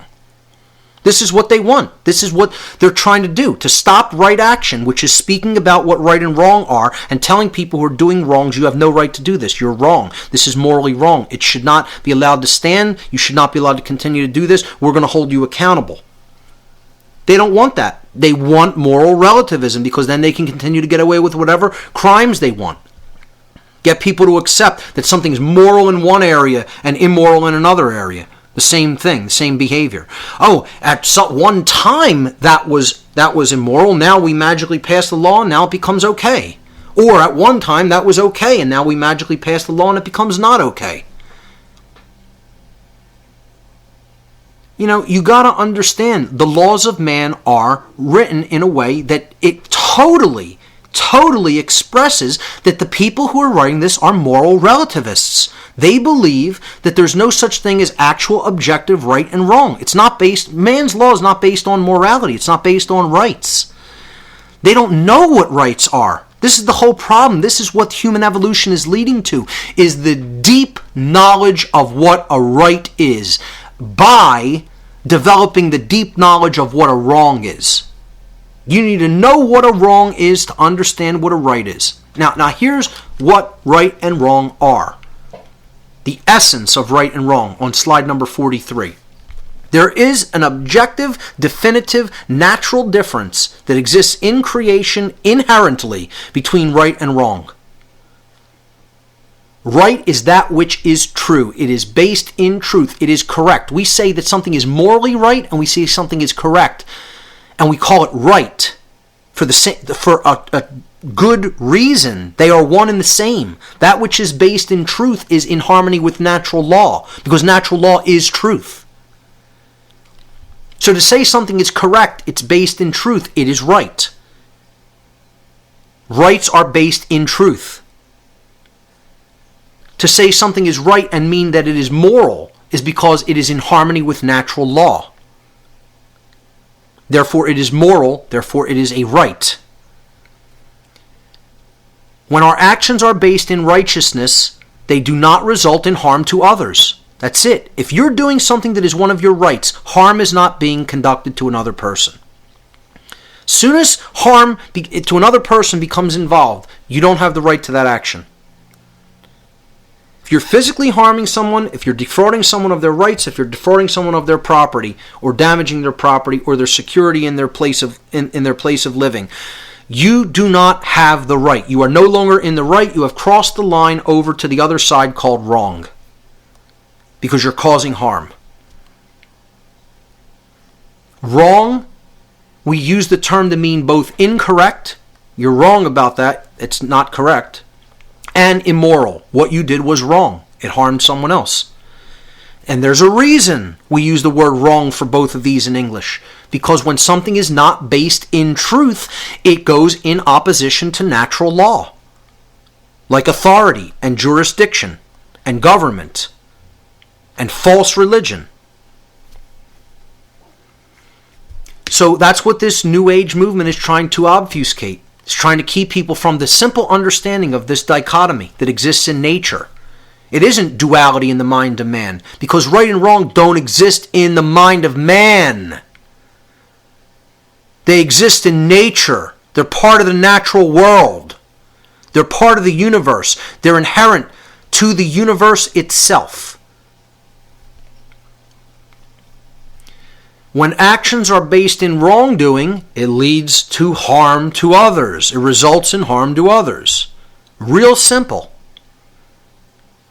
So when you say, oh, an experience isn't right or wrong, it isn't positive or negative, wrong.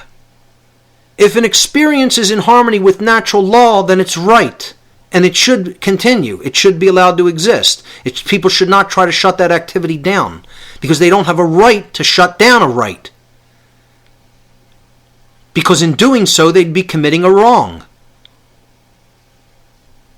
When an experience is resulting in harm, when somebody's having a harmful experience because somebody is causing harm to them, it's not just an experience. It's called a wrongdoing. It's in opposition to natural law and should not be allowed to continue to go on unchallenged. So stop giving me this bullshit that things are just experiences and they're not good or bad and they're not based in right and wrong. Nonsense. This is total New Age bullshit. And you need to know the difference between right and wrong. That's what it's all about. That's why we're on this planet. Continuing with the correction to it's all good, when in fact it is not all good. The knowledge of right and wrong is conscience. Unless you really understand what rights and wrongs are, you do not truly have a developed conscience. So that woman who says it's all just an experience, is conscience truly born inside of her? The answer is no. And I'll tell you what, you ask, again, like I said, you ask people about, go back in time, ask people in Nazi Germany, do you really have a conscience? Do you truly know the difference between right and wrong? They would have said immediately, right to your face, yes, absolutely I do. And they'd be total liars. They would be totally lying to your face, thinking that they're telling you the truth. And you know what? It's no different in the United States today. You tell people that believe in government that you truly do not really deeply in your own being really understand the difference between right and wrong, and they'll get so offended that they'll want to do violence unto you. Because you're telling them you don't really have conscience. Common sense and conscience are not truly born inside of your being. You have not been born again, the second birth. The physical birth into the world of manifestation, into the physical realm, is the first birth. First birth. The true development of the knowledge, holding the knowledge of right and wrong inside of you, is the second birth, being born again into conscience, into the definitive knowledge between right and wrong. The word conscience comes from Latin. Wow, surprisingly. People don't even understand how many words come from the Latin language. And Greek as well, as we'll see later. The word the prefix con in Latin, when you tack it onto a word, it means together, with, together, part of. The Latin verb scio, sciere. Scio is the first person present tense. Sciere is the infinitive. Sciere is what we base the word science on, the second part of the word conscience, con-science. Sciere means to know. Conscience literally means to know together. And what conscience is knowledge. People don't understand that. When you tell them conscience is knowledge, people get confused. They think conscience is action. Conscience is not action. Exercising conscience is action. Conscience is knowledge, common sense, to know together. To know together. Literally, to know together. Sciere con, to know together. Common sense, to be able to sense together, in common.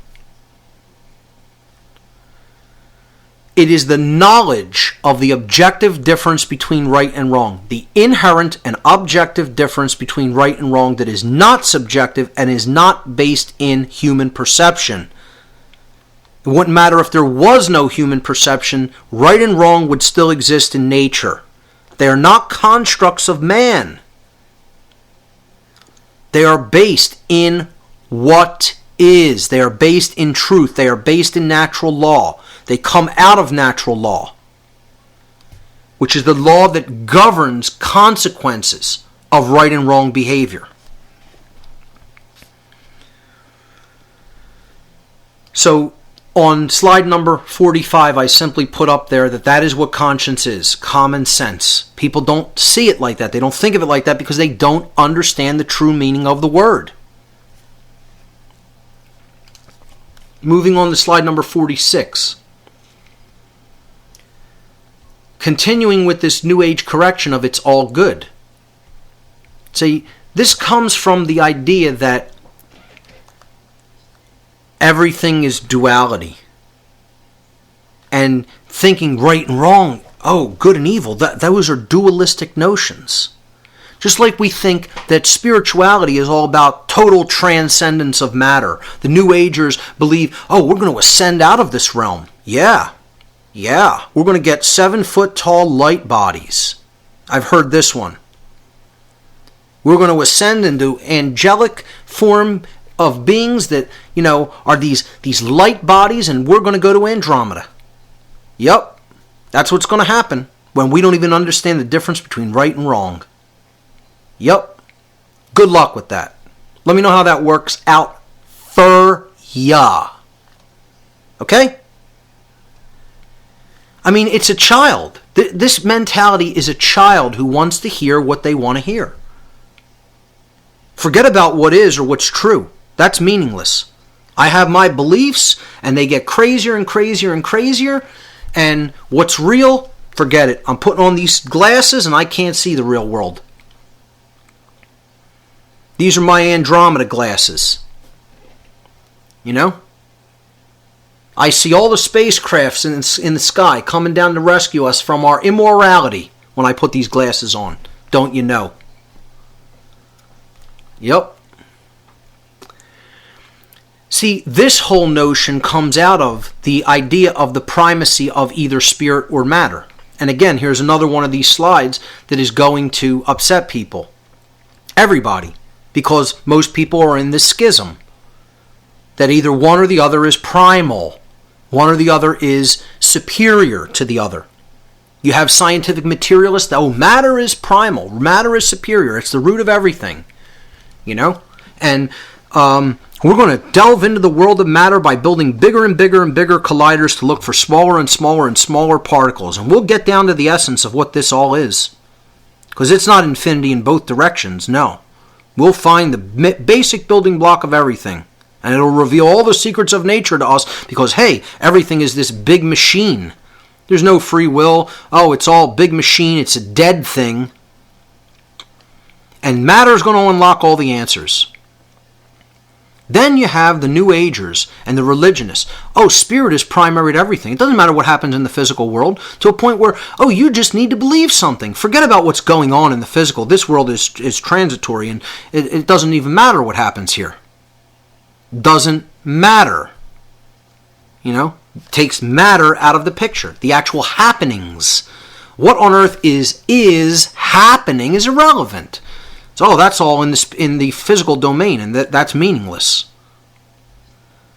So spiritualists and those who buy into religionism, and the New Agers, all think spirit is primary to matter, and it's superior to matter. Matter is inferior to spirit. Just like scientific materialists believe that matter is primary and it's superior to spirit, or there is no spirit. And both of these views are totally imbalanced. One comes from the primacy of matter, comes from a totally left-brain imbalanced worldview. The primacy of spirit comes from a totally imbalanced right-brain worldview. What we need to understand on these two simple slides, if people could really get this, what's depicted on these two very simple slides, what I call the non-duality of spirit and matter, is that they are one and the same. The spiritual realm is the physical realm. The physical realm is the spiritual realm. This is where it all occurs. This is where all the lessons are learned. You're not going anywhere else.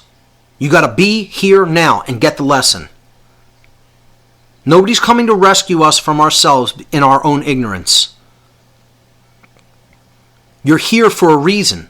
You're here to learn the lesson that will help us to transcend this condition and actually be free. So we can go on to do incredible things and truly evolve. Then maybe we'll evolve into some other form at some future point, way, way, way in the future. But we're not there yet. And I'm not worried about that now. Because I'm here now trying to do active work on the ground in the real world. Not thinking about when is Zoroaster going to come and rescue me? When are the, Andromedans or the Pleiadians coming down in their big craft to transfer our minds into the big light bodies that they're promising us and take us off to a place where there's no violence and slavery. Well, that ain't how it's going to happen. This is all childish nonsense because people don't want to understand that hard work has to be done here. Deep understanding has to be developed here. By reading, by working with yourself, by working with the shadow material in your own subconscious mind, which no one wants to do. By understanding the nature of the human psyche, and in doing so we'll understand the nature of the universe. No, that self-knowledge is hard won.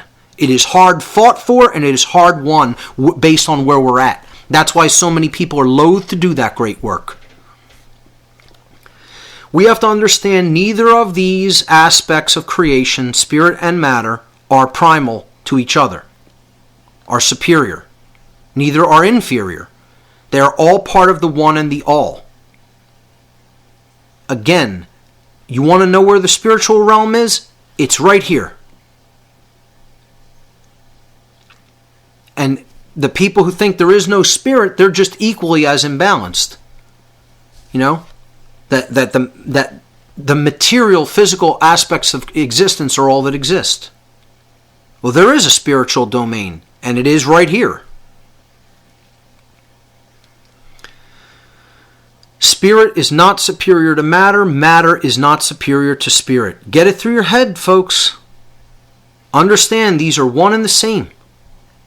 We need to understand that's where the duality that is destructive lies, in people thinking that these are two separate things and warring over the primacy of either one of them. So let's move on to New Age deception number 4. You can never really know. Oh, we started on this one on day 1, didn't we? You can never really know. There's no such thing as truth or knowledge. It's all a matter of subjective opinion. Because perception is all that exists in the universe. Nothing can be sure to exist except perception. Nothing can be known about what actually occurred. Nothing can be known about how the laws of nature work. Nothing can be known about the self. Oh no, these are all just subjective opinions. Everybody's opinion is just equally as valid as everybody else's. That person's uninformed opinion is as good as this person's years of study and knowledge. Yeah, okay. Yep, and people believe it. And you know what these people are called? They're called solipsists. Solipsism is the religion they believe in. And this is a big part of the New Age movement. You constantly hear, all I know is that I know nothing. Well, let me tell you something, folks. Nobody's going to tell me that I know nothing, because I know quite a bit. I don't know everything. I would never make such a ridiculous, nonsensical, and arrogant claim. But what I will tell people that I know just about all there is to know about is what is necessary to free humanity from the current condition that it's in. That I know quite a bit about. And I'm not afraid to tell people I know that. I don't think I know it. It's not a belief. It is not based on my perceptions. I have uncovered and discovered that knowledge, and I know it. I hold it within me, in my consciousness. So don't tell me I know nothing, or that I should be so humble as to say I know nothing. I'm not telling you that knowledge makes me some kind of a Superman, but don't tell me I don't hold it. I don't know it. And I'm not the first, I won't be the last. I'm nobody special for having known that. It's like saying you're special because you know the earth is generally spherical. It's like a ball, and it's not a flat disc. Well, it's knowledge. You're not the first, you won't be the last. You're nobody special for having known that. I'm nobody special. I don't have any superhuman powers because I know what I know. I'm humble about it in that regard. That doesn't make me some kind of a Superman that's better than other people or has more rights than other people. It does make me a more moral individual than most other people. It does make me a more knowledgeable individual than most other people, and I'm not going to be so humble to say that's not true. It is true. That doesn't mean I have any extra rights than anybody else, and it doesn't mean I have any magical powers that I had to use to acquire that knowledge. I acquired it through hard work that other people don't want to do. And so they want to stay in their ignorance and therefore bind me and other people who have done that work into chains. I'm here to let you know we're not going to accept those chains. You're going to have to take us out of physical manifestation because we ain't accepting those chains in the physical realm. It ain't going to happen.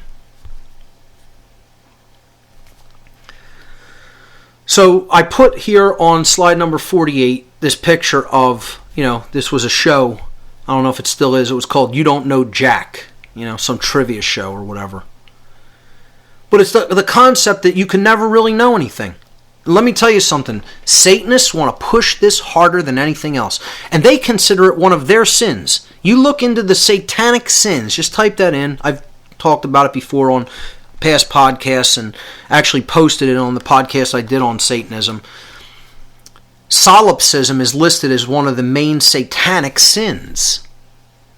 Because they want to peddle this notion to other people as a religion. And propagate it. They want other people in solipsistic mindset. But they don't accept solipsism. They look at that as that's one of the greatest evils, to think that there's no such thing as truth. No, because they have to learn the truth and hoard it and occult it from other people, from preventing them from learning it, and therefore maintaining their hegemony and control system. Of course they know that there's truth. And they want other people thinking that there is no such thing. So while they consider solipsism a sin for them, they want to propagate it for as many other people as they can. That's how they can keep people in control. So slide number 49 explains what solipsism is and, of course, where it came from. Imagine this. It came from the Latin language. Wow, I can't even imagine that these words have all come from Latin. You know, people who don't have a Latin dictionary or Latin reader in their home, I don't know what's wrong with you. Because you need to be devouring that stuff and understanding where words we speak came from, and you will look up roots of words and you will piss your pants that you were not able to see that before. You won't even comprehend. How could I have been saying this word my whole life and not really knowing what it means? The word solipsism comes from Latin, and it comes from the adjective solus, meaning alone, by oneself. No one else there, just you. Solus, solitary, in other words. Okay? Soul, one, solitary. Second part of the word, ipse, right, comes from the Latin. So you have soul and then ipsism. Soul ips, that's the root. And then ism is tacked on, meaning it's a belief system. All right? So the word, the IPS part of solipsism comes from ipse in Latin. Ipse means the self. So alone by oneself. All alone, nobody else there. Nothing but you. It's all about me. It's all about my perceptions. There's no such thing as anything that's objective. Anything that's objective. And the New Agers have bought into this. Oh, there's nothing outside of the self. Yeah, I get the notion. What we're actually being within, internally, is what's creating the external reality that we experience, collectively, in the aggregate. But don't think that means that you are creating the universe, that you yourself are creating the entire reality that is being experienced by everyone. Because that's just a total selfish, ego-inflated notion that there's nothing but you. And I understand the concept that we're all one, but this is not what it means. It does not mean there's no other individuated units of consciousness having an experience here on the earth, in the physical domain, which is no different than the spiritual domain, to understand what it is and to learn and grow. No one individuated unit of consciousness is creating the shared experience. This is total nonsense. And it's called solipsism. The idea that there's no such thing as truth and that your perceptions are generating everything. And that there's nothing else that's outside of perception. There's no objective reality. This is total nonsense. Solipsism is defined as the ideology that only one's own mind is sure to exist. Solipsists contend that knowledge of anything outside of one's own mind is unsure. Hence, there is no objective reality and nothing is known. Nothing about the external world and its workings can truly be known. Think about that. You can know nothing about the universe. You can know nothing about law that exists in the universe. You can know nothing about natural law. You can know nothing about morality. You can know nothing about the difference between right and wrong. You can know nothing about anything except whatever your perceptions happen to be at the time. I mean, the arrogance, the unmitigated gall and ego of anybody to believe this total ludicrousy. This total ludicrous information, this ideology that has absolutely no bearing on reality. There is nothing objective outside of your perceptions. And what you're saying is, you are God. I get to make up what everything is. I get to make up over whether anything is true or not. Doesn't make a difference what actually is. Doesn't make a difference what actually is occurring. There's no such thing as what is. No such thing as truth. I'm making it all up as I go along. I mean, imagine this. This totally discounts every other person. You're basically saying, I'm the only one here. You're not real. You don't matter. Well, what's that going to do about people's belief of rights, or understanding of rights, I should say? It's going to throw it right out the window because, hey, you're not even real. You can't possibly have rights. There's no such thing as the difference between right and wrong because there's no such thing as truth. And if right and wrong are supposedly based in truth, they can't exist because truth doesn't exist. Therefore, you don't matter. Anything that happens to you doesn't matter. I mean, people say there's not, there can't really be any such thing as solipsism. I tend to agree because then you believe you don't matter.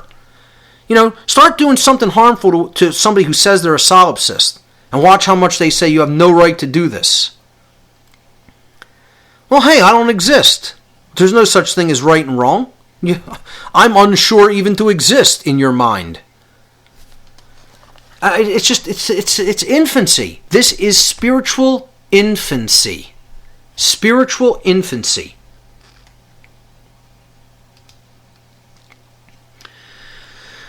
And ultimately, what it is total bullshit. It's total bullshit, ladies and gentlemen. Anybody who believes this has been bullshitted into accepting something that's total nonsense, isn't real, is never going to be real, and it's there to keep the mind in chains and shackles so you can't actually perceive what really is and learn the truth. See,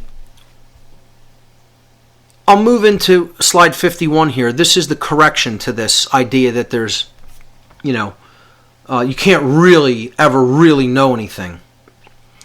Truth exists independently of perception. Perception and truth are two different things, contrary to popular belief and the asinine saying that perception is reality. This is completely untrue. Perception is not reality.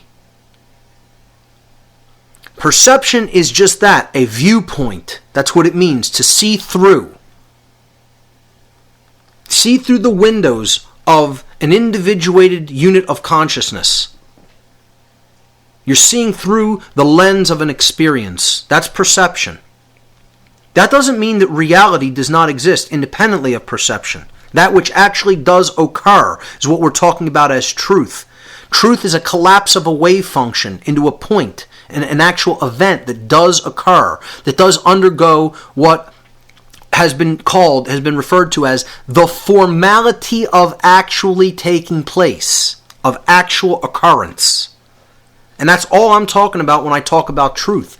I'm not talking about the underlying reasons for existence and the totality of the mind of God or any such super abstract concepts. I'm talking about what has occurred. The truth is that which has occurred in the past and is happening now. There is no such thing as the truth existing in the future. Truth is what happened 100,000 years ago, 100 years ago, last week, 2 seconds ago, because it occurred.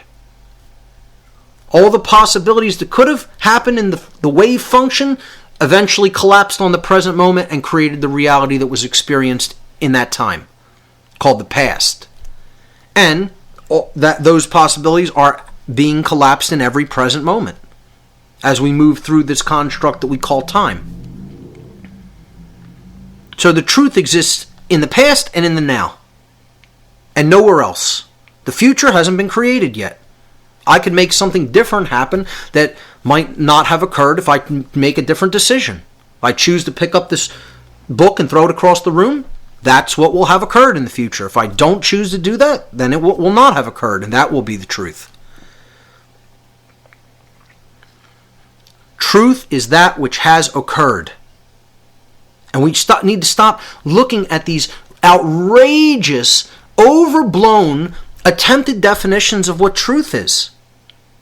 We need to take it down to the simple. Truth is that which has occurred. That's it. It's real simple. The truth is simple.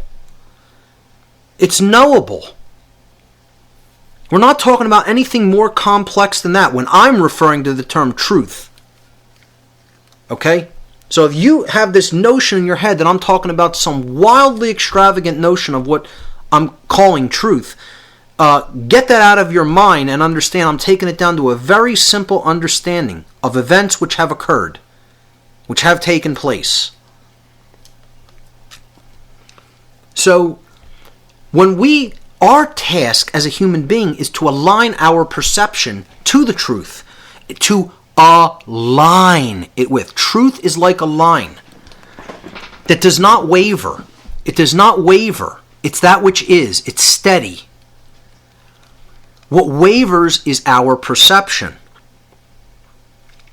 So looking at slide 51, and a few people told me that they really liked this allegorical or modeling, this way of modeling truth versus perception as a wave function, because that's what it is. Truth is not a wave. It does not waver. It is a line. It is something that is the way that it is at all times and places. That's it. It's what is. Perception wavers. It comes into accordance with truth at certain places as the wave moves, and it goes out of alignment. Now, when you have a low frequency wave, it has a long wavelength. So it hits the line that represents the 0 point axis very infrequently, meaning it has low frequency.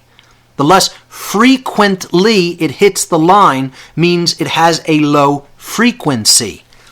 Well, this is what inaccurate perception is.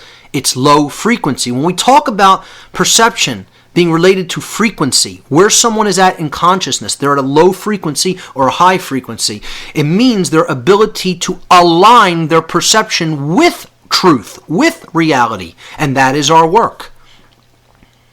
Our work is to align our perception with reality so that we raise our frequency, and in doing so, you can see this middle wave is a higher frequency, a shorter wavelength, therefore it comes into contact with the line in the same distance, in the same amount of time. It comes into alignment with the truth much more frequently, the places where the line hits the axis, which represents the truth. Then when we go up to the highest frequency, it comes into alignment or touches the line the most frequently. Therefore, it is the highest frequency. And I hope that's clear to people and they understand what I'm talking about with this model. And that's the best way that I think that I can explain it. So perception isn't reality. What our work is to come up to a higher frequency so that we're open to receiving truth and therefore aligning our perception to that which is.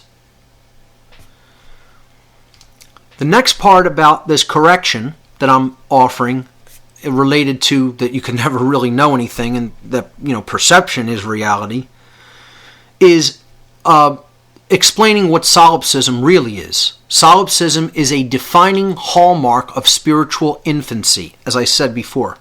This is slide number 52. Departing from this diseased ideology is a surefire sign of the beginnings of human maturity and true spiritual development. Solipsism is spiritual infancy. We have to understand that there is true objective reality.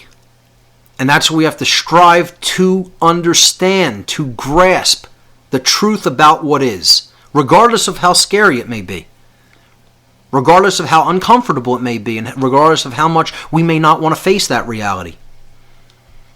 Objective reality does exist. This is on slide number 53 now. The truth can be known. Rights are inherent to creation itself and are based in truth and natural law. Those who don't know what rights are will never say no to those who attempt to take their rights away. This is the concept If you don't know, K-N-O-W, you won't know, N-O. You won't say no.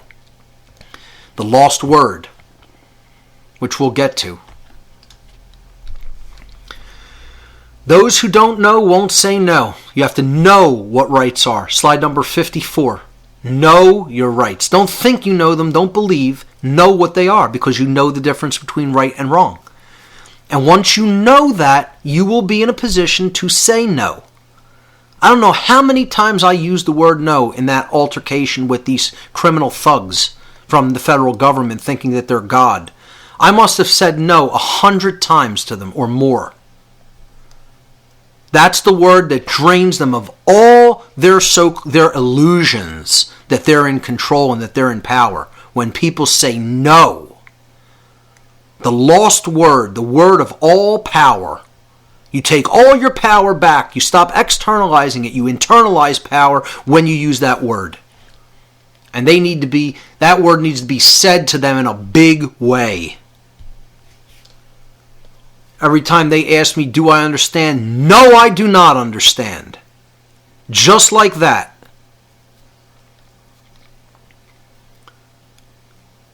All right, so that's the correction to the idea that nothing can be known. You can never really know anything. Nobody has any knowledge.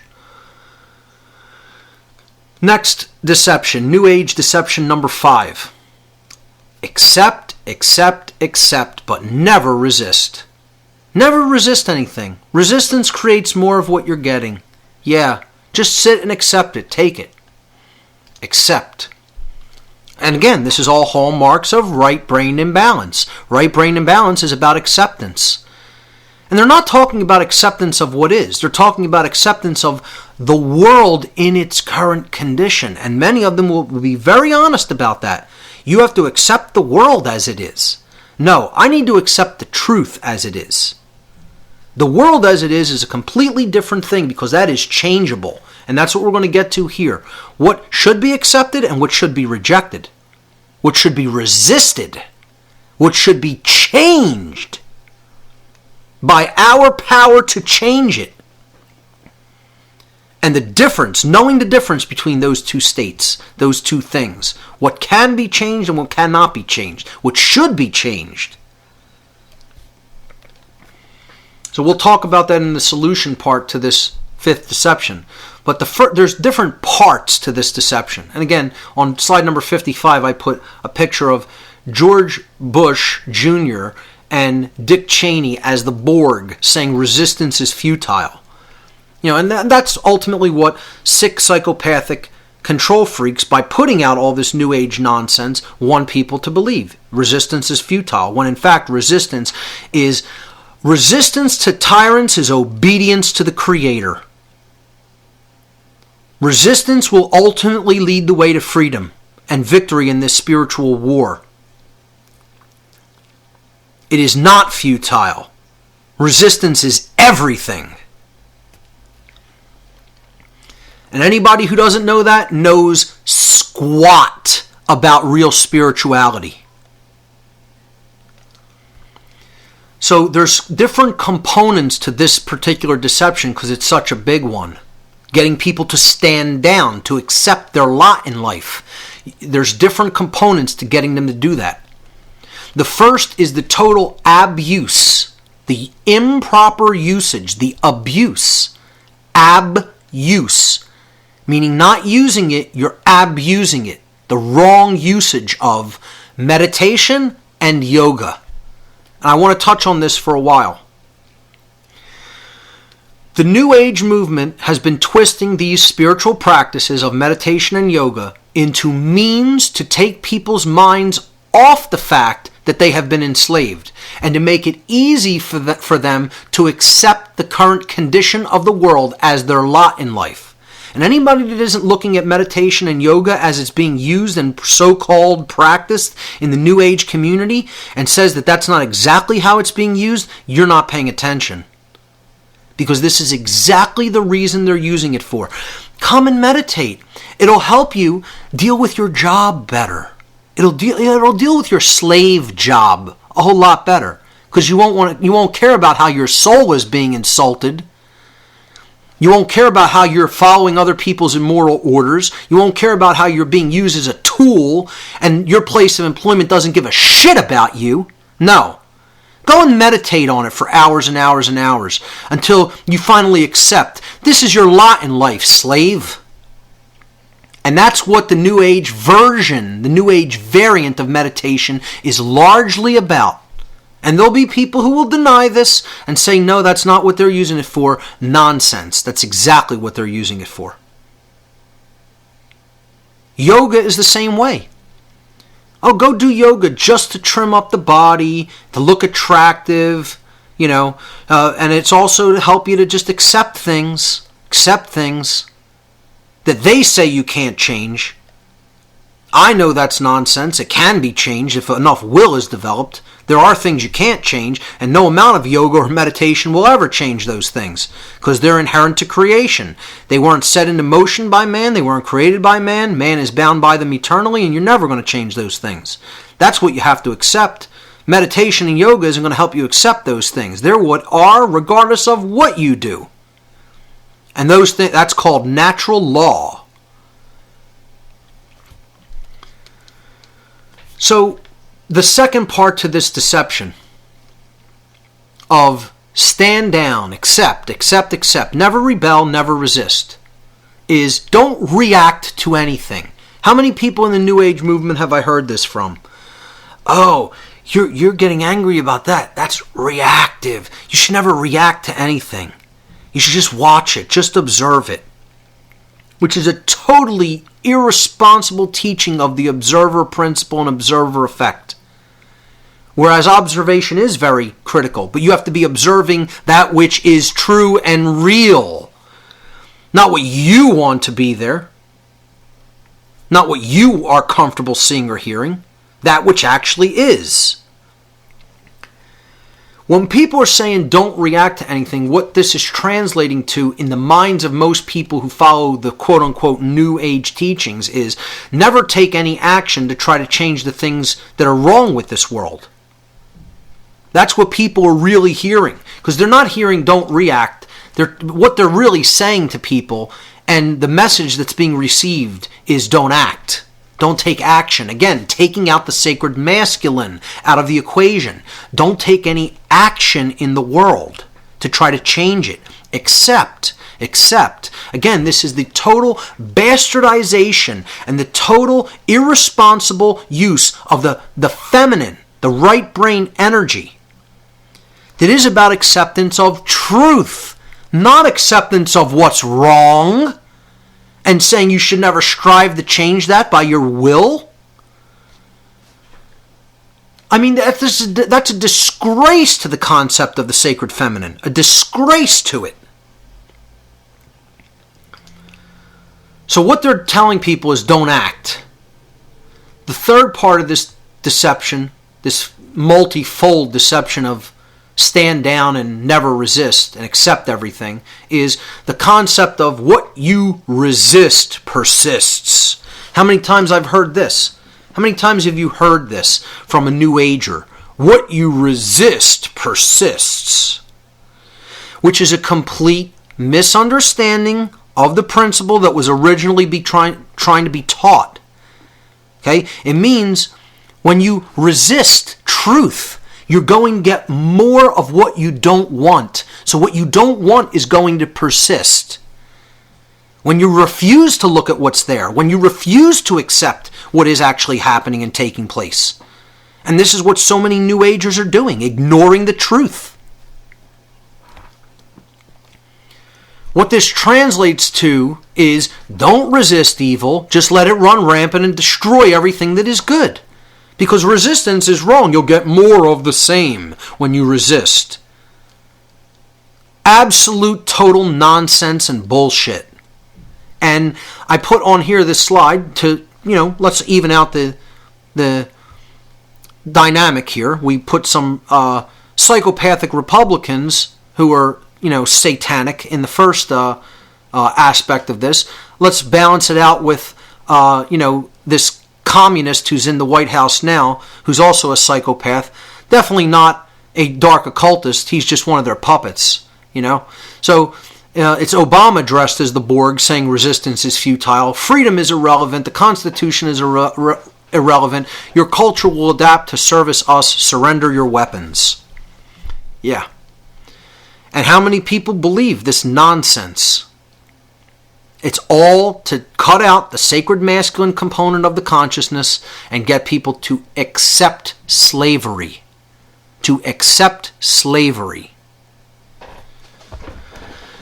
So, the last part of this deception is that there should never be any confrontation.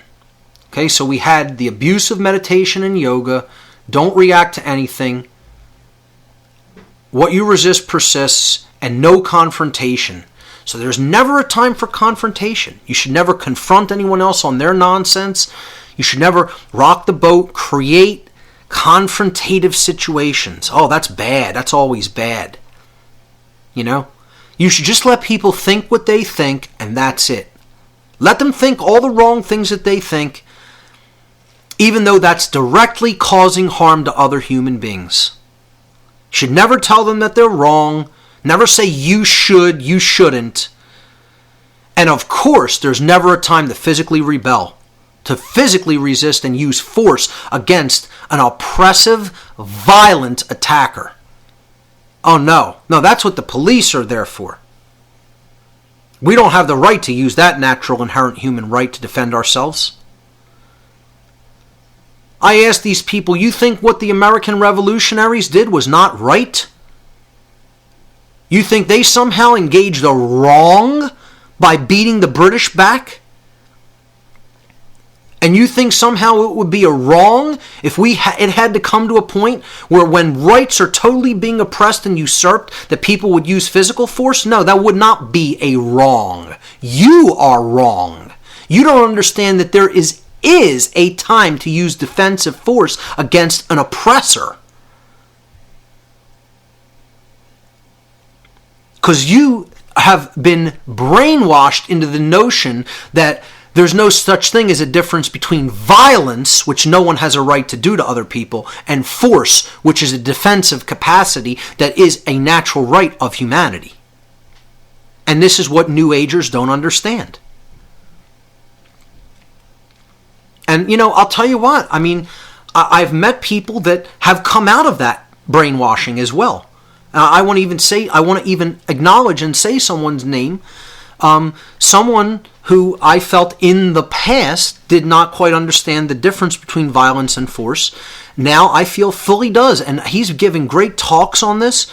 And I've heard talks that he's given about the non-aggression principle and the self-defense principle hand in hand.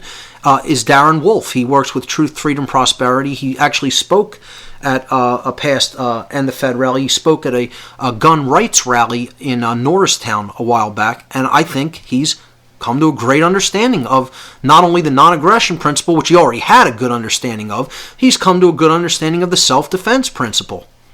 And more people need to develop that understanding.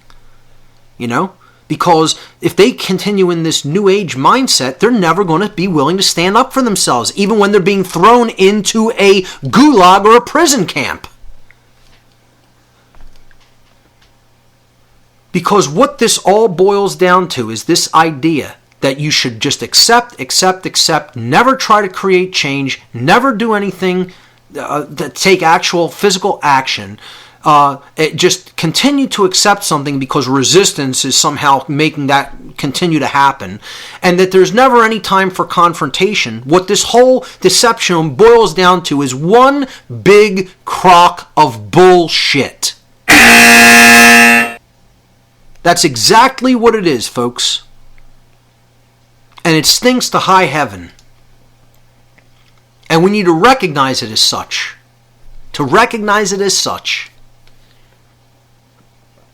Now let me offer the correction for this part number 5. And I'll take them in order, because we broke down this deception into basically 4 parts. The first one was just generally acceptance, or you could say it's 5 parts. So accept everything is the main part, the main thing. Just accept and never Never try to change anything. Never rebel. Never resist. Never use the will to actively create change. This is all left out of the New Age movement. Oh, don't try to be an influence on other people. You can't change anybody else. Yeah, I understand. I can't make that change happen, but I can influence another person to change themselves. And not only can I do it, I have done that. And sometimes I get so totally down and depressed over what's going on in the world that I think that I have not done that. I know that I have. I haven't done it in the scale that I would like to see it happen at, because I can't do that myself. And I'm admitting that I can't make that influential change start to happen in other people by myself. I can't be that influence alone by myself. It's impossible for one person to do that. I can speak it into the world. I can put it down in different forms of media to try to preserve it for people, but I do not have that power to do that myself. No one does. The only way that's going to start happening on a mass scale is if enough people start to use that power, start to use that influence by speaking to other people and influencing their behavior to change and helping them understand what they need to understand to make that change within themselves. So the first part about this, I want to just talk about the difference between acceptance and creating change by an act of will. And I'm going to use the prayer of serenity to illustrate this. This is by Reinhold Niebuhr. And this prayer is given in a very distorted and diluted form, a watered down form.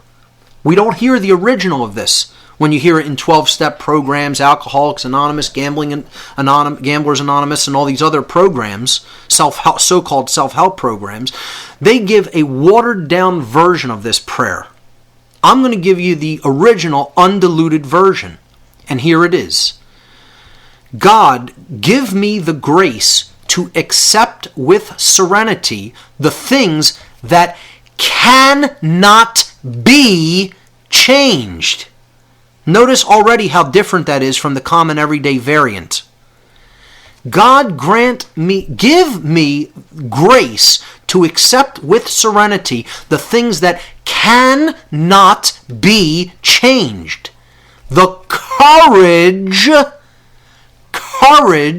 to change the things which should be changed. Now, let me ask you something. But before I even finish this, okay? Why have the terms cannot be and should be, why have those two terms been sanitized from the new version? You just think about that for a moment. And let me finish the prayer and then we'll go back to talk about that. Give me the grace to accept with serenity the things that cannot be changed, the courage to change the things which should be changed, and the wisdom to distinguish the one from the other. Now, we don't hear that as the modern day variant of the prayer of serenity. We hear it as, let me try to paraphrase it, grant me the serenity to change the things I can change, accept the things I cannot change, and the wisdom to know the difference. Now you see how much less powerful that is? It's based in the ego. I. The word I is not in the prayer. It's a give to me something, okay? But it's not saying the things I cannot change, meaning little things that go on in my life. It's not saying those things cannot be changed. That which cannot be changed is natural law. That's what has to be accepted with serenity. We need to accept with serenity that which we are incapable of changing because they are inherent natural laws that act as boundary conditions to behavior in creation. You're never going to change that. It's going to exist eternally for as long as the universe exists, which will be eternally. the things that cannot be changed, and then they sanitize that to the things that I can't change. It's a watered-down, sanitized variant of something that is very powerful if it's properly understood. The courage to change the things which should be changed. It says nothing about what's going on in my life. This says nothing about my immediate situation, meaning my personal life. The courage to change the things which should be changed. That means on a grand scale, change injustices that are taking place. Change consciousness. Help other people to change consciousness, which is what the real great work is, and why nobody wants to get involved in the real great work. Why there are so few people doing it. The wisdom to distinguish the one from the other, meaning, do you know that which cannot be changed, natural law?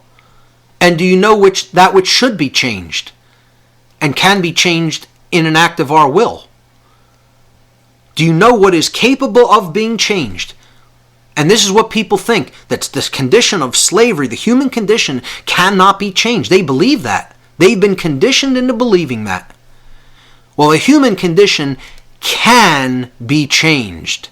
It is a matter of will. Will it be changed? That is a function of the human will. What will you do? See, that to change it, it lies in the changed state lies in the future. Hence the word will. Have you used the will to create change? I have. And I've created change. I've been doing this since years in the past, and as a result, people have changed. And in an act of will, meaning as I spoke information over time into the future state, what will be was changed. And you can say, I influenced that change. I wouldn't say I did it. I didn't make it happen. I influenced it by putting information that is true out into the world. And as a result, other people changed themselves. That's what an alchemist is.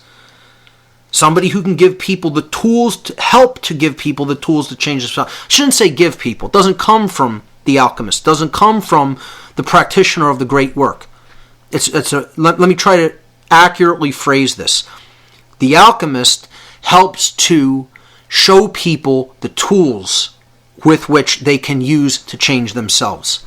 He will show them that tool set that's there, that he used to change himself. And then in doing so say, hey, you can do the same thing. You just have to know how to use these tools. That's it. Now you can do it. And he can't do it for them. It's an impossibility. He can only show them the door, they have to walk through it. He can show them the way, they have to set foot on that path without fear.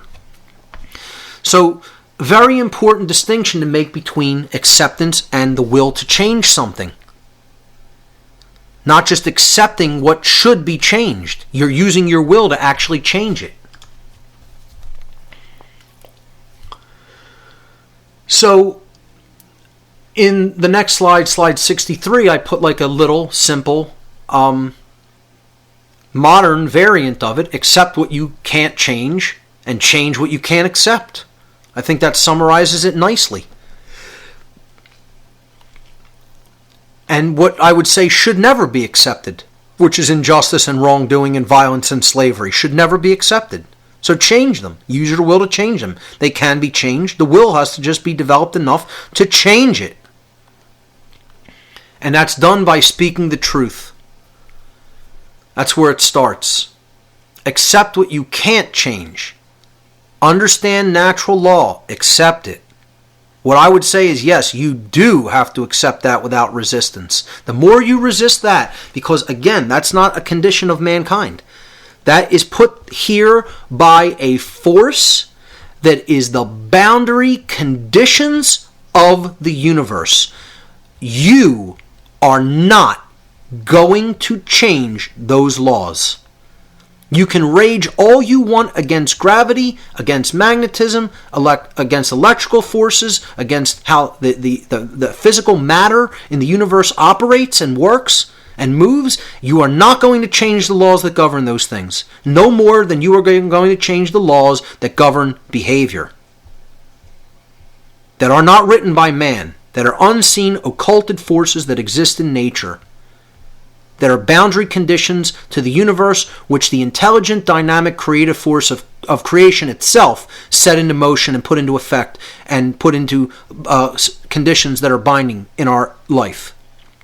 No man is ever going to change those things. Get over it. Accept it. And that doesn't make this universe a prison. These are the guiding boundary conditions that will guide us to our highest evolutionary progression if we accept them. Because that's the truth. We have to accept the truth, accept what is, accept natural law. And the condition that we're currently in, because we've rejected that, can be changed. We need to understand that's the wisdom to know the one from the other. That condition is capable of being changed. It's not something that's eternal. It's not the human condition of slavery is not natural law. God did not make us eternally into slaves. Sorry, wrong. To just hint at some things I'm going to talk about in the future, maybe the gods, with a little g, did make us into slaves, but that doesn't mean that has to be the eternal human condition. The true Creator did not make that condition. We are capable of transcending it if we understand the boundary conditions known as natural law. So the right use of meditation and yoga, let's get into this as a New Age correction. Meditation's correct usage is for balancing the brain when it has been chronically left brain dominant.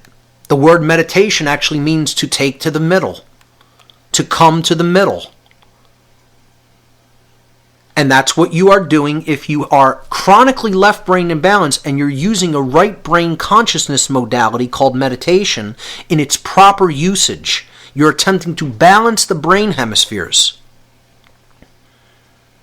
You're not sitting there meditating endlessly because you want to ignore the world, because you want to get high on the endorphins that meditation often creates, or because you want to be able to put up with other people's bullshit better, like at your work or your family or anything like that.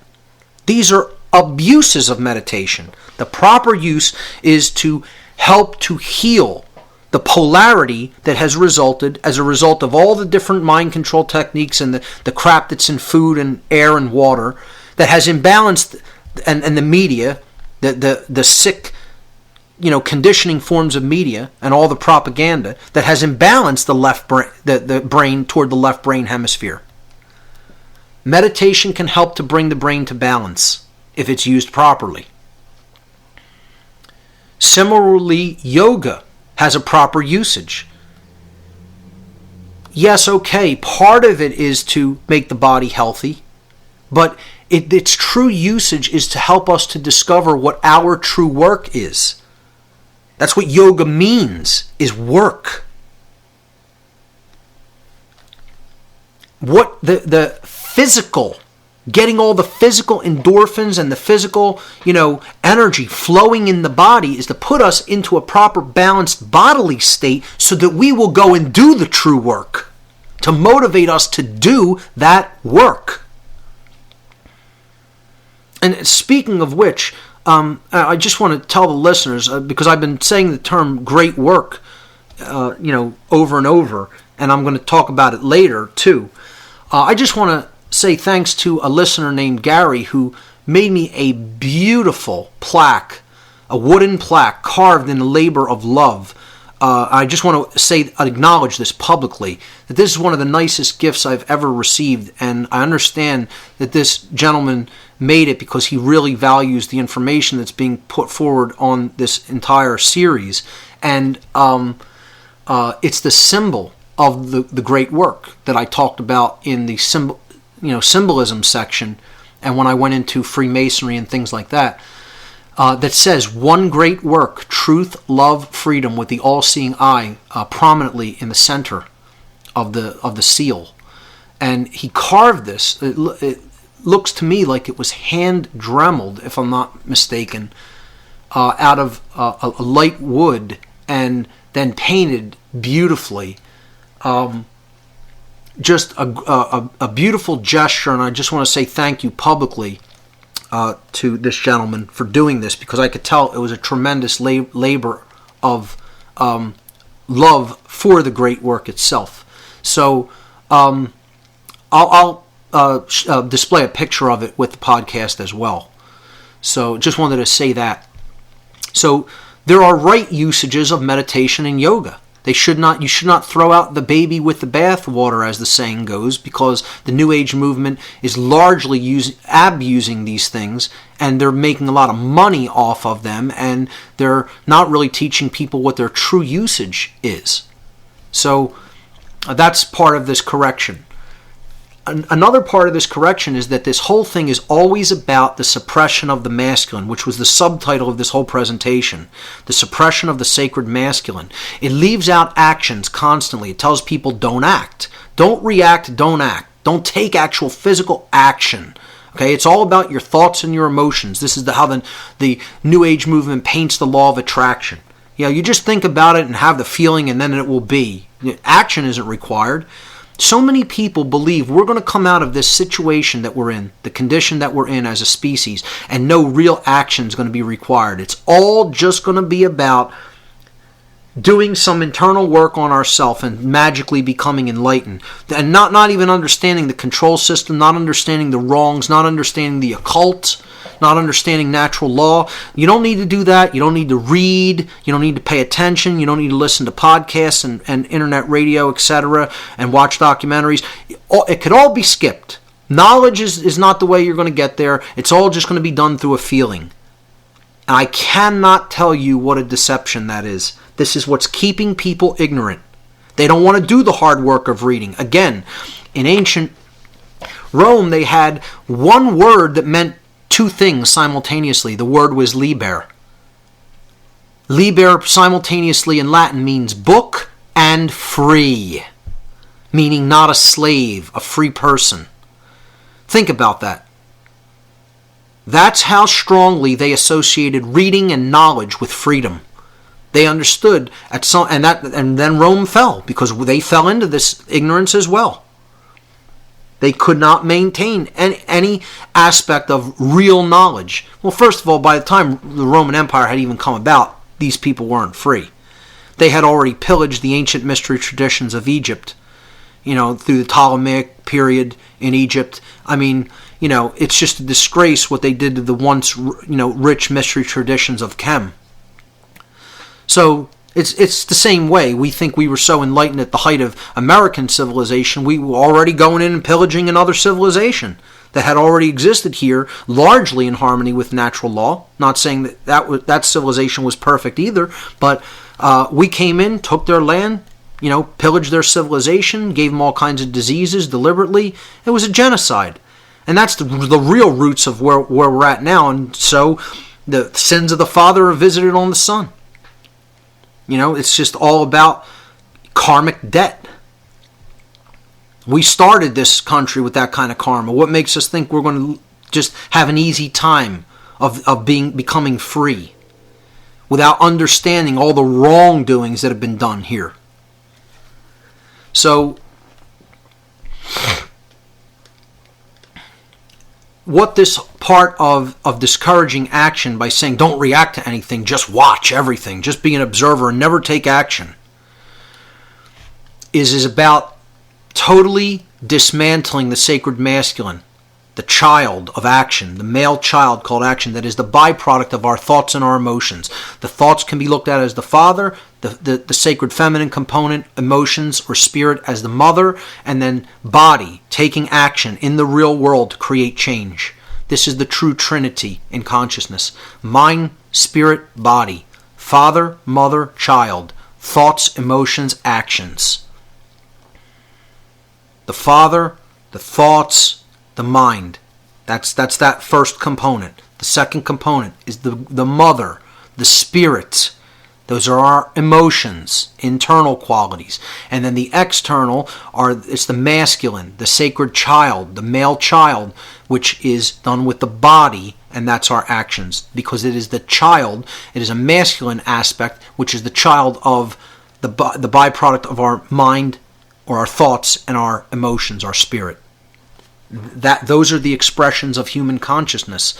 And in the New Age movement, they always leave out the action part.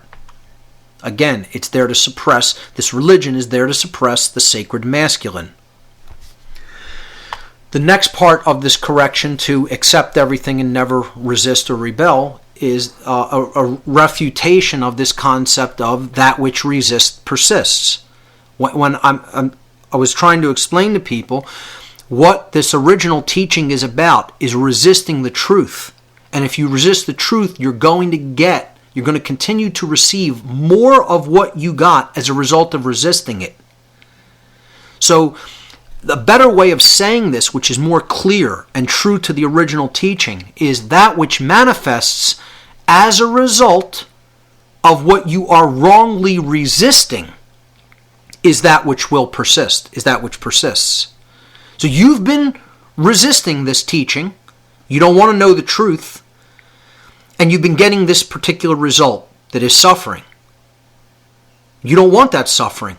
Well, then you have to stop resisting what you have been wrongly resisting. And as a result of that resistance to truth, you've been generating self-inflicted suffering. And it is continuing to persist for as long as your resistance to the truth persists. That's what was originally meant by what has come down in a totally watered down, nonsensical state as what you resist persists. It's just total nonsense, that statement. That which has been manifesting as a result of what you have been wrongly resisting is that which will continue to persist. Understand that. Understand it. You may need to read it a few times or hear it a few times. That which has been manifesting in your life as a result of what you have been wrongly resisting, meaning the truth, meaning the understanding of natural law has been resisted and rejected and ignored. Okay? The result that you've been getting because you've been ignoring those things, because you've been resisting that truth, is what will continue to persist. That's what was the original teaching. All right? So I put here the example that natural law is like a huge locomotive. And what people are like is, this futile moron who's going to stand on the tracks when this is getting ready to mow him down at, 150 miles an hour. And he's going to try to put his hand up and he's going to stop that. Because that's what real resistance to truth is. See, we need to resist evil by accepting truth and natural law and the laws of morality. That's how we resist this great evil that is upon us. What we're doing, though, is we're saying, no, we don't want to learn that. We don't want to do the work that's required to learn that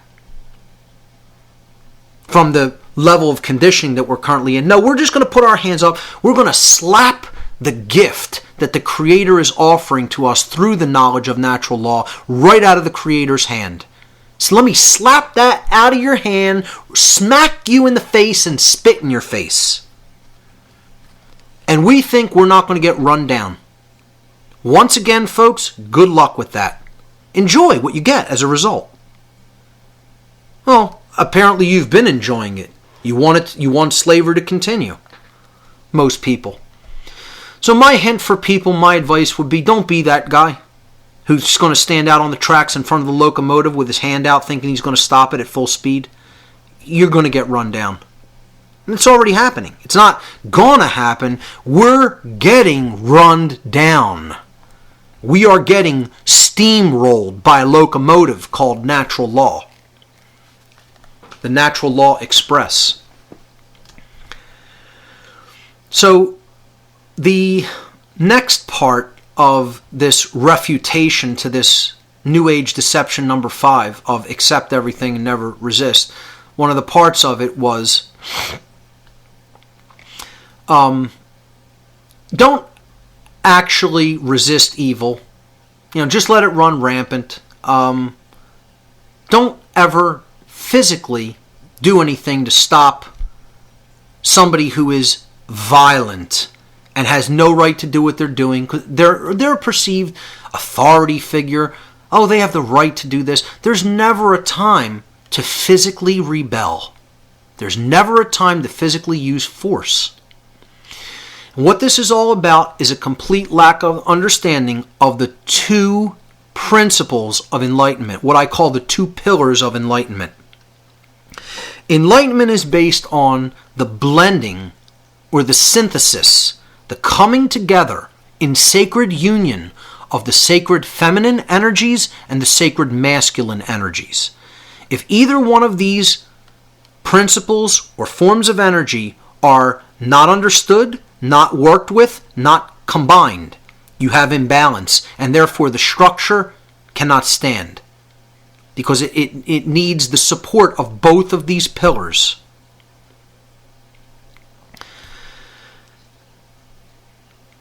The sacred feminine principle, or the feminine pillar of truth, or the pillar of one of the pillars of enlightenment.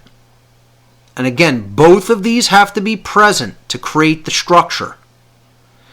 The sacred feminine principle is called the non-aggression principle. This is knowledge that that everybody basically should already have, but unfortunately don't. That it is always wrong to initiate coercive usage of force, to constrain, compel, or usurp someone else's rights when you have no right to be doing that. Do not initiate harm or violence against your other fellow beings. That's it. Real simple. And people say they inherently know this, but their actions betray them because they still support government, which is the initiation of violence against other people who have not done anything wrong. Anybody who would say government has the right to pass this law and these enforcers have the right to enforce this law, like what was just done to us in Philadelphia, don't understand the non-aggression principle. Violence was used against us when we used no violence against anyone. They were the aggressors. They were the initiators of force. We initiated no force against any other living being. No one can ever make that claim and make it true because it didn't happen. Therefore, we had every right to take that action, yet violence was used to stop us from taking that action. And what I would say is defensive use of force would have been a right. Unfortunately, we have so many brainwashed people that they would think you can never use defensive use of force. It absolutely would have been a right to exercise. I chose not to exercise that at that point because people's minds are still so controlled that they don't understand that's a right. But more and more people are starting to come together and understand the sacred masculine principle, which is what the New Age movement is trying to suppress in other people. And here's what it is. When I say the suppression of the sacred masculine, I mean the sacred masculine principle of self-defense, which is an inherent natural right of man, of humankind, of humanity. When violence is being conducted against you and the person is not in the right, violence means you're not in the right. There's no form of right violence. There's a form of something called the right usage of force in a defensive capacity, but there is no such thing as the right usage of violence. Using violence is always wrong. Because violence as a noun comes from the verb to violate. What you are violating when you are taking someone and putting them in under violence, when you are doing violence to somebody, you're violating their natural rights of life, freedom, and property. That's what you're violating, which you have no right to be violating. So people don't understand the difference between the self-defense principle, The usage of force in a defensive capacity and violence.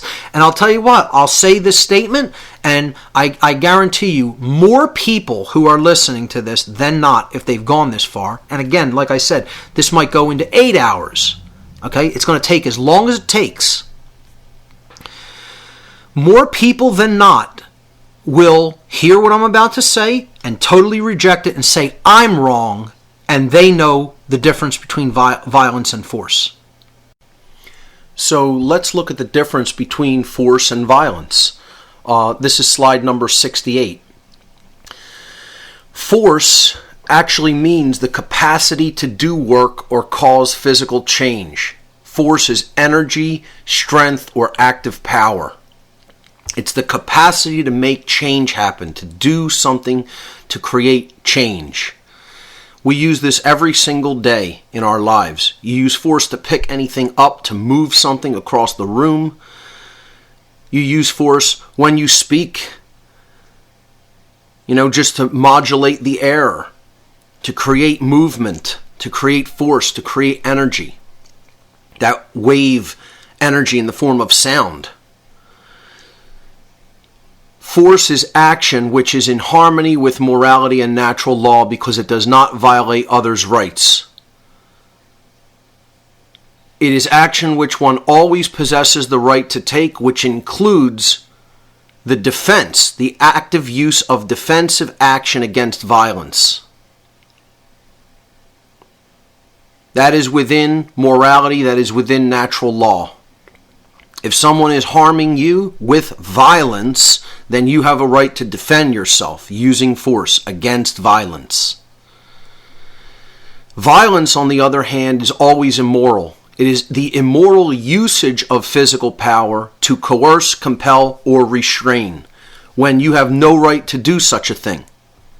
This is done in an immoral capacity, meaning without right. It is not done within rights, meaning you are initiating it. You are initiating a form of coercion against another. You are starting it. And this is what matters. Who started it is what matters. That's actually the crux of the entire issue, is who started it. Violence is the initiation of coercive action, which is in opposition to morality and natural law because it involves the violation of others' rights. That's the reason that it's immoral. That's the reason that it's in opposition to natural law. Because in taking violence, in exercising violence, you are violating someone else's rights. Rights have to be violated for violence to have taken place. And violence, as a result, is action which one never possesses the right to take. The right to take violence is never there. It's never present. You never have the right to take violence, to exercise violence against someone else. And what matters is who started it. We're hammered in this notion that if a physical altercation takes place, that it doesn't matter who started it. And I would suggest that is absolutely, completely wrong. That is total brainwashing. And there is no truth to that, because all that matters is who started it. Because the person who started it initiated coercive action against another person. And the person who responded with force was defending their right to remain unharmed. So, I'll give an example. A couple walks out onto a street from their home. Let's say they're going to walk to a restaurant and have dinner. And a mugger stops them with a switchblade knife and demands all their valuables. Says, give me all your possessions. I want your wallet. I want your purse. I want your jewelry. I want your shoes, etc. Whatever they have. I want your rings. Your everything that you have on you. All your money, etc. Now, that person initiated coercive action against this couple. They started the violence. That was an act of violence. You are initiating coercive action, okay, which is the immoral use of physical power to coerce, compel, or restrain. it involves the violation of their rights. They have a right to remain unharmed in their person and to keep their property which they acquired rightfully. And therefore, that person has no right to take that action. If, let's say, the woman reaches into her purse and pulls out a 9mm handgun and blows this guy away, that was not an act of violence. That was an act of self-defensive force that she has a right to take. Now, people will say, well, going right to that might be overkill, might be too much. And I would say that's within the right of the person that this event is happening to. If they want to take that action right off the bat, they have a right to do that. I would say you could ask someone who's doing violent action like that one time to stop, to desist from doing it. And if they refuse, then I would say you have a right to take whatever amount of force you feel is necessary to put them down, including deadly force. And the people who don't understand that don't understand the difference between force and violence and don't understand rights. They don't understand what rights are. And anyone who would say that that person used violence to counter violence doesn't understand. That would not be violence. That would be the defensive use of force in a capacity of right. They're using a right that they have to defend themselves with force if they come under attack by violence. So only one instance of violence would have occurred in that whole situation. And that was the person who started the altercation by brandishing a weapon and telling someone, if you don't do what I tell you, if your will doesn't conform to my will, which is coercion, then I'm going to hurt you physically. That threat is an act of violence those people have a right to put down and to stop with whatever amount of physical force is required to stop it, up to and including deadly force. They don't need to call a cop. They don't need to file a report. They have a right to take action. And this is how people are brainwashed. They don't understand this. Another example that I like to give is boxing. You ask people, and this highlights the obfuscation in language of how these words are used interchangeably when they're not the same. They're not absolutely not words that should be used interchangeably whatsoever. Okay? They are actually polar opposites. Force and violence are antitheses of each other. They're diametrically opposed concepts.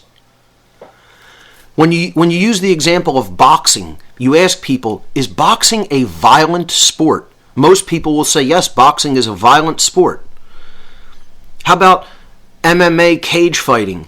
Like UFC. Is that a violent sport? And people will say, oh, yeah, absolutely, that's a violent sport. There's a lot of violence going on in that. Again, it highlights how we obfuscate the actual definitions of words by using a word that has nothing to do with that activity. Thinking, and that by repetition, that gets people to think, oh, that's what violence is. That's not violent behavior. Violence has to involve the violation of someone else's rights. That's why it's called violence. It comes from violation. So I ask people, where is a boxer's rights being violated? Explain to me how either boxer or either UFC fighter is having their rights violated. They agreed to this competition. They are there by an act of their own will. No one is coercing them to put them into the ring. Now, gladiatorial combat back in ancient Rome would have been violence because they were forced to be there. If you threw, people competing in the Roman arena for the,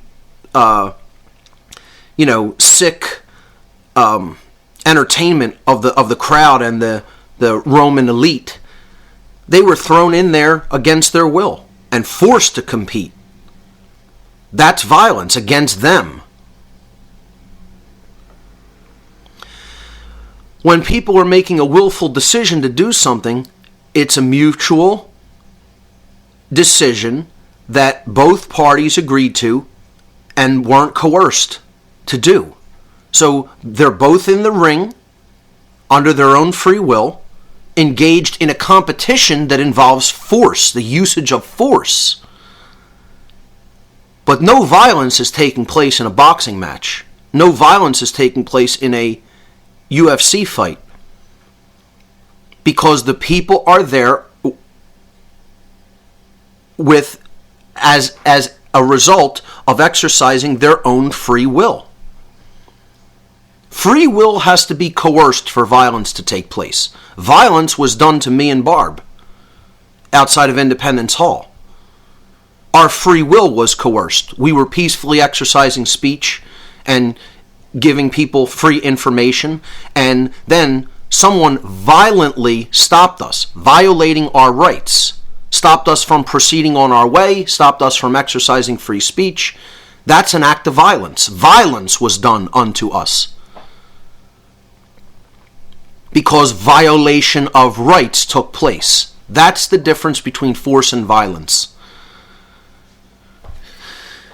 And when people respond to an act of violence with defensive force, they're not responding with violence. That's what people have to understand. That's not violence, because in doing an act of violence, the perpetrator of that violent act has abandoned their rights. That's the way that someone abandons their right to remain unharmed. When you do violence to someone else, when you initiate violence, you have just abandoned your right to remain unharmed. And therefore, the person you're doing that act of violence to, or anyone else that wants to stop that act of violence, has a right to stop you by whatever amount of force is necessary to stop you from continuing that action. That is a natural, inherent right of every being and cannot be taken away from any being or abdicated to other people just because somebody else thinks they have a monopoly on the usage of force, which is what government is, and police forces are, and militaries are, standing militaries. These are people who think they have a monopoly on the usage of force. And they're not even using force, really. They're using violence to do what they want to do and what they're commanded to do. They're not even using defensive force. They've been turned into violent criminals. The park police that did what they did to us are violent criminals.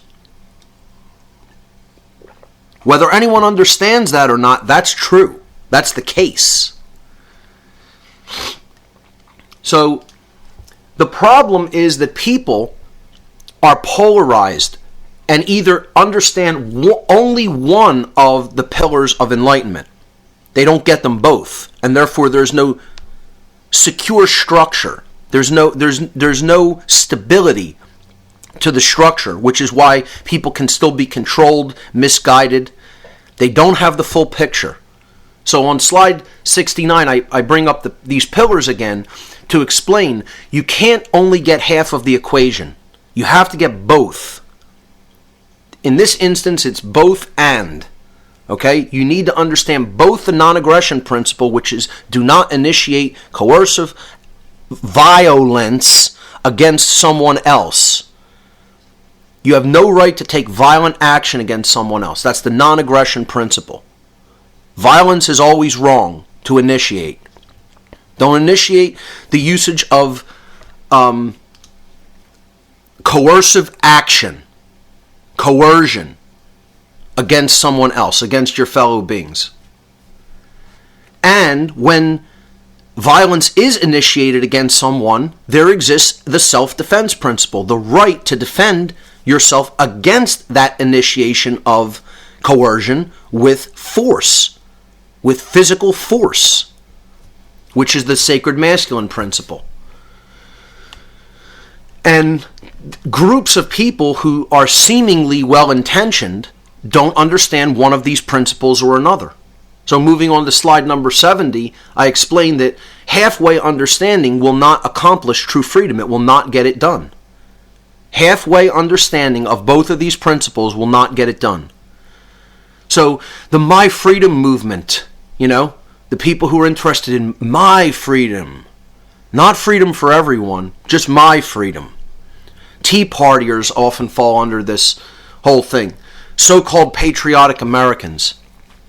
They understand the self-defense principle. They don't want anybody touching their guns. And I agree with that wholeheartedly. But they leave out the sacred feminine principle of non-aggression and compassion toward others. They look at things in a separate way and don't understand it's about freedom for all. Oh, no, it's our group. We're special because we're Americans. You can't leave out the sacred feminine principle of non-aggression and advocate for policing the world and forcing your way of life on everybody else and, saying we're going to go and start wars in other countries. They believe in preemptive aggression and support this neocon, usage of the military in many cases.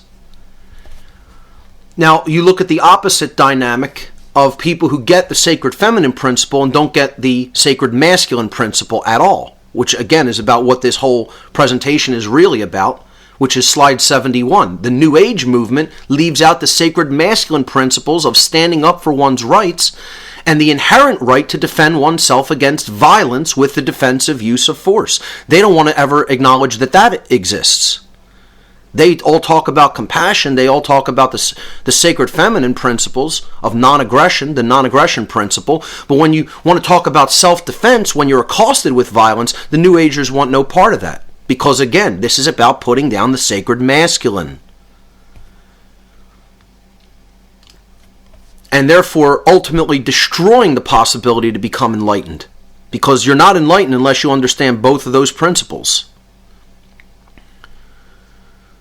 So it boils down to slide number 72. A totalitarian police state is being brought forward faster and faster. And I would say it's not even being brought forward, it's already here. We're in a totalitarian police state. We are in something that is totally akin to Nazi Germany or Soviet Russia. Now. Not coming, but is here already. The occult controllers need to propagate a religion to push people deeper into right-brained imbalance so that they will never stand up for their natural rights. And the New Age movement is that religion. That is the religion of pushing people into right-brained imbalance so that they will not stand up for their natural rights. And will watch this police state take over without resistance. And it really does boil down to that and the next slide, 73. I call this cutting through the bullshit. What's the real reason most people don't want to speak out against government? And it's inherent wrongness. It's inherent immoral nature. It's inherent illegitimacy. They don't want to speak out against it. The real reason that most people, including the New Age movement, does not want to speak out against government is because deep down inside, this is all it comes down to, deep down in the very deep core of their soul, they are cowards. They do not have courage. They lack the courage to stand up to a bully. They have not developed inside of themselves courage to stand up, to speak out, and to do what is necessary to stop a bully. That's it. That's all it comes down to. And anybody who understands how a bully operates is he's going to keep doing what he's doing until someone stops him from doing it. You're not going to reason with a bully because his brain is burnt. A bully's a dumb person. Their brain is burnt. You look at a bully's brain, you're going to see all kinds of neural holes in the brain. Neural activity is going to be deadened all over the whole neocortex. It's going to look like craters on the moon or Swiss cheese, the holes in Swiss cheese. And I tell people, just go look at SPECT scans of people's brains who act like this. Go look at SPECT scans of people who have, outrageous post-traumatic stress disorder. Go look at people's scans, brain scans who are psychopaths. Go look at people's brain scans who were raised on shit food and television their whole lives. And you'll find out real quick what a damaged brain looks like.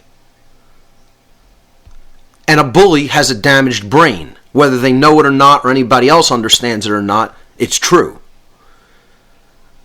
They're not going to be able to listen to reason. They just know what they want. They're acting like an animal. A bully is an animal. They're operating from the R complex of the brain like a reptile, like a lizard would act. Instinctual response only. Survival only. Take what I want, doesn't matter whose rights I violate. And a bully is going to keep doing that until somebody makes it clear to him that he's not going to do that unchallenged, without consequences. When a bully gets his face smashed and his nose broken and blood dripping down into his mouth, he thinks twice about going and doing that to another human being.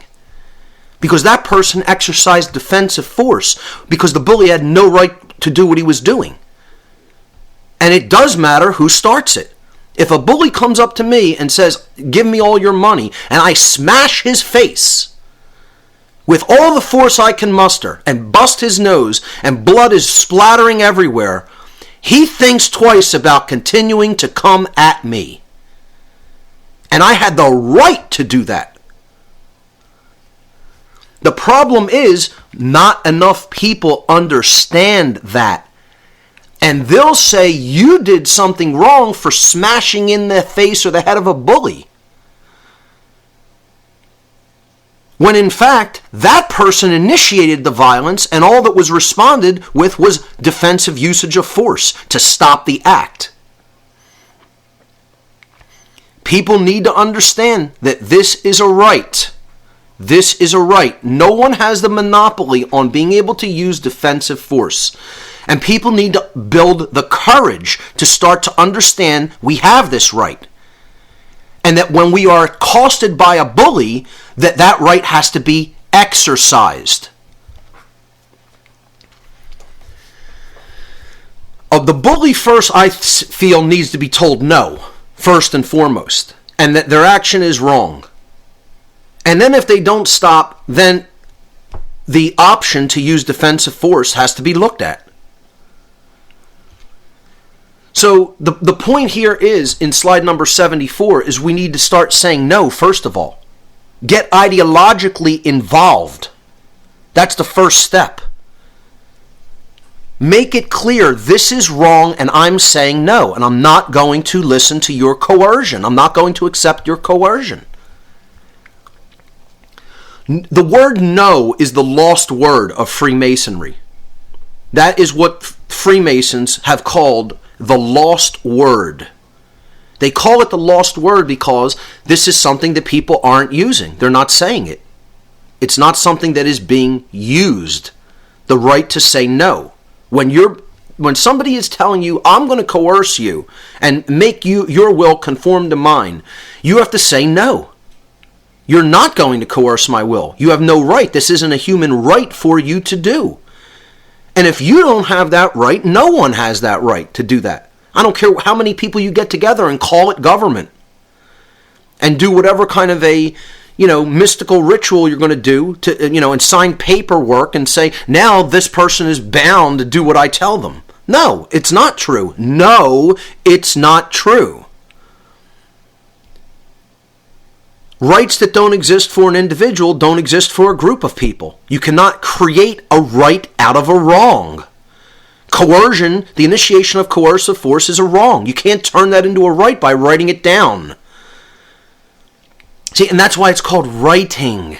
Writing. I'm making this into a right. People don't even think about the words. I'm writing this. You're saying the same thing. The word right. When you're saying W-R-I-T-E, you're saying R-I-G-H-T. Phonetically, the sound is the same. I'm writing this down. So what somebody's hearing is I'm making this into a right because now it is written. It is right-in. It has been made into a right. People don't even think about the simple usage of words with the same sounds and how that goes into the subconscious mind. That's how lawmakers play their word magic. They want you to think that they're making this into a right. It's a wrong, and no one has the right to take this action individually, but we're righting it. We're making it into a right. We need to develop the courage quickly to use the lost word before it comes down to a small group of people who are going to have to use the last word. And the last word is, or the last words, I should say, are Molan Labe. Come and take it. Because the whole thing is, these people think they're going to keep coming and trying to take our rights. And at some point, the people who do have the courage, like they did in 1775 and 6, are going to have to stand up and say, no, you're not going to take our rights, even if we have to use defensive force and possibly even give our lives to stop you from doing it. And once again, I say this over and over, all my work is to try to avert that disaster, because it will be a disaster for both sides, not just one side, and the people will win. The people will win that confrontation, just like they have before over and over and over again in the past. The police and military who think that they're going to win that confrontation should just look into past history and find out what happened. Because police have always been on the wrong side of history. They don't understand that. They've always been the bad guys. They've always been co-opted by the state to do immoral activity, and then eventually that gets put down, and these people get put in their place, physically, at some point. And then history always records that these were the people who were the immoral people who did immoral acts against their fellow human beings and had to be stopped. And they don't understand that. They think they're the good guys. They think their institution is the good guy. And it's not the good guy. It's always been the bad guy. It's always been the villain throughout history. All you have to do is read history, and you'll understand that. Again, that's why it is called a police state, and not a politician state, a banker state, a lawyer state. It's not called any of those things. It's called a police state. There's a reason it's called a police state, because police, once again, are the people who are on the wrong side of history who make that eventuality occur. Police are the ones who are ultimately responsible.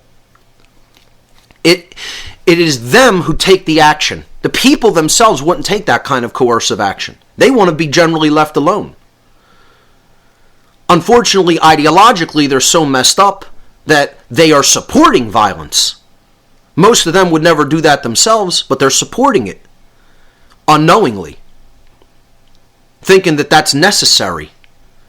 But the police are always the ones who are ultimately responsible.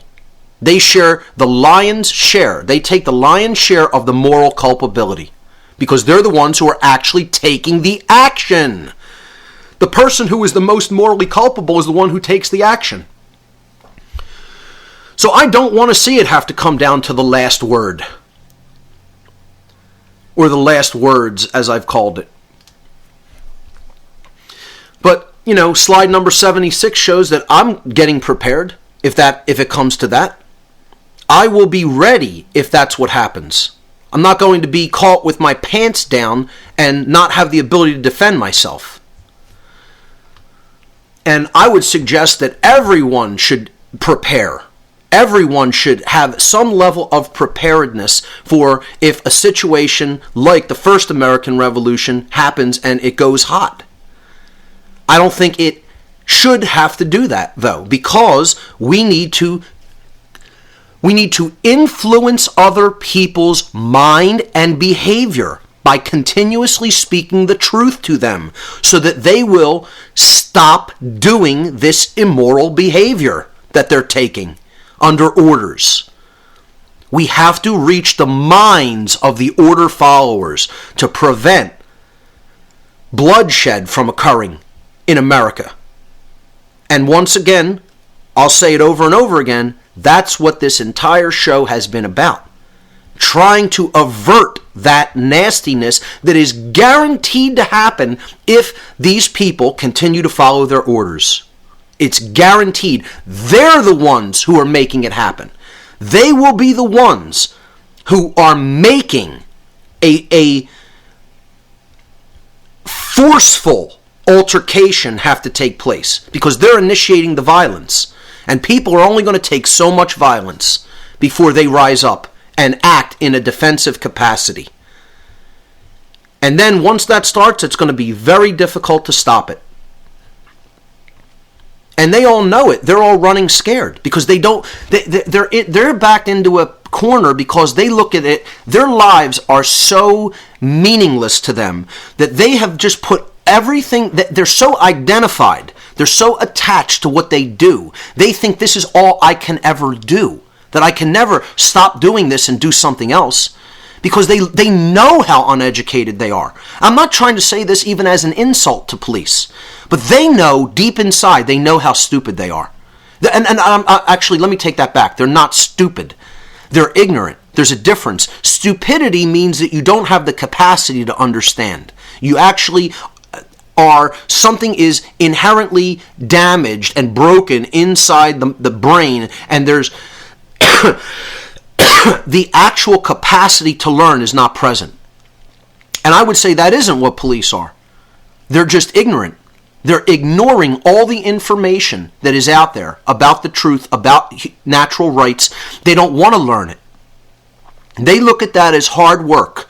And that's harder to them than doing all of this coercive, compelling, restraining stuff that involves all this physical activity. They'd rather do all of that work than actually do the work that would be required to read, to learn, to understand something philosophically.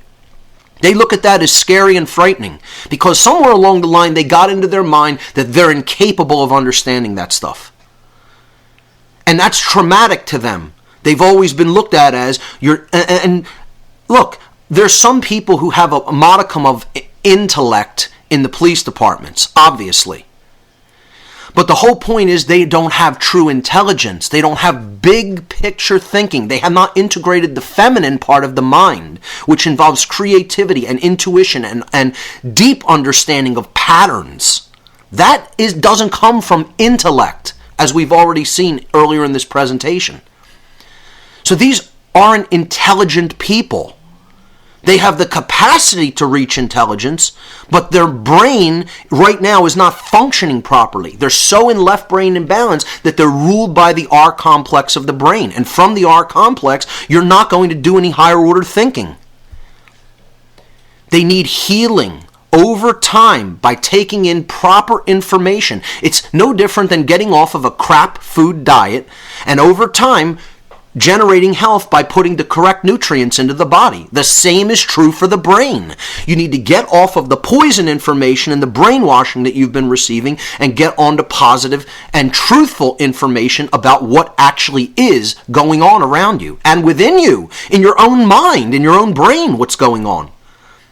That's what real intelligence is, being able to understand those patterns. That's what consciousness is. And they don't have consciousness. They are unconscious. And in their unconsciousness, they will be making the unpleasant situation. They already are making it. They're generating it and don't even know it. They're creating something that is going to be extraordinarily horrific for them and everyone else in their unconsciousness. They are unconsciously creating that situation and don't even know it. Which is why it is up to us to forcefully speak this to everyone. Use the force of voice and speak this to everybody that you can, especially police, because them and their family are going to be particularly at risk if they continue to push and push and push and push and push. And I don't want to see that eventuality occur. But that's what they're going to be creating. They don't understand that they are not going to win a war against the American public. It's not going to happen. It's not going to happen. And the people who are so thinking that, the police and military are so big and bad and they would put down a rebellion, you don't even understand where the sentiment is. I'm telling you, just go to some gun shows and just listen to what the sentiment is. It's terrible. It's just terrible where people's heads are at. I mean, people in this country are armed for war. Believe it. Believe it. America is a powder keg right now. Especially after all this nonsense that went down with Sandy Hook, and then them subsequently trying to pass all that gun legislation. I mean, people's tempers are at an all-time high. It's not a good situation in America at all. And the police are not making it any better. They're exacerbating it, completely exacerbating it. So let's look at some ancient examples of these two principles combined, the sacred feminine and the sacred masculine principles combined. In the Mayan and Aztec tradition, there was the concept of the feathered serpent. I'm on slide number 77. He was called Kukulkan in the Maya tradition. He was called Quetzalcoatl in the Aztec tradition. And he was a feathered serpent, a serpent with the feathers all over him, like a bird.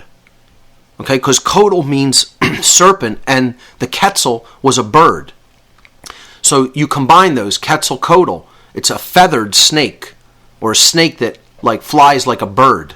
Okay, so this concept of the serpent combined with the bird is the sacred masculine principle, the serpent that will be ready to strike if necessary, combined with the bird, which flies high, free. It's the sacred feminine principle, like the dove.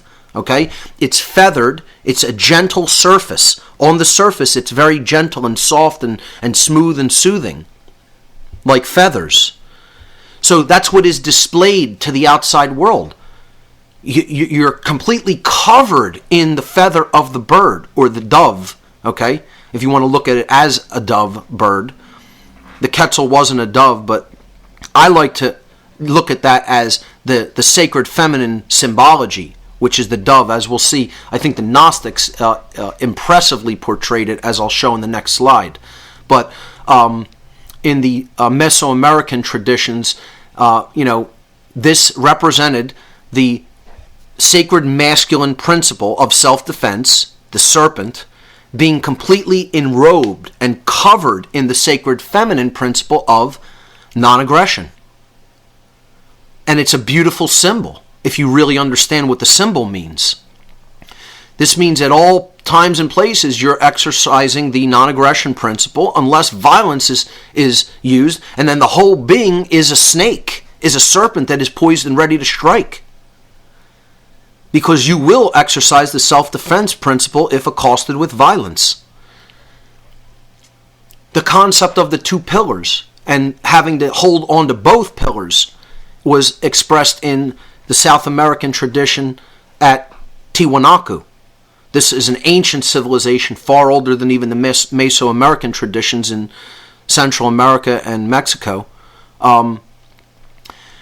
And I believe it's in Bolivia, if I'm not mistaken. I could be incorrect about that, but I think that's where Tiwanaku is. And here you see their sun king, Viracocha, and he has the two pillars.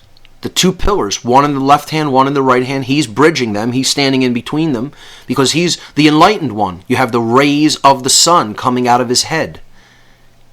The two pillars of enlightenment. He's the sun, the light, the solar deity. And he has the pillars, the sacred masculine and the sacred feminine pillar. That's what enlightenment consists of. Understanding both of those principles. The sacred feminine principle of non-aggression. Don't initiate coercive force against your fellow man and woman. And the self-defense principle. If coercive violence is used against you, you have a right to defend yourself with force if necessary. So, great symbols that illustrate the very concept that I've been talking about in this section. Let's look at image number 78. The Gnostics also portrayed this symbol in a form of a yin-yang. You have the serpent and the dove. The serpent and the dove. The serpent is the sacred masculine principle, the right to self-defense. The dove is the sacred feminine principle, the non-aggression principle. And they're formed in a circle like a yin-yang. This is my favorite depiction of this dual concept. of the sacred feminine combined with the sacred masculine. So the dove is the symbol of the spirit, and the snake is the symbol of matter. And it's showing that they are intertwined. They are together. Neither one is, in superiority. The serpent, the dove, represents, again, the sacred feminine non-aggression principle.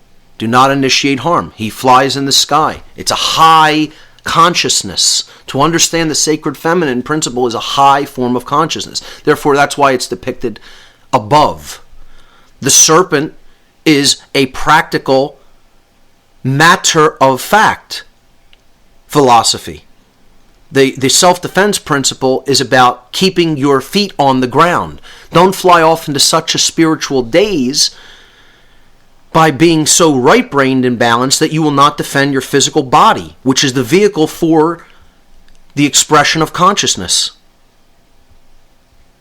Your thoughts, emotions, and actions take place within and through the body. Therefore, it is the vehicle for the expression of consciousness. And as such, it's the vehicle for the growth and experience of the spirit. So that should not be ignored. And therefore, the serpent is included in that sacred union and that sacred dance, because it represents the sacred masculine principle that should not be abandoned. The ability to defend yourself when you are accosted with violence. In the Hermetic tradition, this is a movie picture on the right-hand side of a movie called The Man from Earth, which is a great movie, by the way. But I chose this to depict the Hermetic concept of the stellar man. The stellar man in the Hermetic tradition is the awakened and enlightened being. And it doesn't mean just man, woman, the stellar being, let's call it, okay? The stellar being has their head in the stars, in the high consciousness, but their feet on the ground.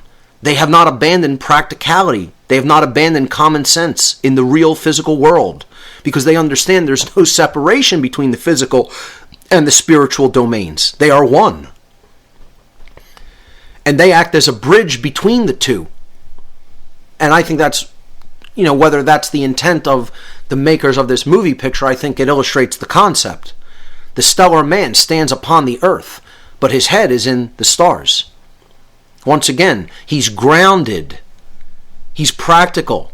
He understands the importance of the physical world and the physical body, and doesn't look at them as inferior to the spiritual. But he has his head in the spiritual domain, because he understands that that we are actually all one, that everything is an expression of the one. So he gets that, but he operates on the ground. He does his work on the ground in the physical world, and doesn't ignore the physical and say that, it's subservient to the spiritual. No, it's about taking the spiritual knowledge and bringing it down to the earth where it can be used, where it can be put into practice, where it can be put into effect in our lives. So these are great symbols that illustrate these points of the sacred masculine and feminine principles coming together, and also the physical world and the spiritual world being one and the same. So let's move on to New Age deception number 6. The watered down version of the laws of attraction. This is slide number 79. The watered down version of the laws of attraction, as propagated by things like The Secret, that tells you have to just think about it and hold an emotion and it'll come to you. It's all removing the sacred masculine component of action, that action is required in the real world to make happen, to manifest what you're going to manifest, what you want to manifest. It's all based on service to self too, as I talk about in slide number 80. It's about, what do you want for you? Oh, you want that new job, you want that new car, you want that new house. You want that new relationship. It's all about self-service, largely. Overwhelmingly, I really should say. Not even just largely, but overwhelmingly.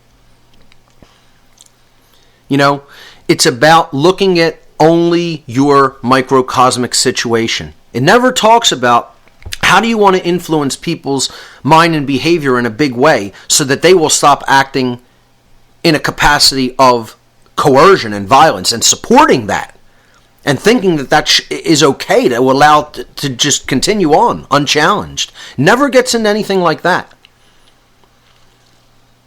It never gets into how we are creating our reality on a mass scale, in the aggregate. No, it talks about it trying to give you this notion that you're creating your reality individually, that you're attracting violence to you. No, I'm not attracting violence. Someone actually had the nerve to tell me that we attracted that situation to ourselves. Really? Really? No, ignorance attracted that situation to us, not our ignorance, because we know what our rights are. The ignorance of society, of other people who abandon common sense and morality. That's what attracted that situation to us. Make no mistake about it. It was not us. We're doing what is right and doing a duty to inform people about what is wrong and how they're being taken. So don't give me the bullshit, which is exactly what it is, that somehow I attracted that situation. No, the ignorance of other people attracted that situation and its prevalence in society. The prevalence of that ignorance in society. Okay?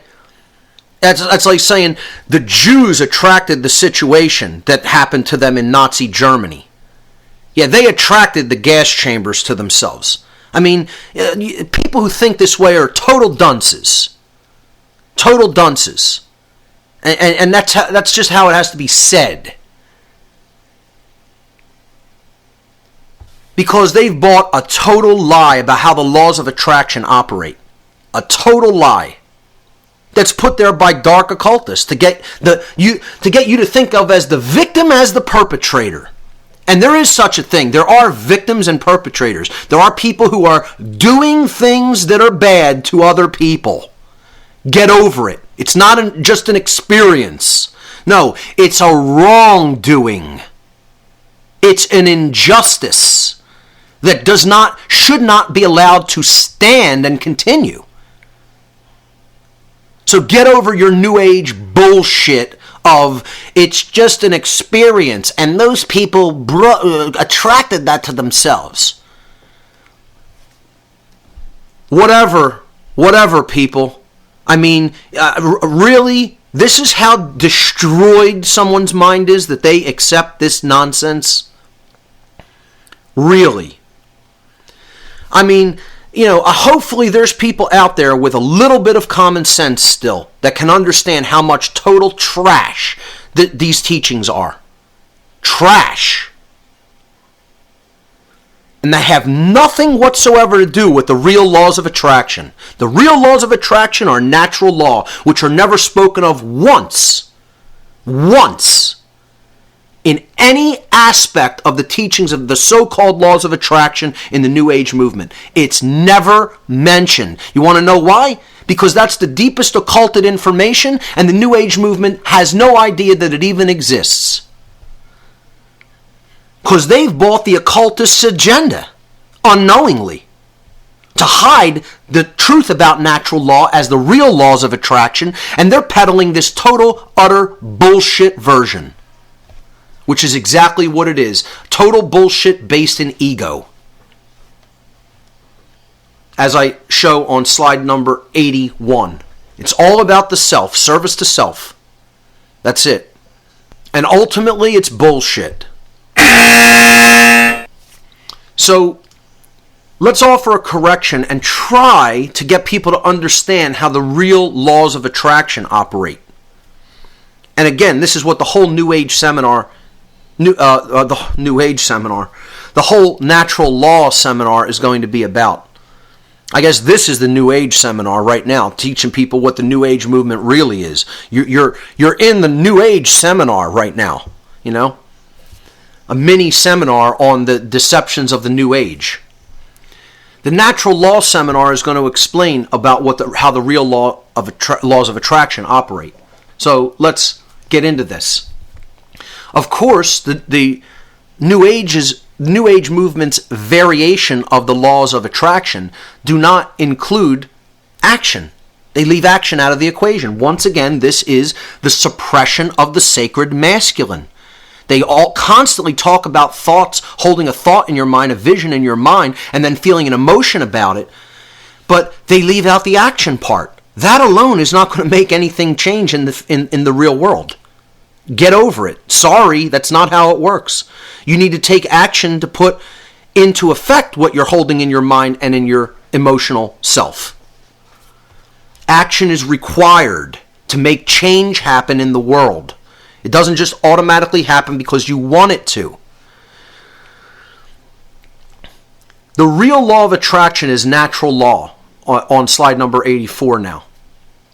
And my working definition for natural law is the universal, non-man-made, binding, and immutable conditions that govern the consequences of behavior. We've talked about this endlessly on this show. I'll just briefly go over this. Universal. It exists everywhere in creation. There's nowhere it is not operating. It's non-man-made. That means it is inherent to creation itself. Man didn't make up these laws. Creation made these laws. They're boundary conditions to the universe. Binding. That means they're operating at all places, all times. You are bound by them, whether you understand them, agree with them, know about them, or are ignorant about them. It doesn't matter. Belief is irrelevant. They are binding. It's just like gravity. Doesn't matter how much you know about gravity, whether you believe it exists, you're bound by it. The end. Same thing with natural law. Immutable. That means they cannot be changed. They weren't put into effect by man, therefore they cannot be changed by man. They're not negotiable. They are, you're bound by them, it's unchangeable, and that's it. They govern the consequences of human behavior. These are boundary conditions that govern what actually occurs as a result of what free will decisions we make and then what actions we take as a result of those decisions. That's how natural law operates. And again, the seminar will be going into this very in-depth, giving many examples and many related works for people to study as well. So the expressions of natural law, which we've talked about, and I'll go through these quickly, are a positive expression and a negative expression. When we work with a certain polarity, and again, this is on slide 85, when we work with a certain generative polarity, either the positive one or the negative aspect, we're going to eventually create a specific result in our lives.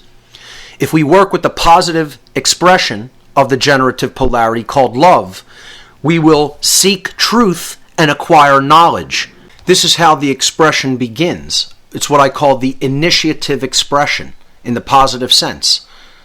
Seeking truth and acquiring knowledge. When we do that, we move toward an internal expression within ourselves of natural law. And this is called sovereignty. We already talked about what sovereignty is. It's the recognition that you are not a slave, that you own and rule yourself. And it's even more than that. It's about coming into internal harmony with the self amongst the expressions of your consciousness, unifying your thoughts, emotions, and actions such that you are a being that as you think, so you feel, and so you act. And you're not internally divided. You become an individual, non-divided. This is the state that I call internal monarchy, being the one ruler of the self, monarch. Mon meaning one, and archon meaning ruler from Greek. And we'll look at that word soon. Sovereignty is the truth about what everyone is, what all beings are. We are sovereign. We don't have a ruler, a master, nor do we have slaves. When you understand sovereignty, you understand the inherent legitimacy of slavery, the inherent illegitimacy of slavery. There is no legitimacy to slavery ever. Ever. You are already sovereign. You are not a slave. It's just the problem is most people don't know that, don't understand it. They don't even know what the word sovereign means. When we have that knowledge within, when we've taken in that knowledge and we've actually unified ourselves from within, an external expression flows in the external realm or in the society that we live in called freedom, which is called external anarchy. What I call external anarchy. Real freedom is external anarchy. Anarchy means no rulers.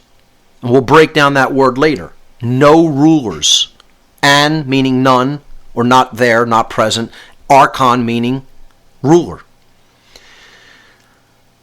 When we develop that true condition in the world, there is order. That's the result. That's the generative expression, the result, the manifestation. It's what we would call good in the world. If we use the opposite polarity, which is fear, fear makes us close down. See, love is the expansive force of consciousness that opens our mind and our heart and allows us to seek and accept truth and therefore acquire knowledge. Fear is the force that shuts down consciousness, keeps us not wanting to know, and therefore refusing truth and staying in the initiative expression of natural law in the negative sense called ignorance. Ignorance, as I like to call it. We are ignoring that which is there, thinking that we're going to prosper by ignoring the truth and saying we don't care, we don't want to know. Impossible. There is no such thing as a free people that are ignorant people. Impossible. Those two states cannot exist simultaneously. Ignorance and freedom. It's impossible. When you're ignorant, you're going into a cage. You're going into enslavement. Because you've refused truth. That's the reason. When you refuse truth, you cannot be acting rightly. And there's a reason. Because inside, we're in a state of confusion. In ignorance, when you're in a state of ignorance in the mind, inside, you're confused. You don't know what the reality is. You don't know what the truth is. You don't know what's really going on, either inside you or in the world. And this is internal anarchy. That means inside of you, there's no ruler. And that's a bad thing. We don't want internal anarchy. We want external anarchy. Internal anarchy is a really bad thing. You can never get external anarchy if there's internal anarchy. You can only get external anarchy if there's internal monarchy amongst the population, which is an understanding of their sovereignty. When there's internal confusion, external control follows. The external expression in the negative. It's called control. Externally being controlled by others. Violence being done, in other words. Control is the same thing as violence. Freedom is the same thing as non-aggression. So when people say, I want non-aggression, I want there to be non-violence, the only way you can do that is with these positive expressions. You can never create it with refusal of truth. You're only going to get violence by refusing truth. That's why we have the situation we have. The majority of our society refuses truth, and so we're getting violence in our society. Because we don't know the truth and we're not teaching it to others. Control is what I call external monarchy.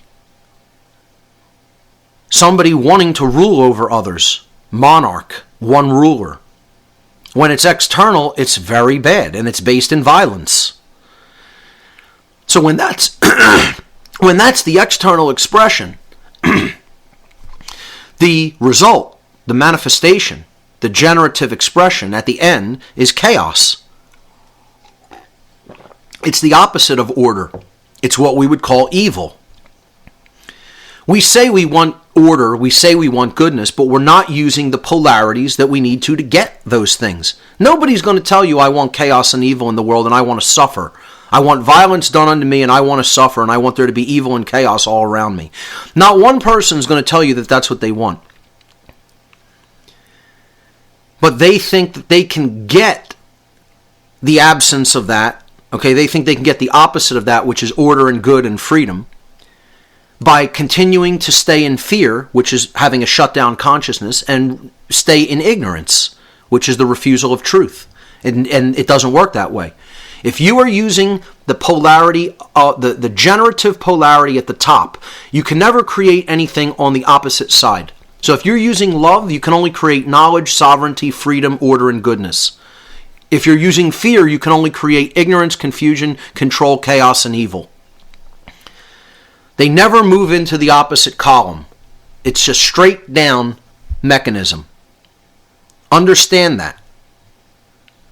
More people need to understand how this process works. They don't get it. They don't understand that that's how natural law functions in the world. This is, again, the most occulted information. This is what dark occultists do not want people to understand. And more people need to be talking about this dynamic. Forget all the other things. All the things that are going on in the world are actually distractions to make people not understand that very dynamic about how we are collectively in the aggregate co-creating our reality, not individually creating reality. So many people actually believe each individual is creating a separate reality for themselves. No, you might be creating your own individuated reality in a small sense in your personal life, like your relationships with other people, your job situation, your health situation. You're in control of those things. You're creating the dynamic there. Okay, about what you're doing on a daily basis, how the state of health that you're in. You still have a large amount of control over those things to create that type of a personal reality. You individually are not creating the reality that's going on across the whole world.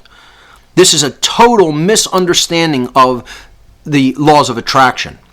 And the New Age movement propagates this belief that each individual is creating the whole reality. They actually believe that. People actually believe that. And that's solipsism. It's what it comes down to. It's the propagation of solipsism. That you're everything. That just your individuated consciousness is everything. You're God. You're the arbiter of truth. You're making everything up. It's just such nonsense. I mean, just looking at it with common sense disproves it. Just, that these people think you're generating the entire reality, that there's no one else there doing anything. No, there's 7 billion other people who are thinking thoughts in their mind that are largely erroneous, and they're creating a situation, and you're going to be tied up in that even if you do understand the non-aggression principle, because not enough people spoke about the truth to get other people to understand it, and it's still going to affect you. You're not going to magically escape the police state because you think you're creating your own reality in your own mind.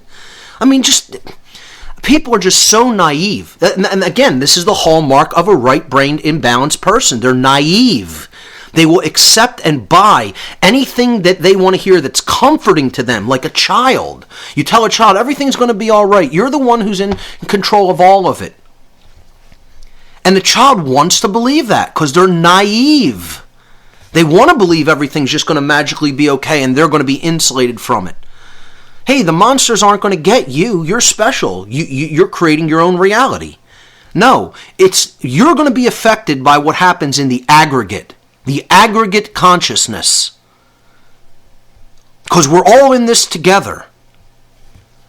Okay? So get out of the notion that you're creating your reality separately, because it doesn't work that way. What the real laws of attraction are about is service to truth, as I've put here on slide number 86. Understanding and helping to propagate the understanding of the expressions of natural law is moving out of your own service to self mentality and getting into a service to truth mentality. This is how it actually does work. The laws of attraction actually do work this way, not the way that they're being portrayed in The Secret. Okay?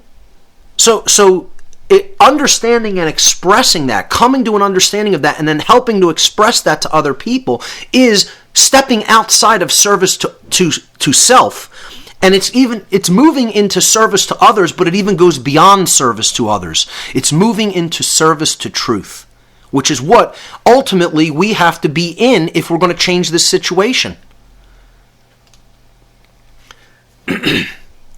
So, continuing with this correction, to strike down the notion that a single individual is creating the shared reality by themselves, which is nonsense, we co-create our shared reality in the aggregate. Individual choices, which are either based in harmony to or opposition to natural law, influence the quality of the shared experience. We're all bringing a part of that energy to the table.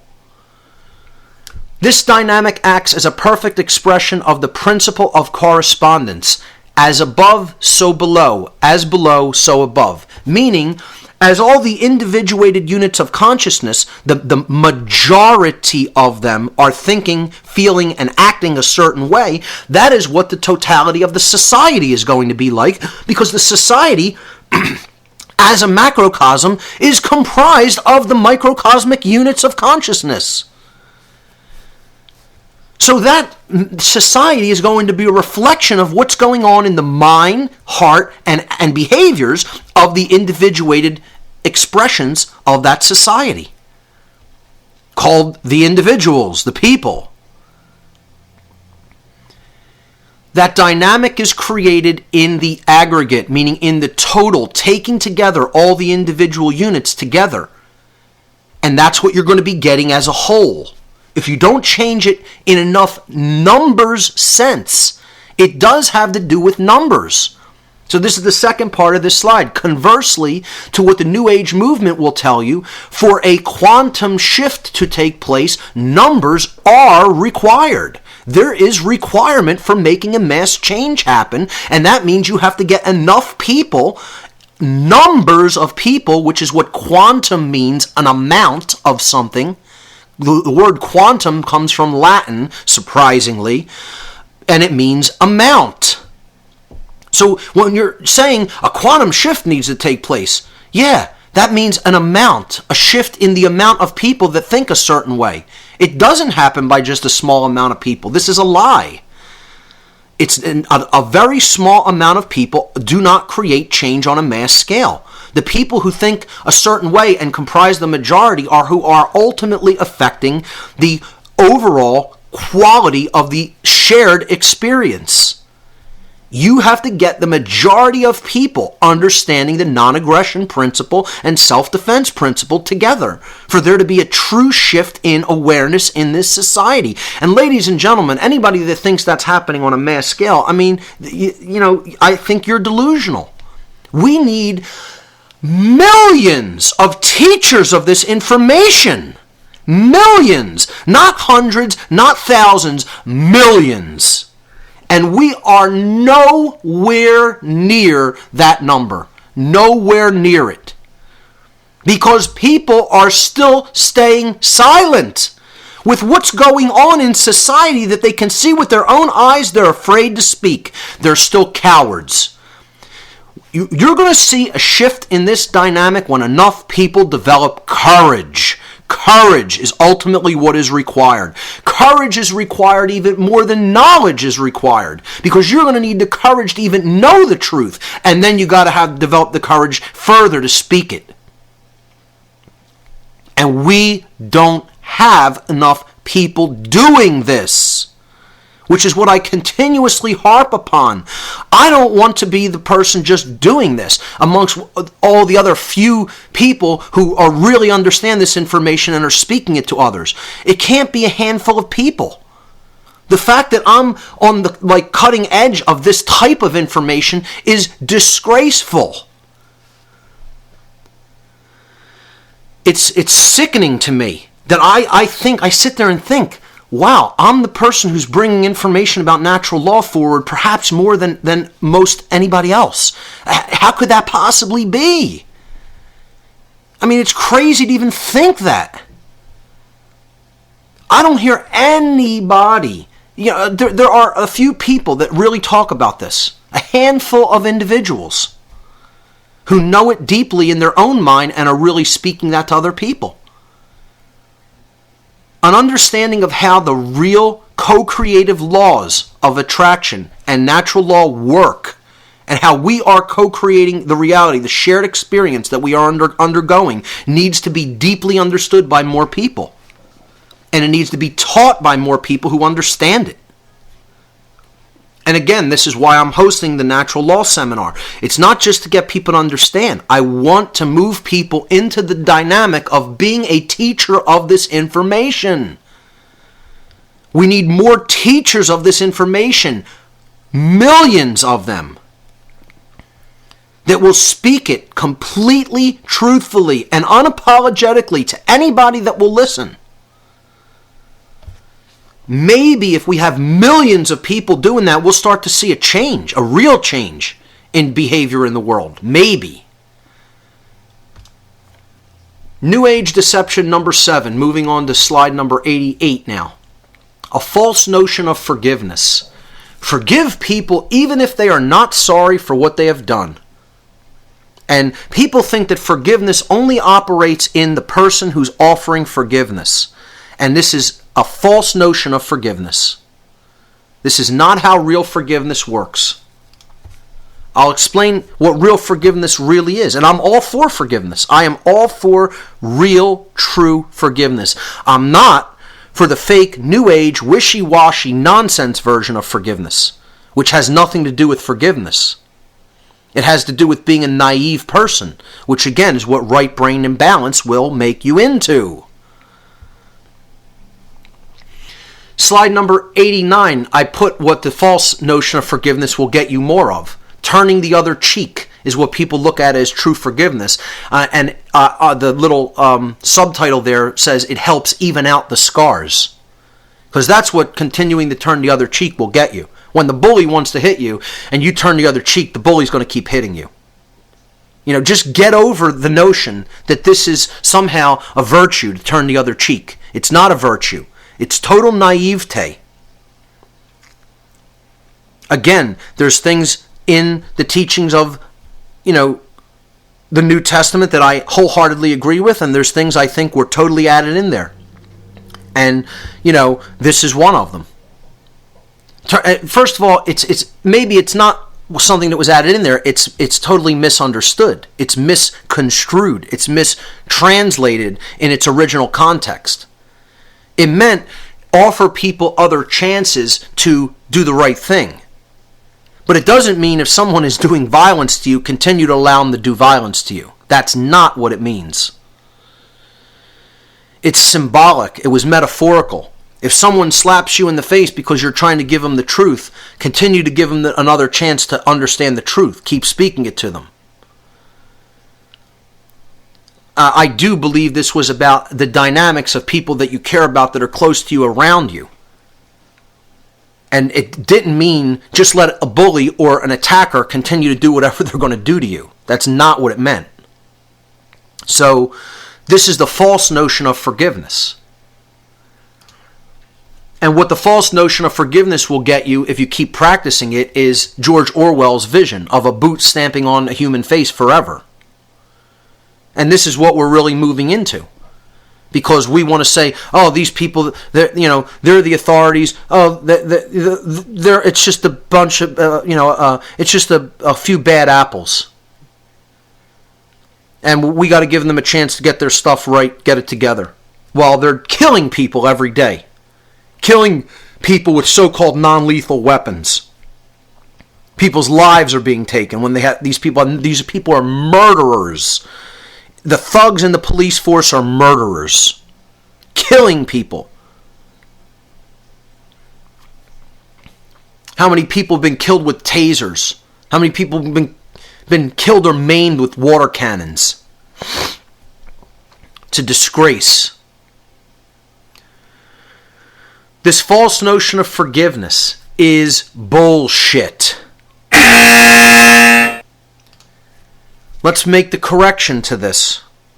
Let's make the correction to the false notion of forgiveness and explain what true forgiveness really means. Because it's important. and true forgiveness should be practiced. True forgiveness does not mean continuing to excuse the willful commission of wrongdoing an infinite number of times. We're on slide 92 now. That is naivete at best and cooperation with evil at worst. And you know what? I find it very interesting that the numbers would work out the way that they do. This is slide number 92. And slide number 93 is where I explain what true forgiveness really is. I mean, I didn't plan it that way, folks. That's just how it worked out. I didn't deliberately say I'm going to make slide number 92 this and slide number 93 this. That's just how it synchronistically worked out.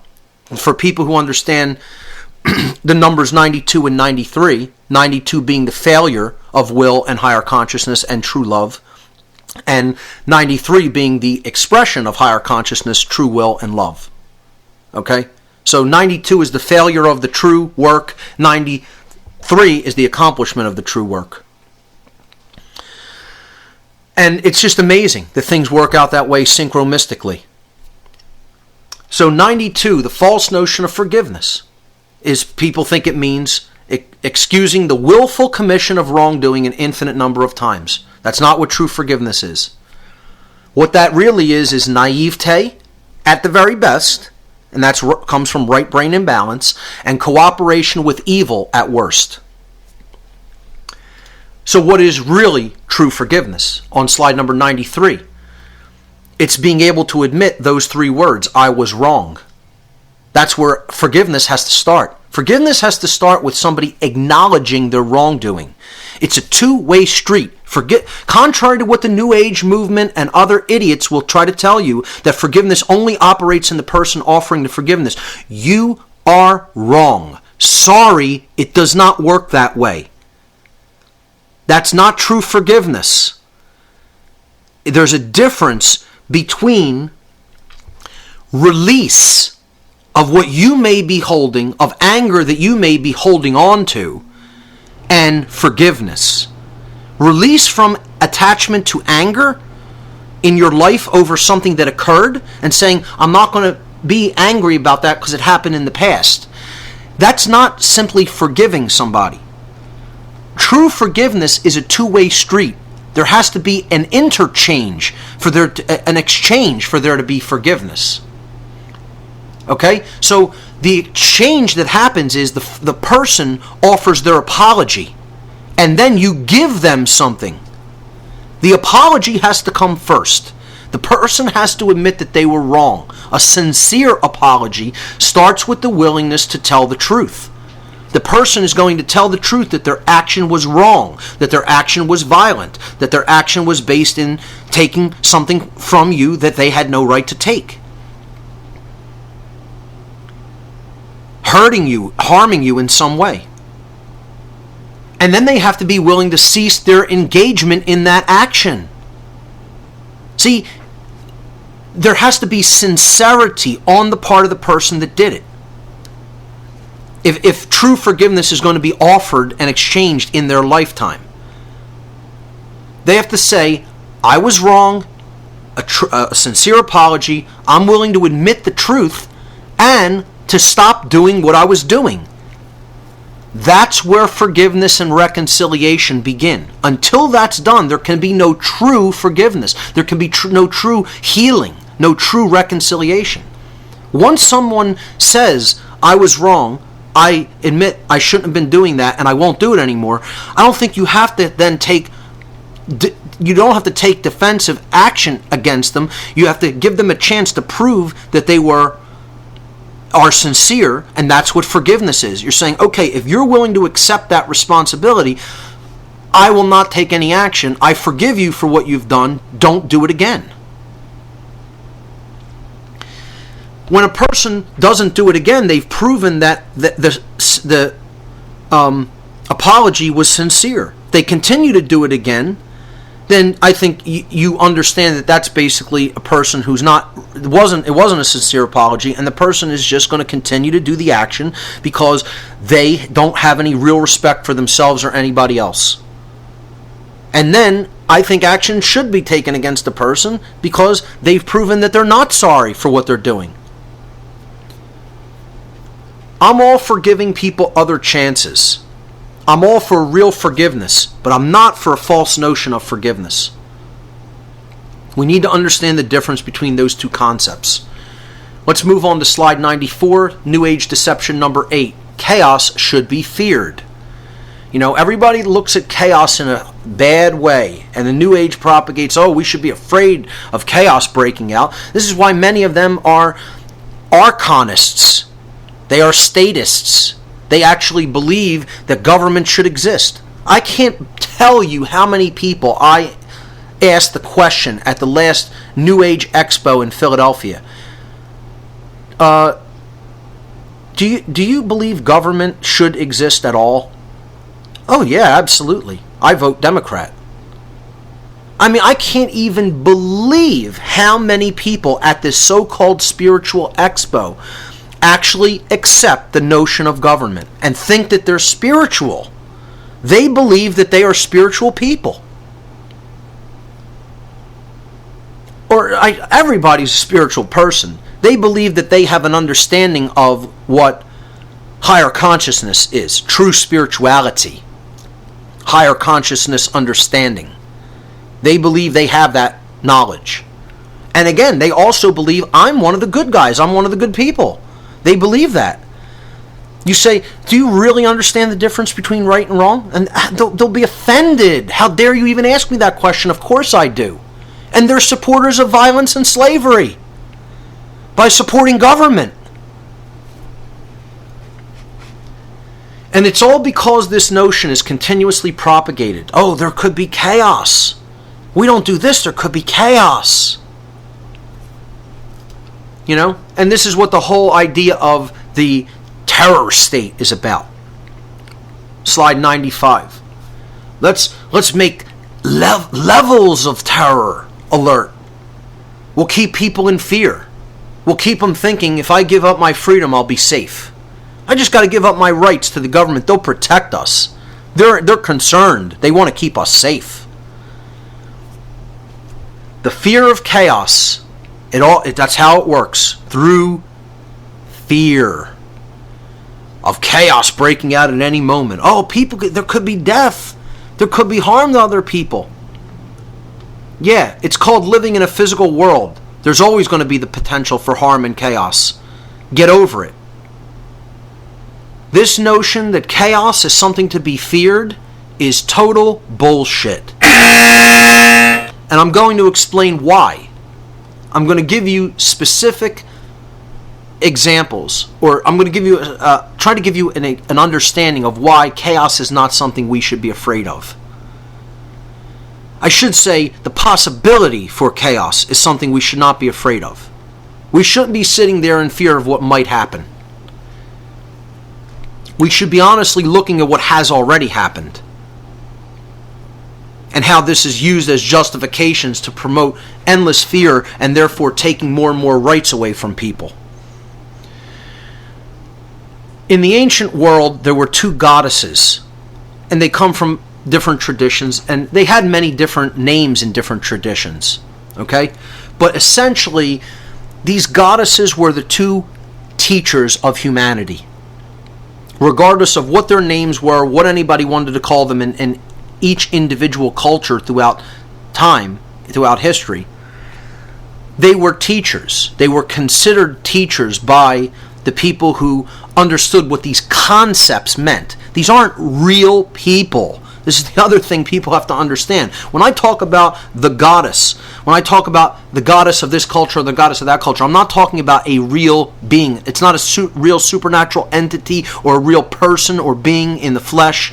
This is a symbolic concept. It's an allegorical concept to get people to understand something about moral teachings. So in the Egyptian tradition, and again, she had hundreds of different names in many other traditions. In the Egyptian tradition, the first goddess that I'm talking about was called Isis. And Isis was the mother of Horus. And here you see them depicted on the left in slide number 97. Isis was the mother goddess. She was the goddess of truth, wisdom, love. She was the bearer of the light into the world. She was the bringer of the light, the sun, the solar deity Horus. So here she's depicted holding Horus, and he's ready to breastfeed from her. She's offering Horus sustenance. She represented the night sky that gives birth to the solar deity at dawn. So she's the bringer of the light at dawn. And this represents that the sacred feminine, in other words, the emotional qualities within the being, the internal aspect, the heart and care that exists within the individual, or the spirit of the individual, is what would give birth to the sacred masculine child of right action. Right action in the world is what Horus represented. And this is why the goddess was depicted in this image as having a green hue. You see, she's green because she's the heart. She's the color of the heart, of love energy. The heart chakra, nature, the energy of nature, natural law. The understanding of natural law. Balance. She's the color of balance and love, which is green. The center, the balance point of the visible spectrum. She would give birth to the golden child. Horus was always depicted as gold. He was often depicted as a golden hawk. The sun is the golden hawk that makes the journey across the sky each day. So he was depicted as a gold child. There you see he's gold sitting on the lap of the green mother. Because he is the sun. He is the enlightenment that is born out of care. He is right action that is born out of the care and spirit and heart of a person. It's a beautiful allegory if it's decoded properly, if it's understood correctly. Most people don't understand it. They want to literalize it. They want to say these are actual people. No, they weren't actual people. They're conceptual ideas. They're allegories to teach a moral lesson about what's going on inside the individual, or what should be going on inside the individual. So, Isis represented the teacher of truth. The easy way to do it. Open up your mind, open up your heart, learn the truth, take in the knowledge, accept that which cannot be changed, natural law, understand that, and then change what should be changed, the injustices that are going on in the world. This is the easy path.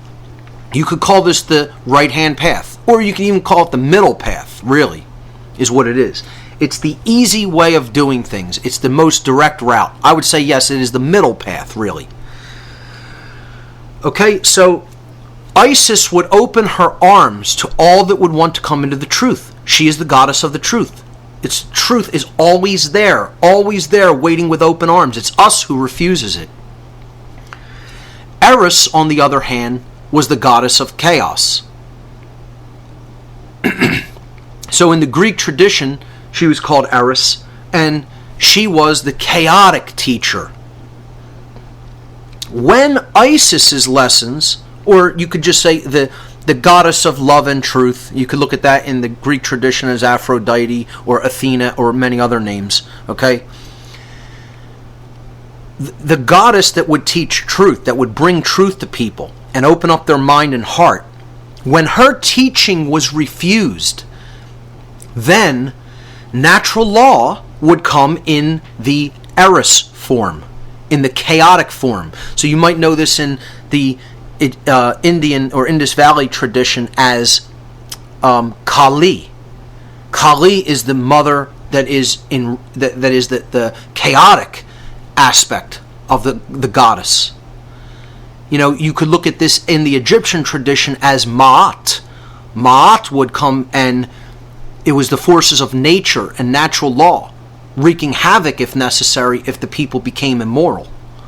And this is what Eris is. Eris is the teacher in the negative aspect. It's the same thing. It's natural law. We're talking about natural law, and whether it is accepted and understood and lived by, or whether it is rejected, not understood, and people live in opposition to it. This is how they depicted this boundary condition of the universe called natural law, as Isis or Eris. and again by many other names. So when natural law was not understood and it was refused, truth was refused, the lessons of truth were refused, and people were living out of harmony with morality and natural law, then Eris would arrive to teach painfully through chaos. She was the bringer of chaos. She was the bringer of suffering. Suffering would have to be the teacher. People would have to suffer, and they would have to lose things, and they would have to be harmed, and violence would have to be done to them until they understood that that was not how to truly learn and grow and progress in consciousness. That you have to open up your mind, open up your heart, and learn and take in knowledge and take in truth. That really the only true, real teacher was Isis. And Eris would just be the disciplinarian who would whip your ass and then send you back to the real teacher. You could look at Eris like that. And that doesn't mean she's a bad thing. Again, it's the boundary conditions of natural law going into effect when people start to live in an immoral way in the world. So, chaos is not a bad thing. Moving to slide number 98 now. Chaos is a teacher. Eris was not a bad thing. She is a teacher. She teaches you what not to do. She's the apophatic teacher, you could say. She teaches you through the negative. That if you're going to put your hand on the hot stove, on the hot range top, it's going to be burnt. This isn't a tragedy. It's learning what not to do. It's saying this is a law. This is how this law operates. You're not going to be insulated from trying to break this law. If you try to break this law, you are going to be held accountable, and there are going to be consequences for breaking natural law. What humanity unfortunately appears to be is retarded. We are retarded. We're retarded people. We're slow to get this lesson. That's what retarded means, having been slowed down. And I'm going to get into future episodes how we were slowed down. There's a reason that we were slowed down. We are literally retarded. We have been deliberately slowed down so that we don't get this understanding that if you put your hand on the stove, it gets burned. We're the retarded child that keeps putting their hand on the stove over and over again until the flesh melts off the bone. And then we're putting a skeletal hand on top of the burner until the bones turn to ash.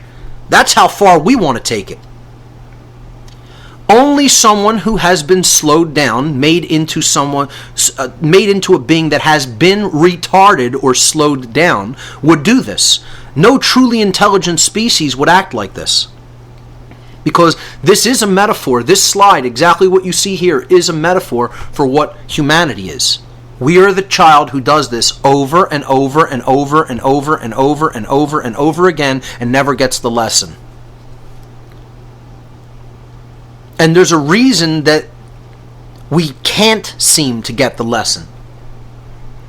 And ultimately, it's such a horror story that we really need to learn it, and we need to address it, and we need to take it seriously, and we need to understand, well, since this is the condition, now what are we going to do about it?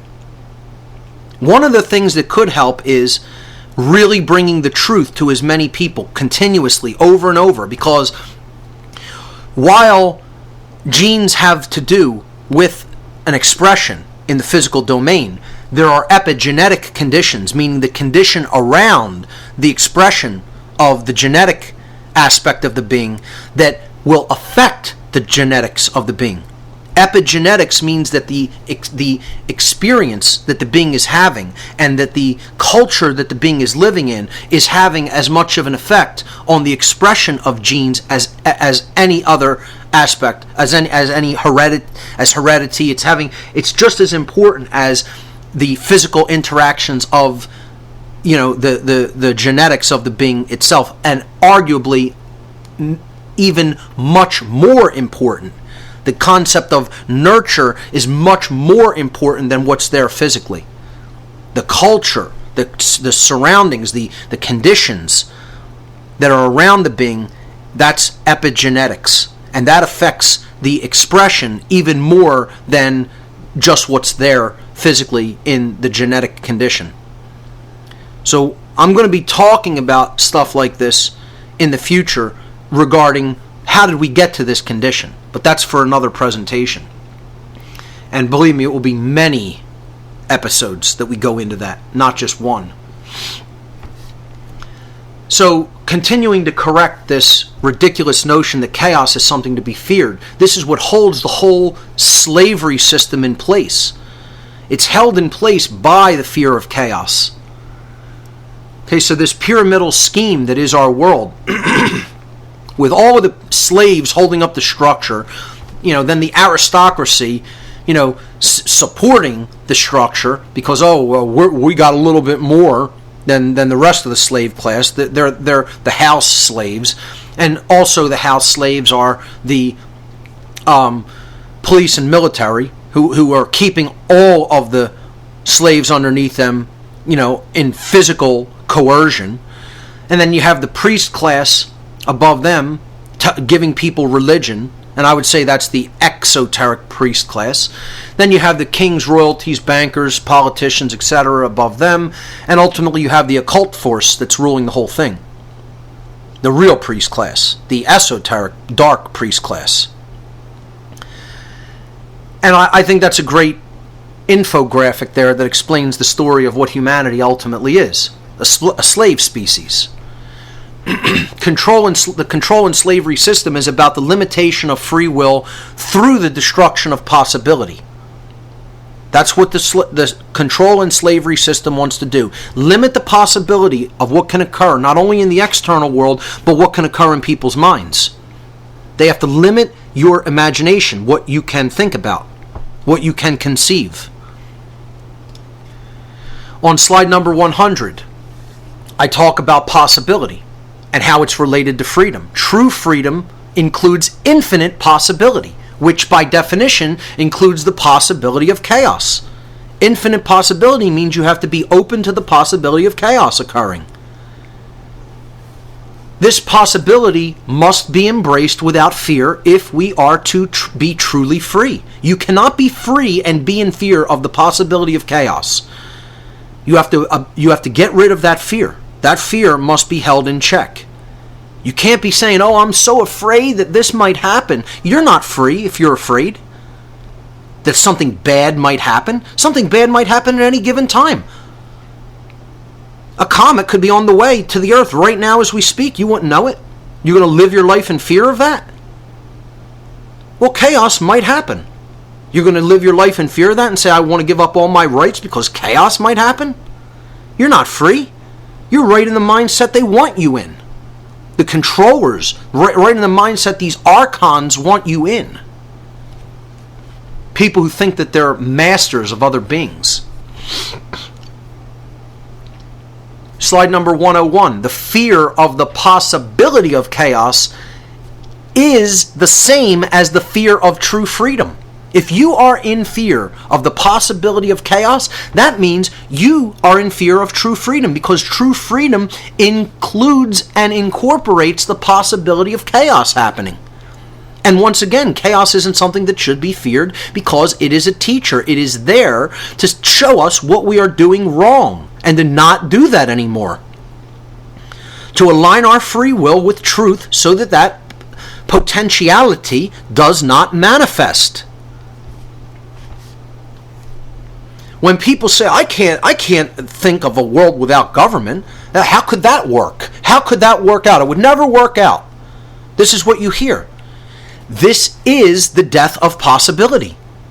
And most of all, it's the death of the imagination, as I put forward in slide number 102. When somebody is saying, I can't conceive of how that could work, I can't conceive of how human beings could live without government. Well, your imagination is dead. That's why. That's the ultimate expression of mind control. The ultimate form of mind control is the destruction of the imagination. That's it.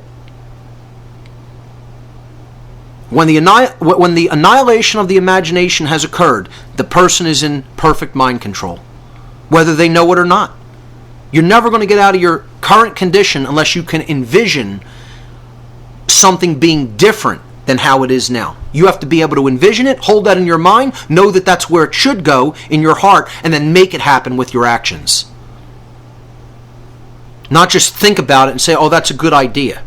You have to get involved and take action to make that happen by talking to other people, by organizing, by giving information to others, speaking the truth to other people. So the death of the imagination is when somebody says, I can't imagine how that could work. You're admitting it right there. I can't imagine that because you don't have an imagination. And that's the actual beginning essence of the great work, is the power of the imagination. It's the only way that the great work can actually come about, of truth, love, and freedom. If we have an imagination that can spur us to be able to envision a better world for ourselves and those who come after us. When people say, I can't imagine a world without money, how would that work? Well, there's the imagination being dead again. People have to understand this is mind control. You are still under mind control if you can't imagine something being better than what it is. Infinitely better than what it is now.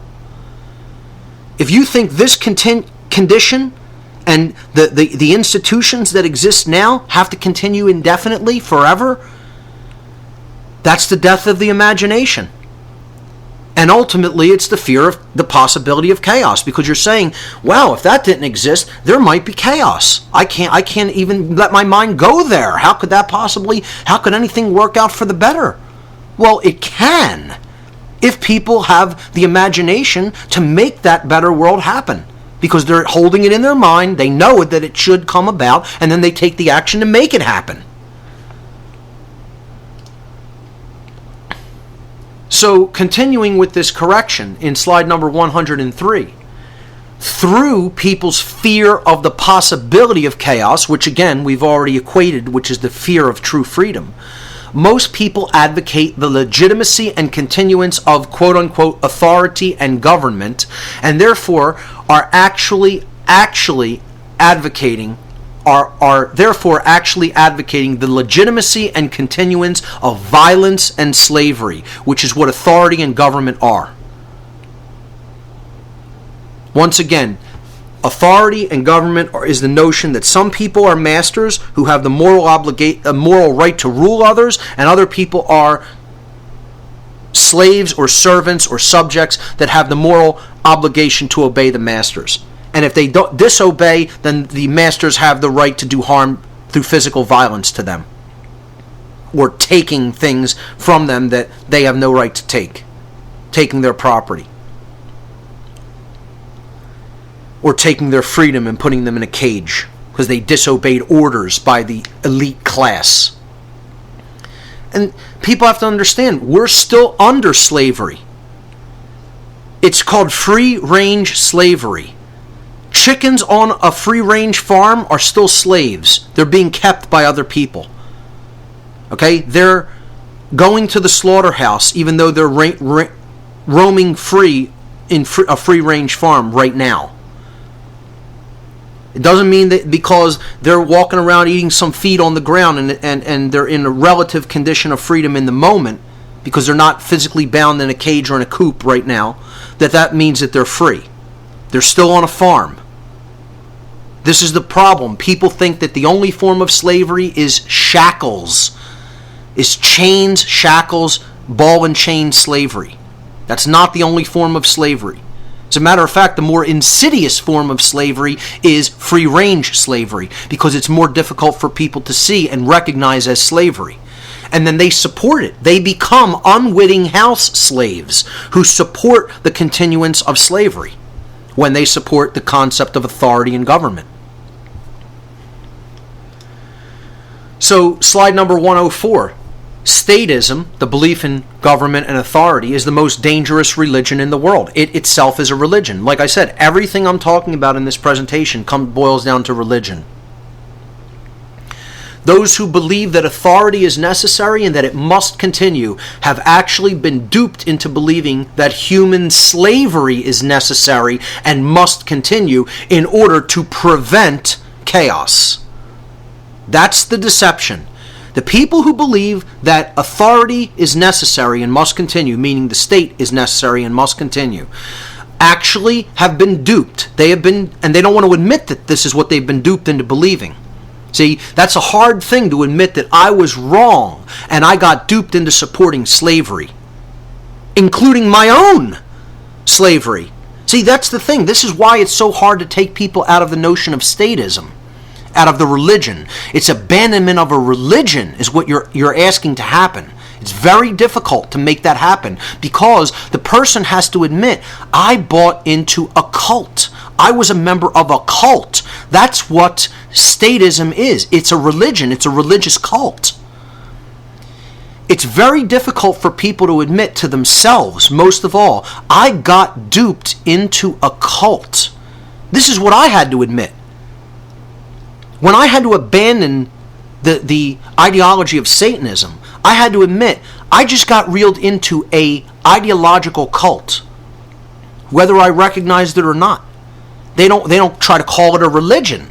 See, Satanism doesn't want to call itself a religion, but it is, because it's something that holds us back from progress in consciousness by the true definition of a false religion. That's what religion is, religare, to hold back, to tie back, to bind.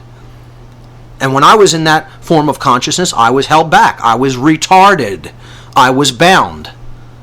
My progress had been slowed down. It had been thwarted. I was thwarted from moving forward. That's what religion means. Statism is a religion. The belief in authority and government is a religion. It is a cult. The cult is based in violence. It is a cult that says we have a monopoly on violence. We can do violence to other people unchallenged. We also get to rule people. You see, the state is just a replacement for the king of old. You're just saying this group of people are the king now. That's it. It's no different. You took one form of monarchy and you replaced it with something that we call an oligarchy. There's a ruling class now. It's a few people who have this magical power of having rights that other people don't have. And that constitutes a cult of violence. That's what the state is, a cult that is based in violence. And all the people, whether they know it or not, who believe that government and authority are real and should continue to be believed in and practiced, whether they know it or not, are supporters of slavery.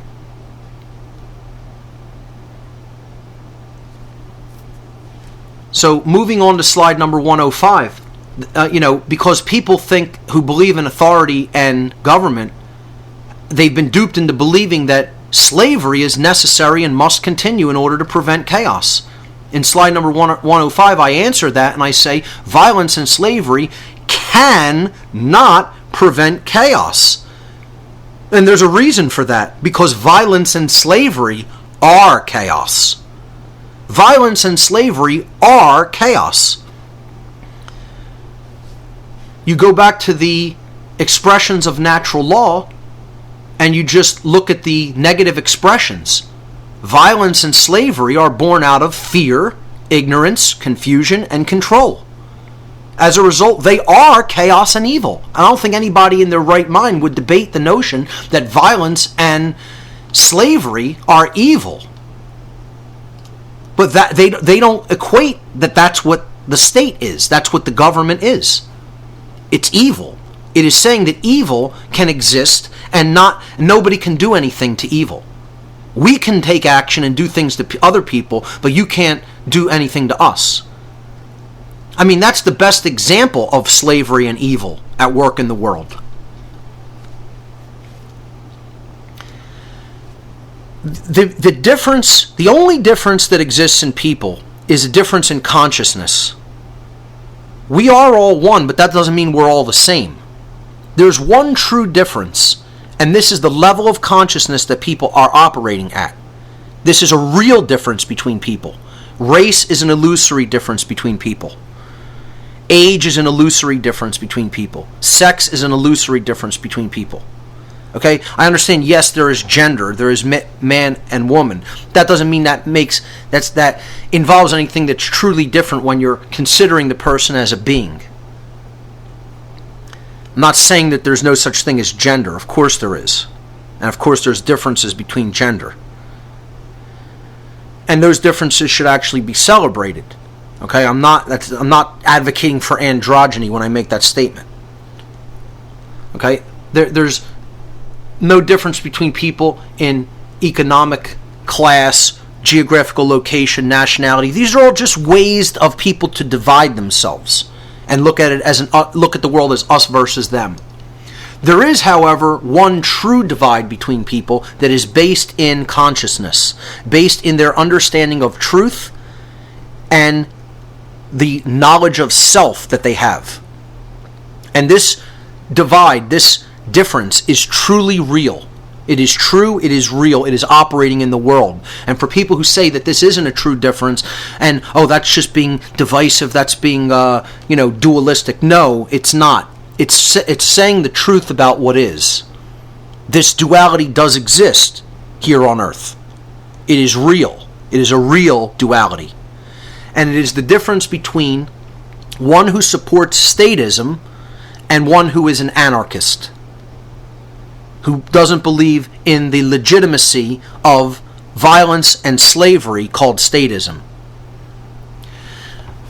I put this graphic, this meme, statism is the brilliant idea that we give a small group of people the right to kidnap, imprison, harass, steal from, and kill people so that we can be protected from people who kidnap, harass, steal from, and kill people. Yeah, great idea. Because, these are the first people who will tell you, it's human nature that's so fundamentally flawed that we have to have government. And government is made up of human beings with that same nature that in their mind is fundamentally bad. I'm not saying human nature is fundamentally bad. I think the human condition is fundamentally bad, and we got into that situation as a result of deep trauma. And we have to bring that trauma to the surface and understand that what we're doing is wrong and can never create order or goodness, and heal that trauma at a conscious level. An anarchist, I looked for graphics of what an anarchist might look like. I was going to just take a picture of myself and put it there, but I said no. I found this in this little meme, which I thought was infinitely better than taking a picture of anybody I knew or that was in the freedom movement or anything like that, and saying, "Oh, these are anarchists. Here's what anarchists look like." Somebody made this meme of Jesus saying, "I'm an anarchist, but most of my followers are statists," and this is exactly true. Any person who's a real Christian and is really looking at the teachings of Christ would understand that there's no legitimacy to violence and there's no legitimacy to slavery. And if you're being honest with yourself, that's what statism is. It's the perpetuation of violence and slavery and believing that certain people have rights that other people don't have. There's no other way of putting it. That's what statism is. Regardless of whether you admit that or not, you want to admit that to yourself, it's a cult of violence that most people have been duped into joining and supporting. That's what statism is, a cult of violence that most people can't recognize as a cult of violence because their consciousness is too low to make that understanding, to develop that understanding within themselves. They don't want to look at fundamental principles. All they want to look at is the possibility of chaos. And that's why we need this. We need violence and slavery to prevent the possibility of violence and slavery. I mean, it's so asinine on its face. It's so logically inconsistent that people can't even hear how ridiculous it sounds. They're not even stopping to listen to what they're advocating. They're in 1984 duck speak, quacking out a bunch of nonsense that makes absolutely no sense, thinking that they know, thinking that they have it figured out, when they haven't invested one moment, 1 second of deep philosophical introspection into what government really is. which is violence and slavery. Not one philosophical moment of deep introspection has occurred for anybody that still believes in the state. They've bought the whole cult line, hook, line, and sinker. They bought the whole cult sale, the whole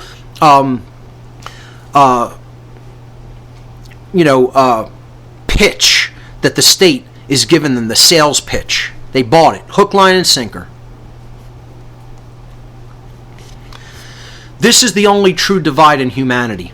And I'm going to call these people different things. Instead of statists and anarchists, I want people to understand a better way of looking at this that explains it even better, because it uses the root of the word archon. It uses the word archon in the word, which would be a much better way of explaining what statism is and what someone who knows that statism is inherently illegitimate, what they understand. When you use the terms I'm going to replace these two terms with and help people to understand the meaning of those terms, they get statism a little bit better, they get anarchism a little bit better. Okay? So anarchy is what an anarchist knows is the real, true human condition. This is the true way men and women are meant to live on this planet, or any other planet for that matter, in a state of cooperative spiritual anarchy. Anarchy does not mean without rules. This is what people think it means. They equate it with chaos. You play word association with people. You say, what does anarchy mean to you? They say chaos.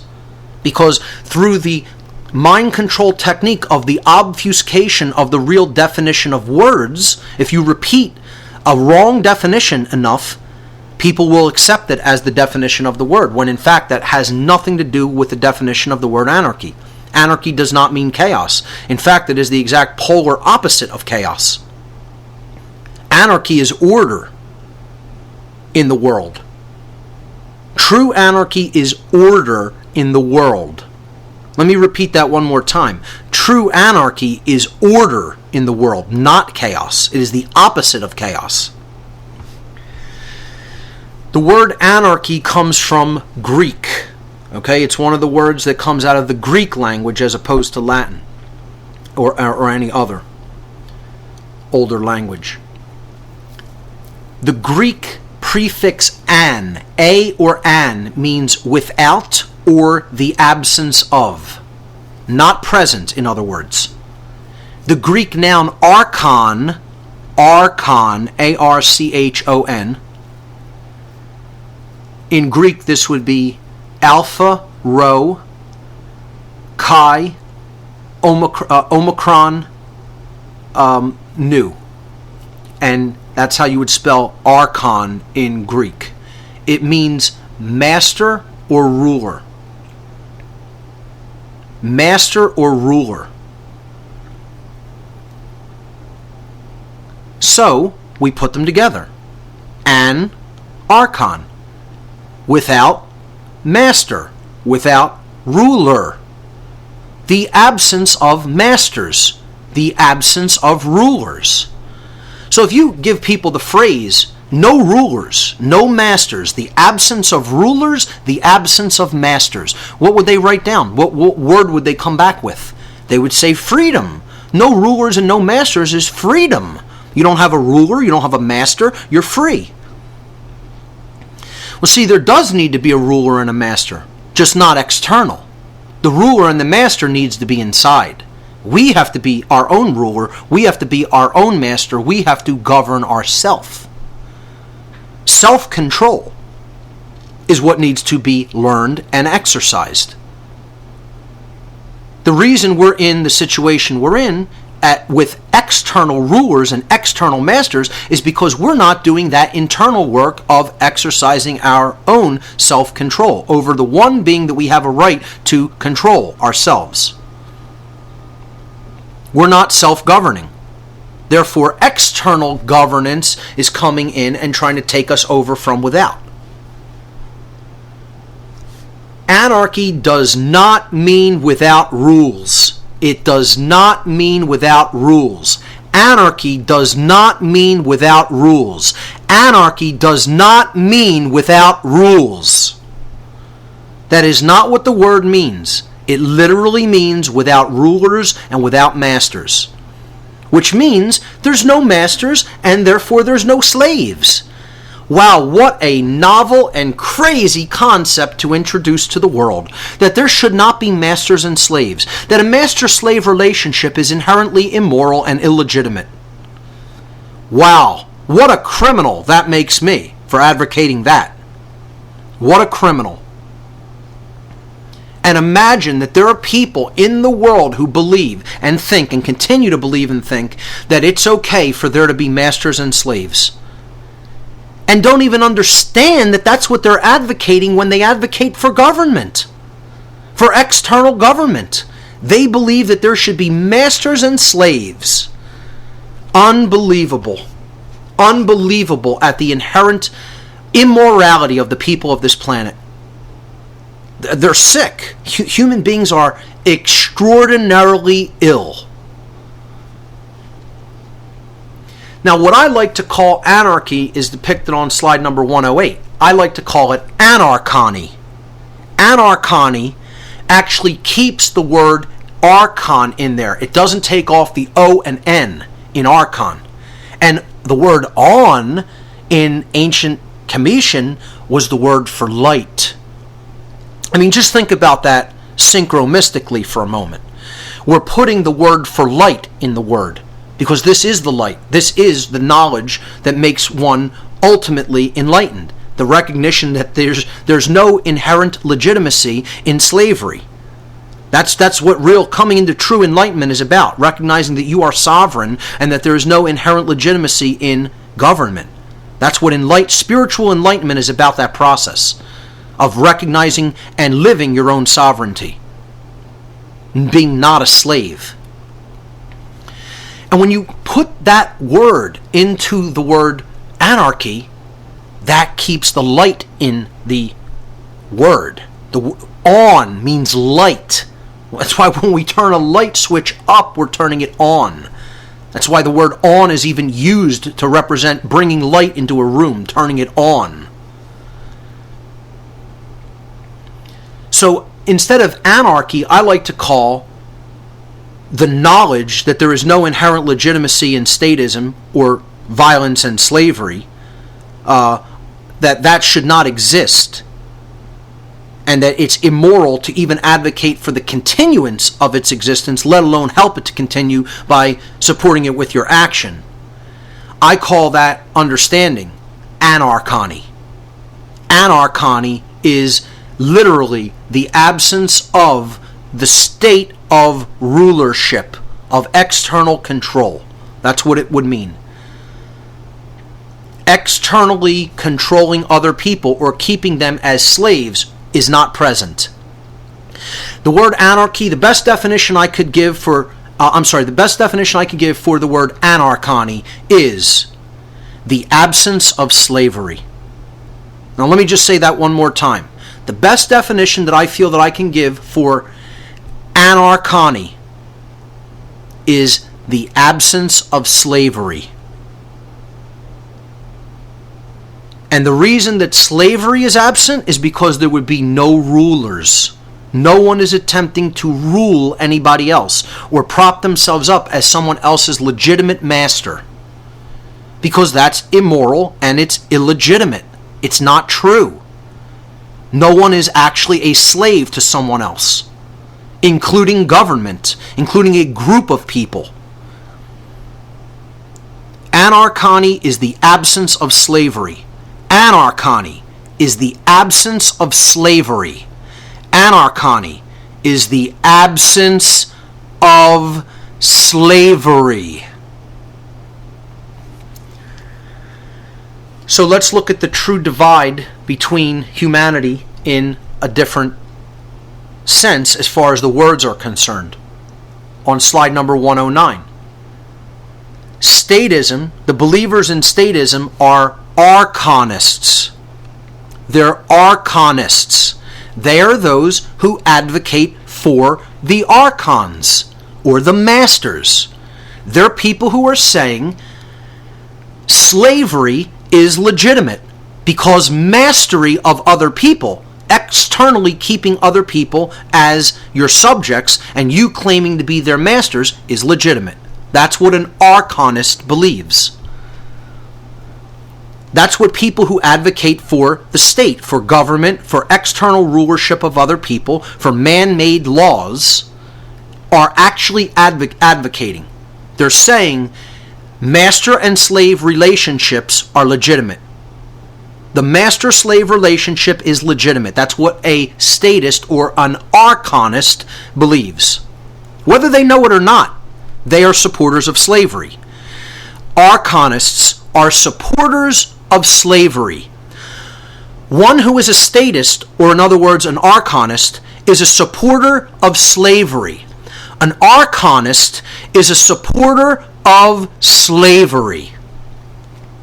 Conversely, an anarchonist, one who recognizes the inherent illegitimacy of government, the inherent illegitimacy of a master-slave relationship, could be called, instead of an anarchist, an anarchonist. Let's put the word light back into the equation. On. Their light is on. The light within their heart is on, as you can see in the picture of perhaps the world's greatest anarchist, whether it's a real individual, a group of teachers, a single teacher, or just an idea. Doesn't matter. Does not matter one iota. And I'm not going to get bogged down into the discussion of the historical existence of Christ, because the energy of Christ has moved through many, many people throughout human history, since the beginnings of humanity. So I would say that the entire consciousness is not one being. This is just an archetypal image for what we call a higher level of consciousness called Christed consciousness. So that image to me, here on the right side of this equation, speaks volumes. The Sacred Heart. Someone who's truly come into an understanding that is heart-based. This is an anarchonist. Someone who understands there's no legitimacy to slavery. That's what an anarchonist knows. They don't support the masters of other people. They support internal mastery. They have achieved internal mastery. They're the ruler of the kingdom of self, the only kingdom we have a right to rule. And that's exactly where the teachings of Christ say that the kingdom of heaven is within. Because when you develop that understanding of sovereignty, the world will change and become a paradise instead of a prison. When we can get enough people to understand that on a mass scale, that there's no legitimacy to slavery. An archonist is one who knows that there is no legitimacy to slavery. Let me repeat that. An anarchonist is one who knows that there is no legitimacy to slavery. Once again, an anarchonist is one who knows that there is no legitimacy to slavery. That's what an anarchonist knows. And they live their life like that. An anarchonist. Put the light back into an anarchist. Anarchonist. I am an anarchonist. There is no legitimacy to the archons, to the masters. Their claim is illegitimate. They are not our masters. We are not their slaves. So let's move on and finish this correction of the idea of chaos should be feared as a big New Age tenet. Not only a big New Age tenet, it's a big tenet that's propagated throughout all of society. So what I say to all the archonists or the statists of this world is, I for one, and this is on slide number 110, willingly choose true freedom. I will willingly choose true freedom, even if it meant that roads may no longer exist in a post-slavery world. Oh, how would the roads be built? How would we maintain the roads? The roads! You hear people screaming about this. And why do you hate roads? Because you don't want to see government go. How would people ever possibly pave roads? Well, guess what? One, I don't care how people would pave the roads. They either would do it and figure out how to make it work, or roads wouldn't get paved and they'd fall into total disrepair. I'd personally rather be free and not be able to move on roads with a car than have a car and have active roads and be a slave. I don't know, maybe I'm just weird like that. That I don't think I should give up my freedom and accept slavery for there to be roads. I know that's a really extreme out there idea that I shouldn't accept slavery to have roads, but I'm one of those crazy people, Yeah. Secondly, the other, just to not belabor this, but the other thing that shows the death of the imagination is that people think we actually need roads at this time. You don't think that there's anti-gravitic propulsion technology that has existed since the days of Tesla? I mean, give me a break. This is totally suppressed technology that has existed for over 100 years. Over 100 years. No, they don't want to let that out to the public and so it's tightly controlled by the military-industrial complex and the private sector for compartmentalized projects that have really taken over that level of secrecy. And they don't want to let that out because, we're so afraid of national security. If anti-gravitic technology comes out and you have a craft that can hover above the ground and take people from New York to Paris in 5 minutes, that's going to be a new weapons delivery system. So there, once again, the fear of the possibility of chaos turns into we are going to keep people enslaved. We're not going to let something that could be liberating and freeing to humanity come out to the world to better humanity. No, because we're afraid people are going to use it this way. And therefore that fear keeps people enslaved. The fear of the possibility of chaos is the fear of true freedom.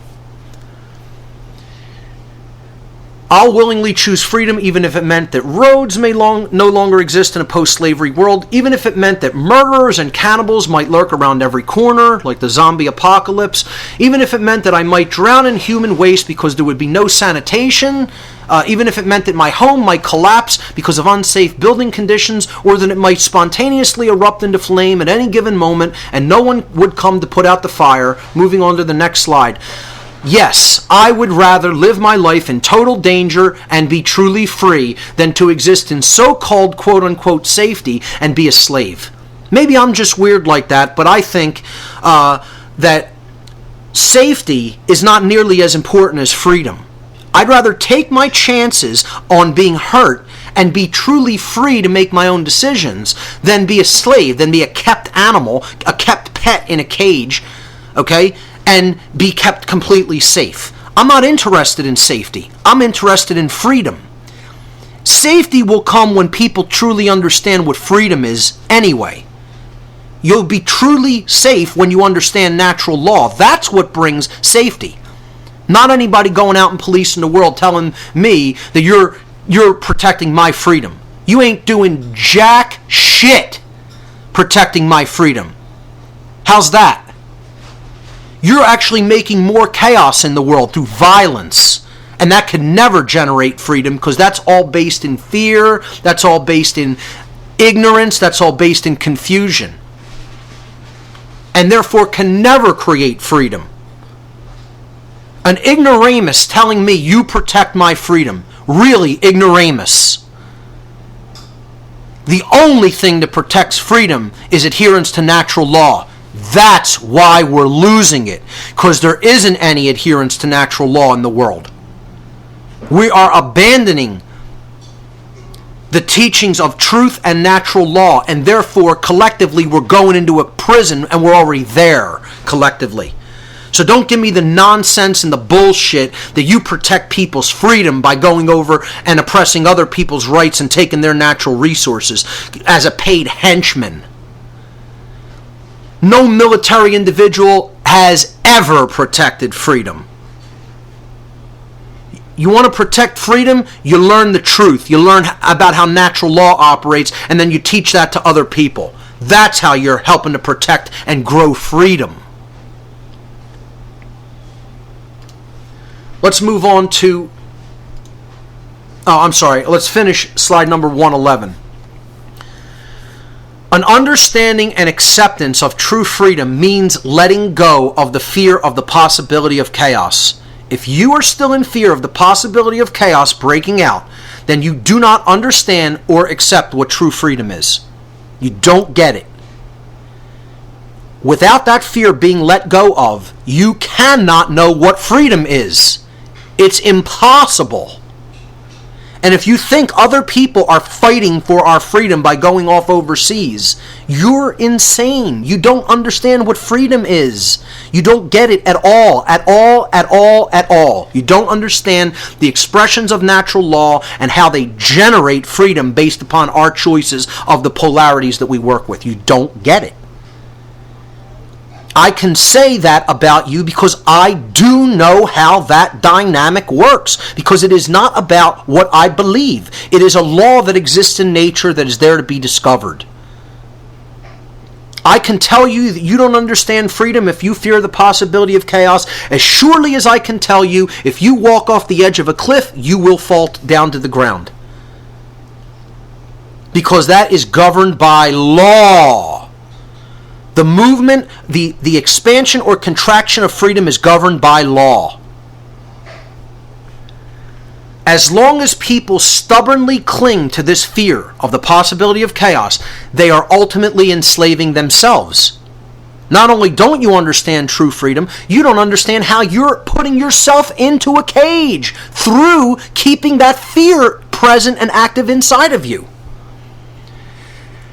This is done because slavery is generated and perpetuated through fear. And again, go back to the natural law chart earlier in the presentation and study it. When you're working with the polarity of fear, it leads to the refusal of truth, which leads to ignorance. Then it leads to internal anarchy, which is confusion within. And it leads to external monarchy, which is control and enslavement, slavery. And that creates chaos and evil.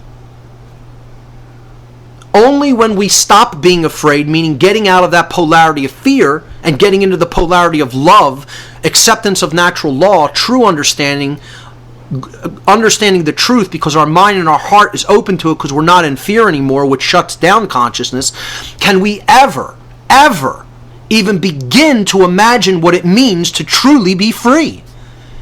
You can't imagine what it means to truly be free if you are in fear. It's impossible. Only when we stop being afraid can we begin to imagine what true freedom is. So that's the end of that correction. Let's move on to New Age deception number 9. Enlightenment is only about changing yourself. How much do you hear this in the New Age movement? Just worry about yourself. The whole process of enlightenment, it's only about changing yourself. That's it. That's all you can and should do. And what they'll tell people, moving on to slide 113 now, is the end goal of enlightenment is to feel good all the time. The whole process is about you feeling good all the time. Never having a negative emotion. Never having a negative emotion. It's about feeling good all the time. You should never feel bad. Feeling bad is bad. There's no role for bad feelings in the body, in the emotions. There's no role for anger. There's no rule for being upset about injustices taking place. No, we should purge all of that because, it's just an experience. There's no real right from wrong. These are judgments. These are dualisms. Yeah. The goal of enlightenment is to feel good all the time. You know what that is? That's total bullshit. Total bullshit. Okay? Because all this is an appeal to ego. An appeal to ego. Telling people what they want to hear. Enlightenment is only about changing yourself, and the goal of it is to feel good all the time. And don't tell me that's not what the New Age movement is teaching. Don't try to tell me that's not what they're teaching, because I've heard this from at least 100 New Age gurus and people who propagate this notion, who accept these teachings and are followers of these idiots. That is exactly what they are teaching enlightenment is. And enlightenment is nothing even remotely about that. Enlightenment is about learning what the truth is, taking the truth into yourself, and then helping other people to understand it. The work begins when you take it into yourself. Then you have a moral obligation to share it with other people and help them make that same transition that you made, because you are one with them, we are all one, we are all in the same situation together. So don't give me this nonsense that it's not about helping to change other people. Of course, you can't change them yourself, only they can change themselves, but it is your responsibility to assist in that transformation by sharing the knowledge that you've learned and the tool set that you have learned to change yourself. So it is about taking that information to other people. And it is not about feeling good all the time. It is about feeling the emotion of anger when injustices are taking place to spur you on to right action. That is the role for anger, as we've already talked about. Most of all, what real enlightenment is about is responsibility to the truth. It's about more than responsibility to yourself. It's about more than a responsibility to other people. It's about more than responsibility to a whole civilization, a whole planetary society. It's about responsibility to truth. That has to come above all else, above any other allegiance. Allegiance to truth has to be first. And the truth of the current human condition, moving on to slide 116 now, the truth of the current human condition should make you feel uncomfortable. Where we're at is not pleasant. It should make you feel uncomfortable. In the movie The Matrix, Morpheus was offering Neo a choice between two pills. One represented continuing to buy the deception and the illusion and staying asleep, the blue pill, and the hidden truth that would wake him up and explain to him what had been done to humanity and where they were really at, which was horrible. And he says, before he gives it to them, remember, all I'm offering you is the truth. I'm not telling you that it's going to be pleasant and that you're going to like hearing it and that it's going to feel good to know the truth. I'm just offering you what the truth actually is. Which I think is a beautiful allegory. If for people who understand the allegory, who can decode it. Slide 117. We should use that discomfort to motivate ourselves to create real change in the world through our actions. Use that discomfort of how unpleasant the current human condition is.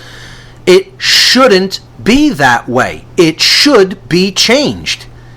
Know the difference between that which cannot be changed, natural law, and that which should be changed, the current human condition, because it is based in immorality and violence, and it should not continue the way that it is going. It should be changed. We should use all of our will to change it. So we do that by seeking the truth first and taking it into ourselves, and then speaking the truth to other people. It is about influencing change in other people. Slide number 118, seek the truth, then speak the truth. We don't have enough people speaking the truth to others. They're still in fear of what other people think about them. They're still in fear of what will happen to them if they get involved and take action. They're sitting with their thumbs up their ass, doing nothing, because they're afraid to get involved. It isn't about listening to someone else. It is about doing something yourself. Once you get what I'm saying, I don't care if you ever listen to another word I say, get out and get involved and teach this to other people yourself. It isn't about listening to anybody. It's about putting the word out there for other people that need to get this. More people need to be doing that. Slide 119, it is our shared responsibility at this time to help to awaken others by continuously speaking the truth unapologetically, even if we feel burdened by this task, and even if it makes all of those involved feel uncomfortable. It is about rocking the boat. It is about making waves. It is about getting up in other people's face. They're asleep. Shake them awake if you have to. Do something that totally shakes them out of their comfort level to make them see it. People cannot unhear something. It doesn't matter how closed their mind is. It's a seed that goes into the subconscious, and it might sprout at some future point in time. It is your responsibility to plant that seed, if you do know the truth about what's going on. And this next slide, I think, is, this quote is one of my favorite quotes of all time by Carl Jung. Slide 120. One does not become enlightened by imagining figures of light, but by making the darkness conscious. Making the darkness conscious. The latter procedure, however, making the darkness conscious, is disagreeable. It's disagreeable to most people. They don't want to do that work, and therefore not popular. Carl Jung. He is describing the great work, the great alchemical work, to help transition people out of darkness and into light, out of ignorance and into knowledge, out of slavery and into freedom. This is the true great work, and it is done by forcefully and unapologetically putting the information of the truth before people's eyes and before their ears, whether they want to hear it or not, whether they want to see it or not. It is about influencing the darkness, those who are in darkness, to become conscious and awakened. That is what the great work is. It is an act of will.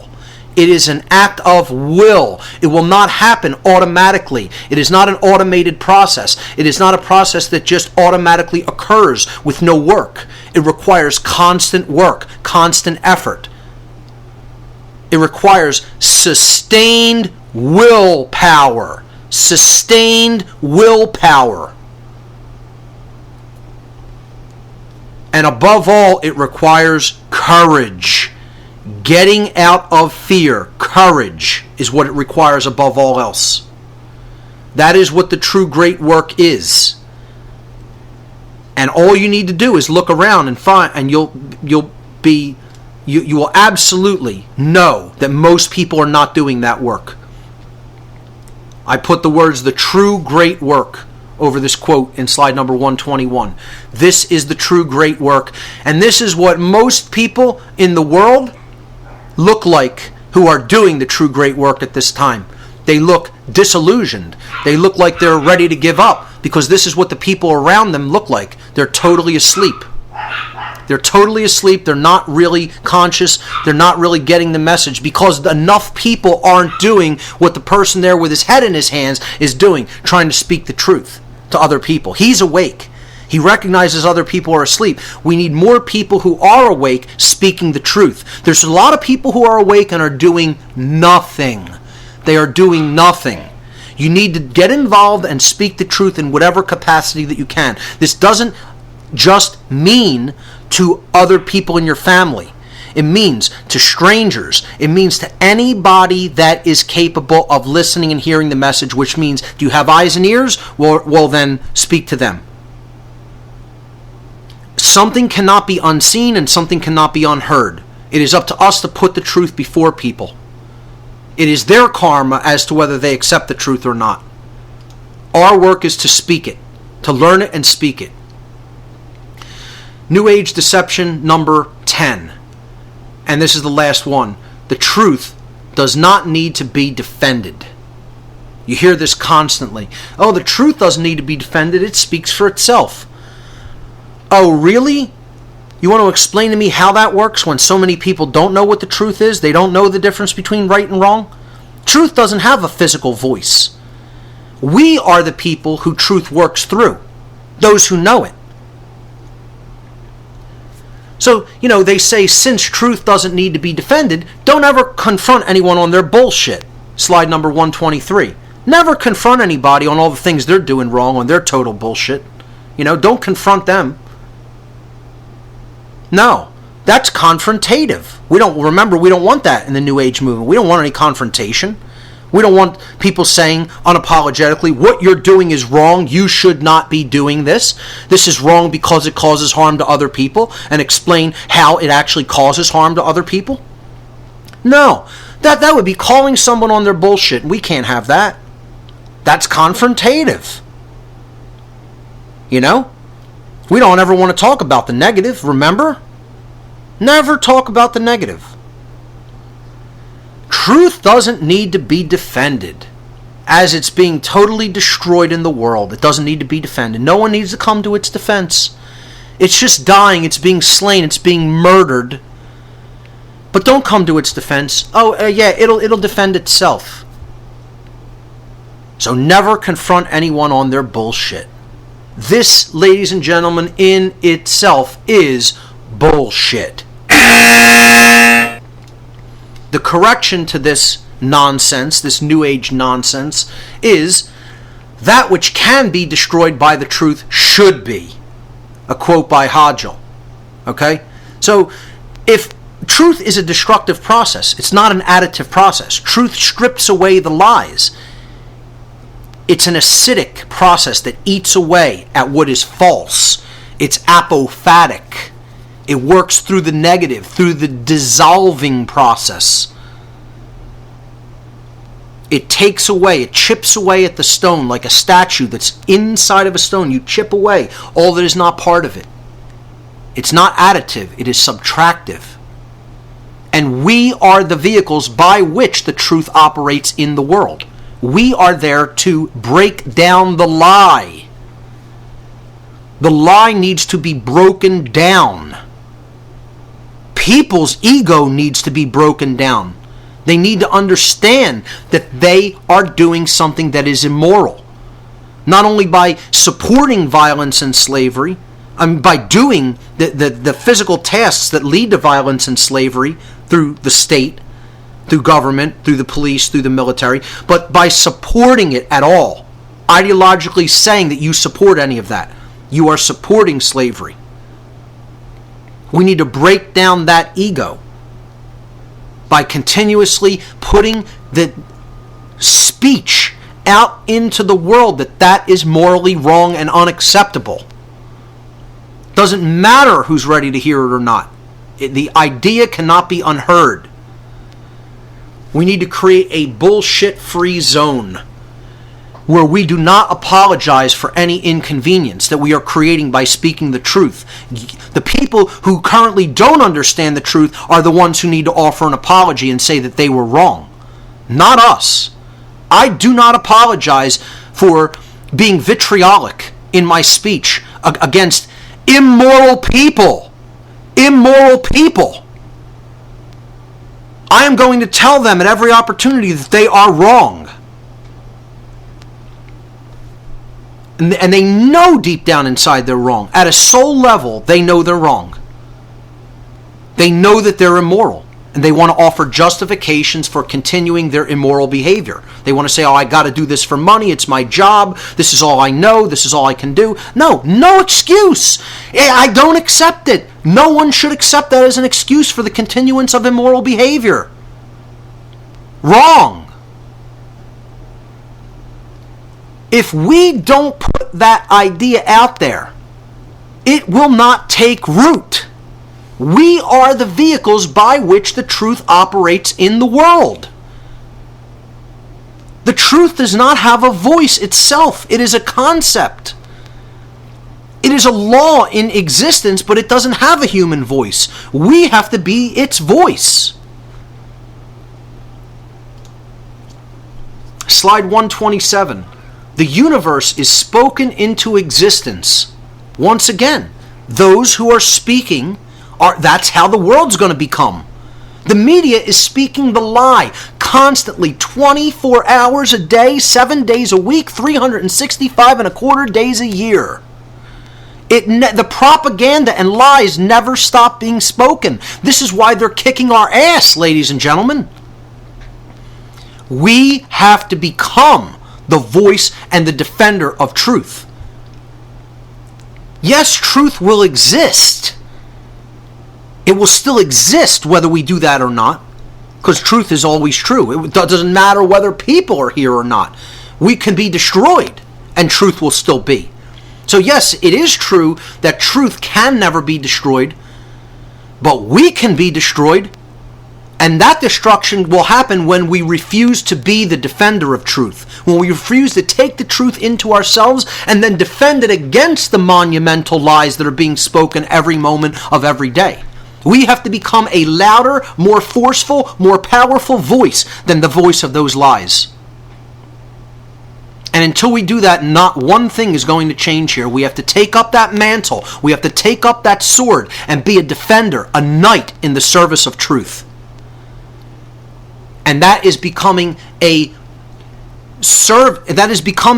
defender in the service of both the sacred feminine and the sacred masculine. You are defending the sacred feminine principle of truth and the non-aggression principle, and you are exercising the sacred masculine duty of taking up that mantle and being that defender.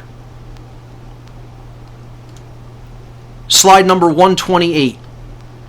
Never, ever, ever, ever give up. This is about sustained willpower, as I've said before. Rage against the dying of the light. Be that holder of that torch, of that flame of knowledge, of truth, and a beacon of freedom. No matter what is happening, continuously exert your will. If you know what the truth is, you have a responsibility to continuously speak it, to continuously defend it, and to continuously bring that message to other people, whether they want to hear it or not. It does not matter whether they do not want to accept it. And people will say, well, that's violence, continuing to try to bring something to somebody that they don't want. No, wrong. That is an obligation. An obligation. If you know what the truth is, and other people you know by what they're saying to you, you know that they do not know it, you have an obligation to continue to speak it, because the universe, the quality of our experience, is spoken into existence.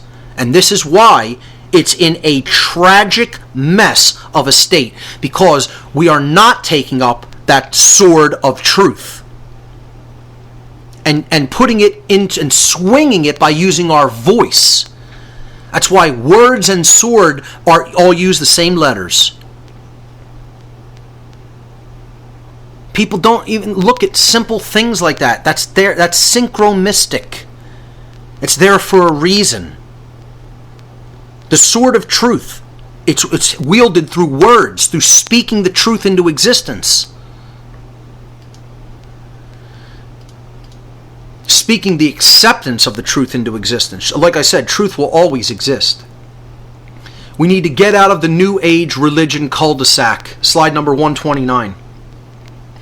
The New Age religion cul-de-sac, which is what this has all been about, shutting down the masculine, shutting down the sacred masculine of action. A different reality can be spoken into existence by us if we care enough to learn the truth and then develop the courage and the will to defend it at all costs. And once again, this is done by speaking the truth into our daily lives. When we do that, that's when more people will become awoken. When they will recognize their sovereignty. We can create a new reality. It can be spoken into creation by us, the vehicles of the truth. But we have to care enough to learn the truth for ourselves, to know it, then develop the courage and the will to speak it to others.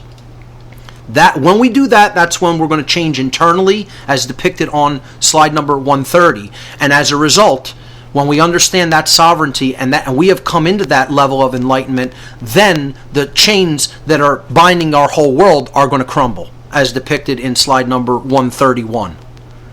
Only when that happens, only when that occurs, when we develop that courage and will to speak the truth into existence.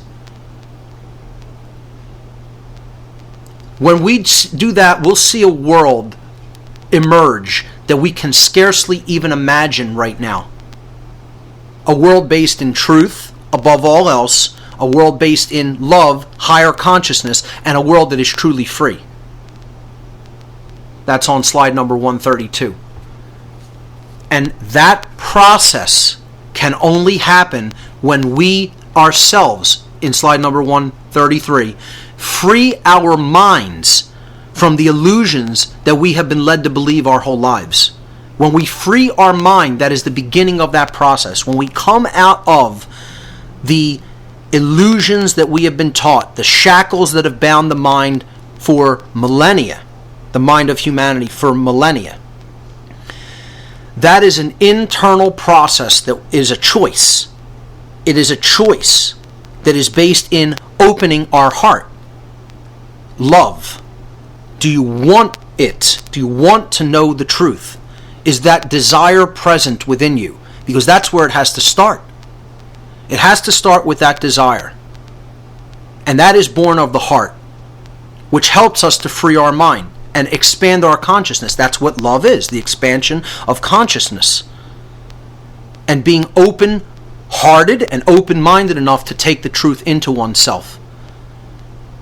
Only when we engage in that process, and in doing so free our mind from illusions, will we ever break our chains and become truly free externally, as depicted on the last slide, slide number 134. So that is the end of the presentation. I want to thank everyone for listening this far, if in fact you have gone all the way. And I hope that you've enjoyed it. I hope that you've gained some understanding from it. And if you see fit, share this presentation with as many other people as will listen to it. Break it up into many parts if you have to. Listen to a little each day. I wanted to go through it and do it in one podcast, but, take it at your pace. That's the whole point. So, I want to thank everyone for their patience. I know this was a really long one, and I want to say that we have to really become motivated to take action ourselves. Forget about what other people are doing, or even what I'm doing. Get involved. Get motivated. Speak to other people. Most of all, speak to people who think that they're the controllers and that they think they have to do this. Because they can understand this if they simply apply themselves a little bit and stop doing what they're doing. And get out of the fear that leads them to believe that this has to be done. It can be changed, even at this late time. It can be changed without even going into the horrific levels of suffering that are going to be required if these people keep pressing and pressing and pressing to do what they are doing. Them above all else, this message has to reach. So anybody who knows people in that position, please take this message to them and help them to understand it. So that's all for today, and remember everyone, there are only two mistakes that one can ever really make on the path to truth, and that's not starting and not going all the way. Thanks for listening to What on Earth is Happening. We'll see you next time on the next podcast.